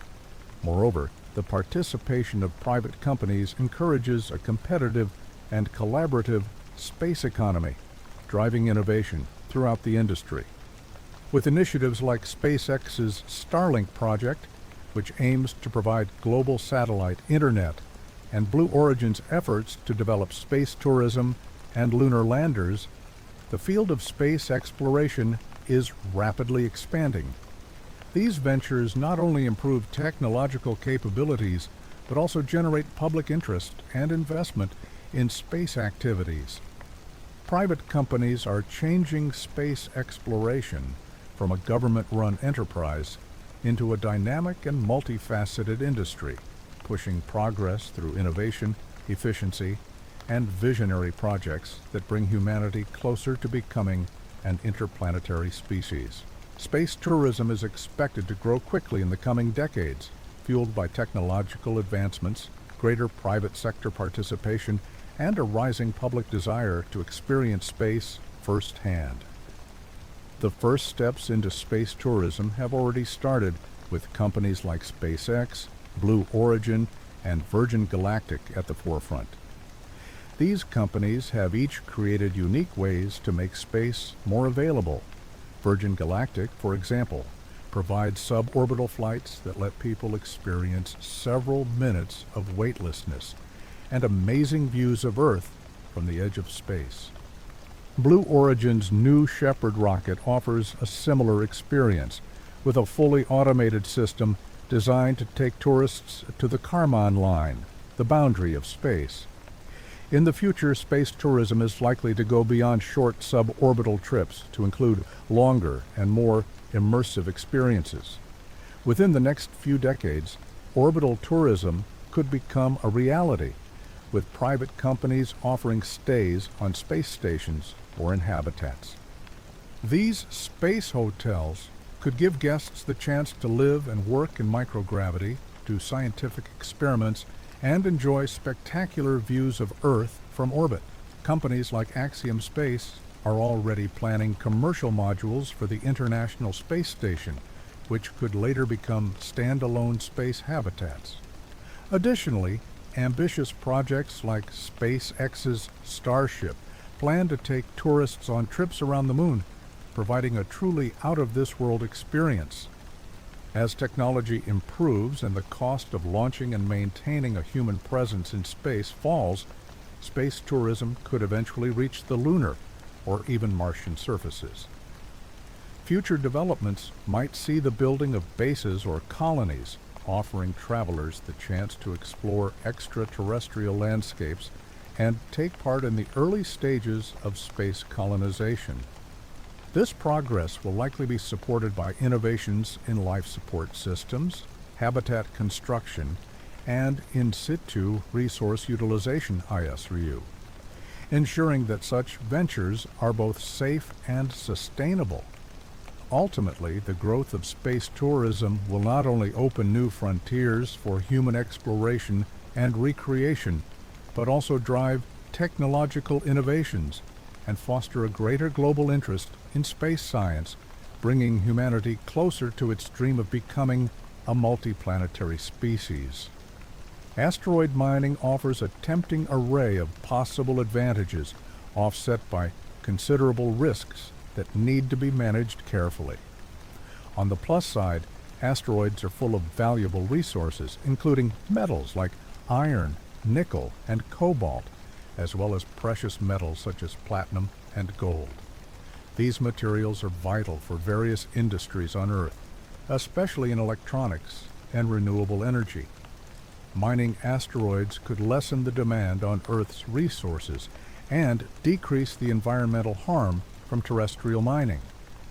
Additionally, some asteroids have water, which can be separated into hydrogen and oxygen to fuel deep space missions, possibly allowing for a more sustainable and cheaper exploration of the solar system. Asteroid mining also has the potential to boost economic growth and technological progress. The creation of new mining methods and space travel technology could lead to advancements that benefit other fields like robotics and artificial intelligence. The commercial success of asteroid mining could create new markets and jobs, fostering a space-based economy that supports more exploration and use of space resources. By securing a supply of crucial raw materials, asteroid mining could also enhance national security and contribute to economic stability, reducing reliance on geopolitically sensitive sources on Earth. However, these potential benefits are balanced by significant risks and challenges. The technical and logistical difficulties of asteroid mining are huge, covering everything from finding and getting to suitable asteroids to developing efficient extraction and processing methods. The harsh environment of space, with its extreme temperatures, radiation, and microgravity, adds more layers of complexity. Moreover, the economic feasibility of such projects is still uncertain, given the high costs of space missions and the current lack of infrastructure to support large-scale mining. Legal and ethical issues also loom large. The international regulatory system for space activities, mainly the Outer Space Treaty of 1967, is unclear about the ownership and use of extraterrestrial resources. This uncertainty could lead to disputes between nations and private companies over resource rights and environmental impacts. Furthermore, the potential environmental effects of mining activities, like disturbing celestial bodies and creating space debris, pose long-term risks to the orbital environment and future space missions. Asteroid mining presents significant opportunities to revolutionize resource acquisition and drive technological and economic growth. However, achieving these benefits requires overcoming substantial technical, economic, legal, and ethical hurdles. Thoughtful and cooperative approaches will be needed to balance the promise of space resource utilization with the need to protect and preserve the space environment for future generations. International collaborations have a crucial function in determining the future of space exploration by promoting a spirit of cooperation, combining resources, and sharing risks among participating countries. The difficulties and expenses of space missions are significant, and no single nation, no matter how technologically advanced or economically strong, can easily handle these burdens by itself. By working together, countries can share the costs and technical challenges, making ambitious projects more achievable and speeding up scientific progress. The International Space Station, ISS, is a leading example of such collaboration involving the United States, Russia, Japan, Canada, and the European Space Agency, ESA. This orbiting laboratory has become a symbol of international partnership, allowing for scientific research that benefits all of humanity.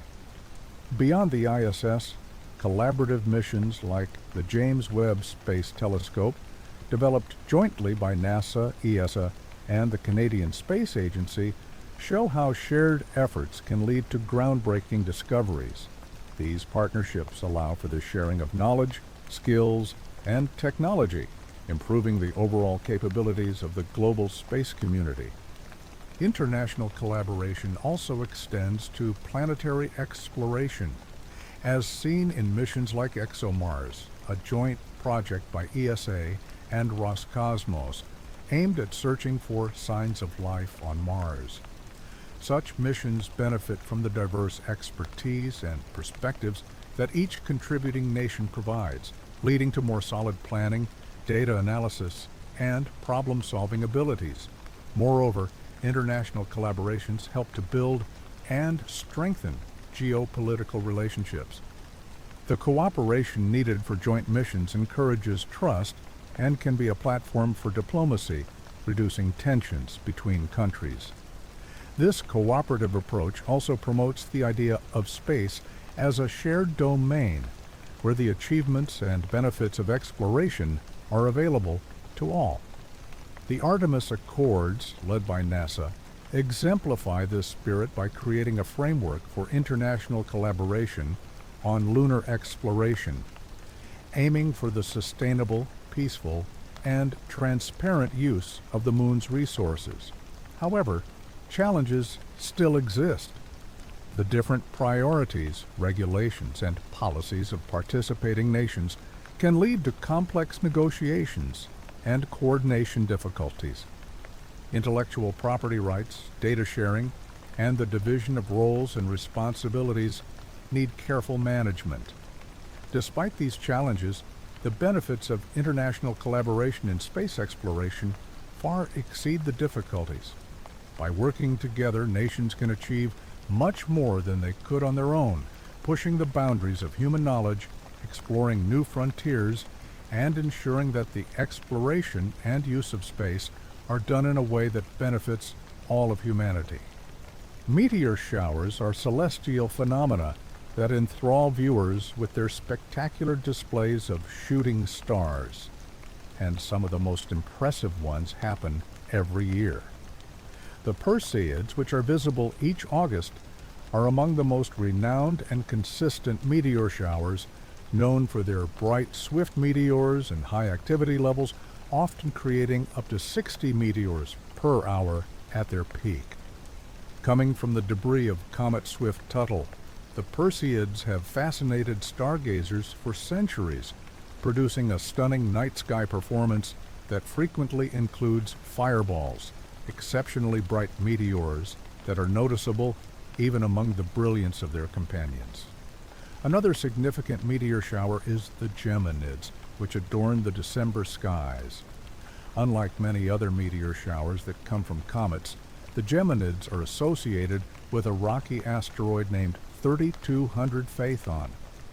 This shower is known for its slow-moving, colorful meteors, sometimes in shades of yellow, blue, and green. At its peak, the Geminids can produce over 100 meteors per hour, making it one of the most abundant and dependable meteor showers, rewarding those who face the cold winter nights to see the celestial display. Meteor showers happen when the Earth moves through streams of cosmic particles left by comets or asteroids. As these small particles, often no larger than grains of sand, enter Earth's atmosphere at high speeds, frequently tens of miles per second, they burn up due to friction with the atmospheric gases, creating brilliant streaks of light across the sky. Each meteor shower is named after the constellation from which its meteors seem to originate. known as the radiant point. For instance, the Perseids appear to come from the constellation Perseus, while the Geminids radiate from Gemini. The regularity and predictability of these events are due to the Earth's annual journey through these debris trails, which are kept in place by the parent object's orbits around the Sun.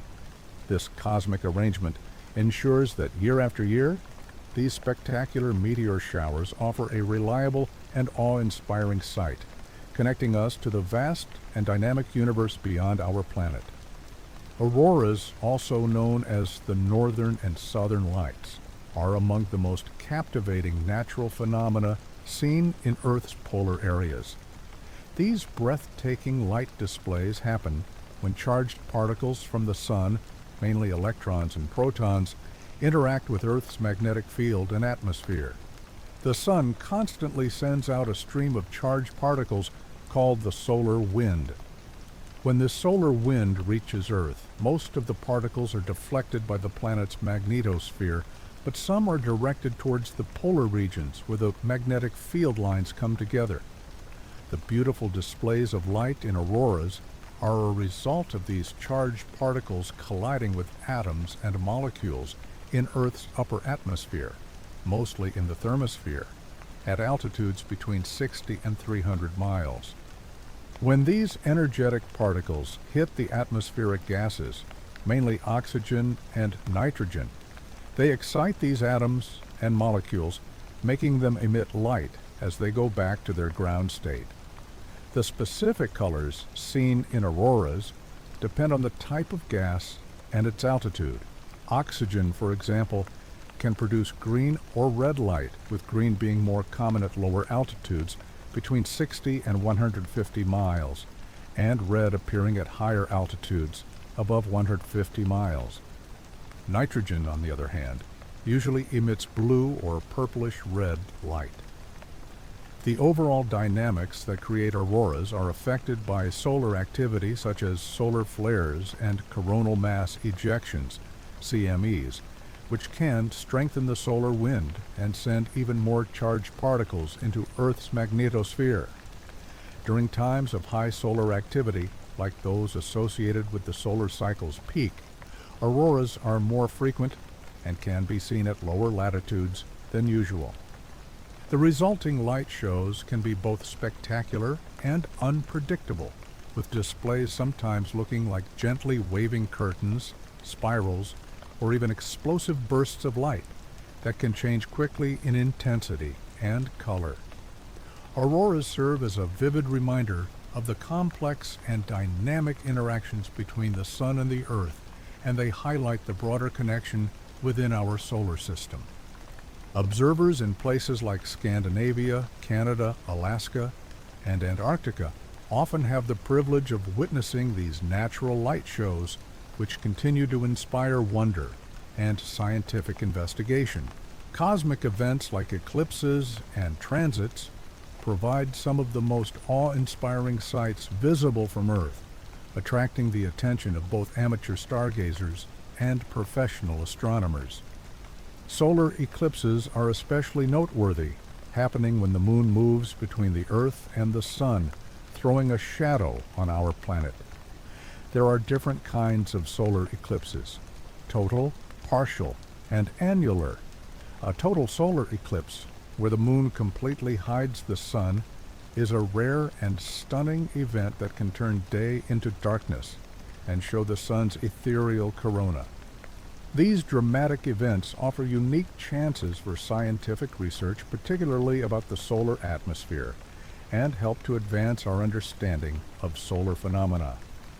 Lunar eclipses are just as fascinating, happening when the Earth is between the Sun and the Moon, casting its shadow on the lunar surface. Unlike solar eclipses, lunar eclipses can be seen from anywhere on the night side of the Earth and can last for a few hours. A total lunar eclipse, or blood moon, is particularly striking as the moon takes on a deep red color from the scattering of sunlight through Earth's atmosphere, a process called Rayleigh scattering. During these events, astronomers can study changes in the moon's environment and surface composition, while the public enjoys a cosmic spectacle that has fascinated people for thousands of years. Planetary transits, where a planet moves directly between the Earth and the Sun, are another significant celestial event. The most famous of these are the transits of Mercury and Venus. During a transit, the planet looks like a small dark circle moving across the Sun's face. These events are rare, with Mercury transits happening about 13 to 14 times per century, while Venus transits occur in pairs separated by over a century. Transits are scientifically valuable as they help to improve our understanding of the planet's orbits and have had historic roles in measuring astronomical units and calibrating our understanding of distances in the solar system. Additionally, conjunctions, where two celestial bodies appear very close to each other in the sky, are visually stunning and have astrological importance for many cultures. The great conjunction of Jupiter and Saturn, which happens about every 2 decades, is particularly noteworthy. During these events, the planets line up closely in the sky, providing a beautiful and symbolic display. Each of these cosmic events not only offers spectacular visual experiences, but also presents crucial opportunities for scientific research. They allow astronomers to gather data on celestial mechanics, atmospherics, and solar and planetary characteristics, bridging the gap between the awestruck observer and the scientist, and uniting humanity in a shared curiosity about the cosmos. Gamma-ray bursts, GRBs, and other high-energy phenomena have deeply influenced our understanding of the universe, uncovering the fundamental dynamics of some of the most powerful and violent events in cosmic history. GRBs are intense flashes of gamma radiation, the most energetic type of light, lasting from milliseconds to several minutes. They are generally categorized into 2 types: short-duration GRBs, which last less than 2 seconds, and are thought to come from the merger of neutron stars, and long-duration GRBs, which last longer and are usually linked to the collapse of massive stars that form black holes. The study of gamma-ray bursts has provided significant insights into star death, black hole formation, and the behavior of matter under extreme conditions. These bursts release more energy in a few seconds than the Sun will in its entire 10 billion-year lifespan. This huge release of energy offers a unique laboratory for studying relativistic physics and the mechanics of jet formation and propagation, as the gamma radiation often comes from highly relativistic jets emitted by these extreme events. By observing the afterglows of GRBs at different wavelengths, from X-rays to visible and radio waves, astronomers can investigate the environment around the burst, revealing information about the interstellar medium and even the host galaxy. Other high-energy phenomena, such as supernovae and active galactic nuclei, AGN, also play crucial roles in shaping our cosmic knowledge. Supernovae, the explosive ends of massive stars, not only spread heavy elements throughout the universe, enriching the interstellar medium, but also act as cosmic distance markers. Type Ia supernovae have been essential in measuring cosmic distances and led to the groundbreaking discovery of the universe's accelerating expansion, which is attributed to dark energy. This discovery has significantly influenced modern cosmological models and deepened the mysteries surrounding the nature of dark energy and the ultimate fate of the universe. Active galactic nuclei, powered by supermassive black holes at the centers of galaxies, emit vast amounts of high-energy radiation as they pull in matter. The study of AGN has improved our understanding of black hole growth, galaxy evolution, and the interplay between central black holes and their host galaxies. Observations of AGN across the electromagnetic spectrum, including gamma rays, X-rays, and radio waves have shed light on processes like accretion disk dynamics, relativistic jet formation, and the feedback mechanisms that control star formation in galaxies. The investigation of gamma-ray bursts and other high-energy phenomena provides invaluable insights into some of the universe's most energetic events, shaping our understanding of stellar evolution, black hole physics, galaxy formation, and cosmology. These studies continue to push the boundaries of astrophysics, uncovering the fundamental processes that govern the universe and guiding future research in both observational and theoretical domains. Our own Milky Way galaxy, which appears so serene and majestic in our night sky, has a violent and cannibalistic past. It wasn't born in its current grand spiral form, but has grown over billions of years by systematically consuming its smaller neighbors.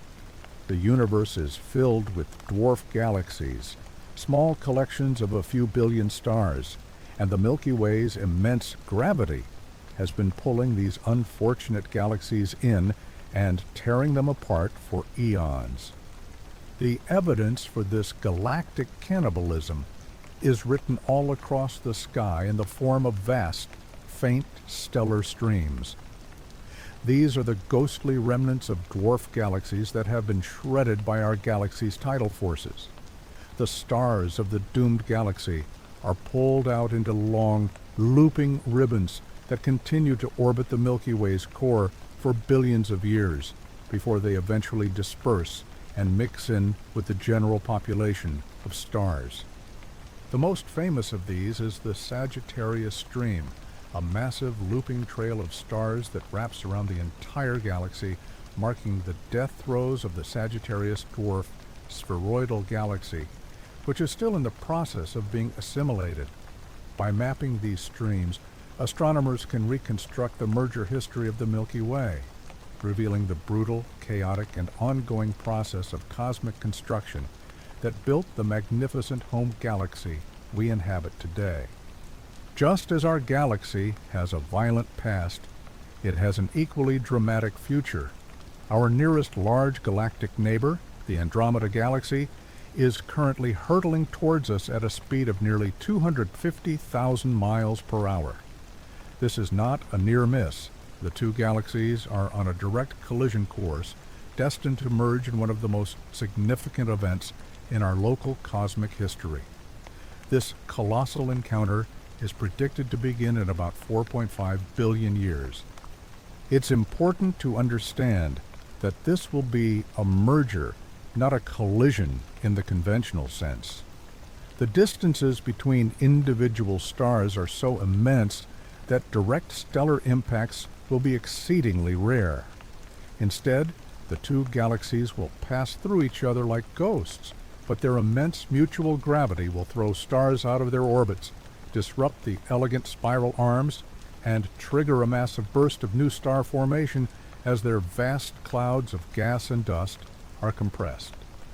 The night sky for any observer on Earth at that time would be a spectacular and unrecognizable sight, dominated by the brilliant glow of the merging galactic cores. In the quest to understand the universe and the potential for advanced technologies like wormholes and warp drives, physicists often encounter the need for a substance that seems to violate common sense: negative mass. This is not the same as antimatter, which has positive mass and energy just like ordinary matter. Negative mass is a form of hypothetical exotic matter that would, in theory, have gravitational properties that are the exact opposite of everything we know. While normal matter is gravitationally attractive, pulling other matter towards it, a particle with negative mass would be gravitationally repulsive, pushing other matter away. The behavior of such a substance would be deeply counterintuitive. According to Newton's second law of motion, force tumbled mass, x acceleration, if you were to push on an object with negative mass, it would accelerate towards you instead of away from you. If a negative mass particle and a positive mass particle were placed near each other, the negative mass would chase the positive mass, and the pair would accelerate indefinitely without any external energy source, a seeming violation of the conservation of momentum, though the math works out because the negative mass particle has negative momentum. While no evidence of negative mass has ever been found, and it may be physically impossible, it remains a crucial theoretical ingredient for stabilizing a traversable wormhole, or for creating the space-time warping effects of an Alcubierre drive. It represents a frontier of theoretical physics where the known rules of reality begin to break down. Even for a civilization of unimaginable technological advancement, one that has mastered the energy of entire galaxies, there may be a fundamental, insurmountable limit to knowledge and computation. This concept is encapsulated in the Bekenstein bound, a principle that arises from the study of black hole thermodynamics. The bound posits that there is an absolute upper limit on the amount of information, measured in bits, that can be contained within any finite region of space with a finite amount of energy. In essence, there's a limit to how much data you can cram into a given volume before that region of space becomes so dense with mass energy that it collapses into a black hole. This has profound implications for the future of intelligence in the universe. It suggests that any computing device, whether it's a biological brain, a quantum computer, or a planet-sized supercomputer, has a finite data storage and processing capacity. Even a hypothetical computer the size of the entire observable universe would have a finite, though astronomically large, limit on what it could calculate or simulate. This ultimate physical constraint implies that there may be problems or levels of complexity in the universe that are fundamentally unknowable and uncomputable for any civilization, no matter how advanced. The Bekenstein bound suggests a final frontier for knowledge itself, a hard-coded limit in the universe's operating system that dictates that no entity can ever know everything. One of the most profound and unsettling philosophical questions that arises from our understanding of computation and cosmology is the simulation hypothesis. This argument doesn't just ask if our reality could be a computer simulation, but posits that it is statistically probable that it is. The logic, famously articulated by philosopher Nick Bostrom, proceeds in 3 steps. First, it assumes that consciousness is not tied to a biological substrate and can, in principle, be simulated on a powerful enough computer.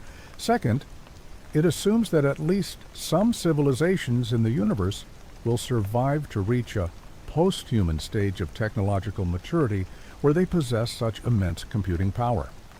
Third, it assumes that these advanced civilizations would have some reason to run vast numbers of ancestor simulations, highly detailed simulations of their own evolutionary past, or of other possible realities. If all 3 of these assumptions are true, then the number of simulated realities would vastly, almost infinitely, outnumber the one single base reality. Therefore, for any conscious observer chosen at random, the statistical probability is overwhelming that they are one of the countless simulated beings rather than one of the original biological beings in the one true universe. While there's no way to prove or disprove this hypothesis from within our reality, it presents a fascinating and logically coherent argument that forces us to question the very nature of our existence and the world we perceive around us. The origin of life on Earth is one of science's most profound mysteries, but it's possible that life's story didn't begin on our planet at all. This is the core idea behind the theory of panspermia, which suggests that life is widespread throughout the universe and is distributed by meteoroids, asteroids, and comets. In this scenario, Earth was not the crucible of creation, but merely a fertile garden that was seeded from space. There are several versions of this hypothesis. The most plausible is lithopanspermia, which posits that simple, hardy microbial life could be transported between planets within our own solar system. For example, a large asteroid impact on an ancient, life-bearing Mars could have ejected rocks containing dormant microbes into space. Some of these rocks could have then traveled through space for millions of years before eventually landing on Earth, seeding our young planet with Martian life.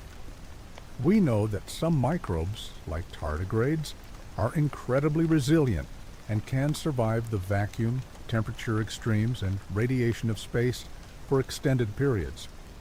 The discovery of complex organic molecules, the building blocks of life, inside meteorites that have fallen to Earth, further supports the idea that the necessary ingredients for life are common in space. A more speculative version is directed panspermia, the theory that life was intentionally sent to Earth by an advanced extraterrestrial intelligence. While there is no evidence for this, the broader concept of panspermia remains a viable scientific hypothesis, suggesting that life on Earth might have an extraterrestrial origin and that the family tree of life could extend far beyond our own world. Our journey through the cosmos has taken us from the familiar planets of our solar system to the most distant galaxies at the edge of time, from the birth of the first stars to the speculative death of the last black holes. We have contemplated the silence of the universe and the possibility of other minds, the strange rules of the quantum realm, and the ultimate fate of reality itself. Yet, after all these travels through space and time, we find ourselves back here on a small blue planet orbiting an ordinary star in a quiet suburban spiral arm of the Milky Way. As we stand here under the night sky on a late July evening, we are reminded that every mind-boggling fact, every cosmic mystery, and every profound discovery is ultimately a human story. It's a story of curiosity, of our innate and enduring drive to look up at the darkness and not be afraid, but to wonder, to question, and to understand. The universe is not just something we observe. We are a part of it. The stardust in our veins and the atoms in our brains connect us directly to the most ancient and violent cosmic events. Whether we are alone in this universe or part of a vast, unseen cosmic community, our quest for knowledge will continue. The cosmos is filled with wonders still waiting to be discovered, and our journey to understand our place within it has only just begun.